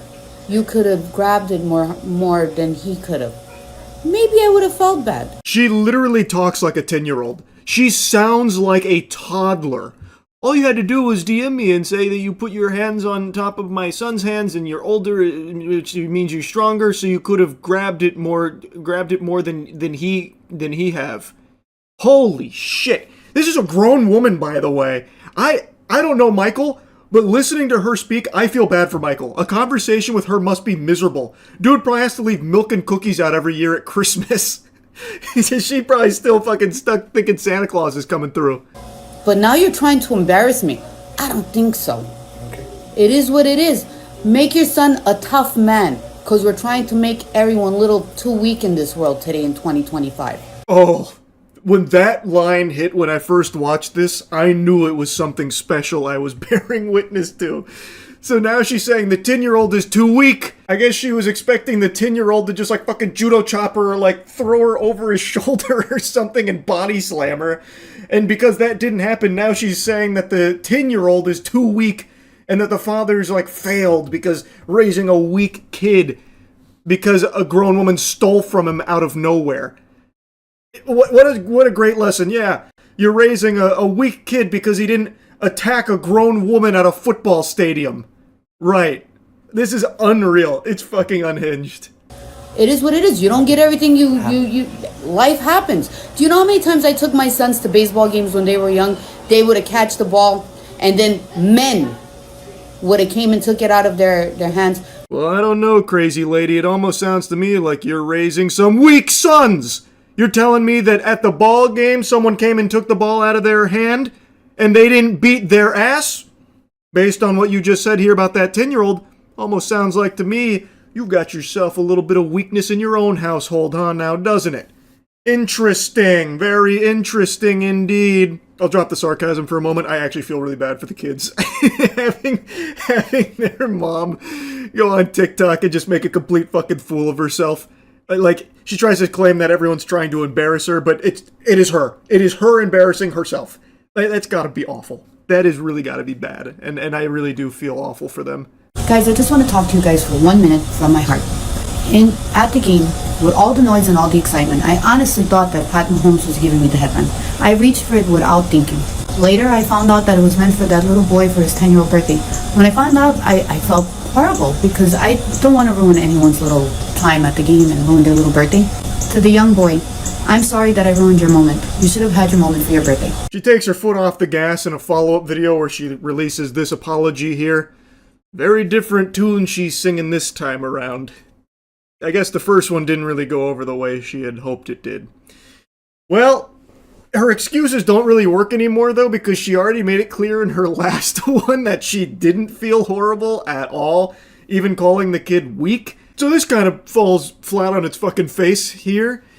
And she also can no longer make the claim about being confused, which would have been like a legitimate thing, because there is the potential that she was confused and thought maybe it was intended for her.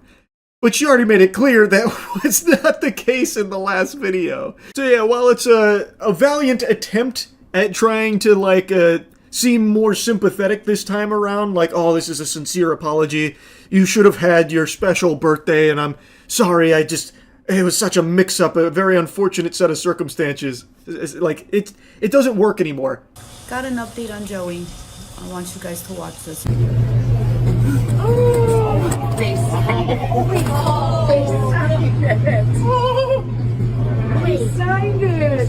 No, we didn't. They signed it.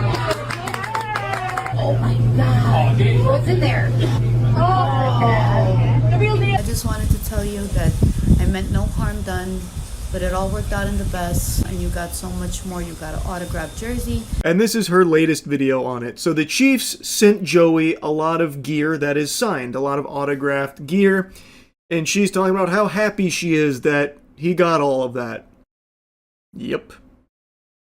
And that's that. Anyway, I just wanted to yap about this a bit. It had me laughing really hard watching her first response video. That's really about it. So yeah.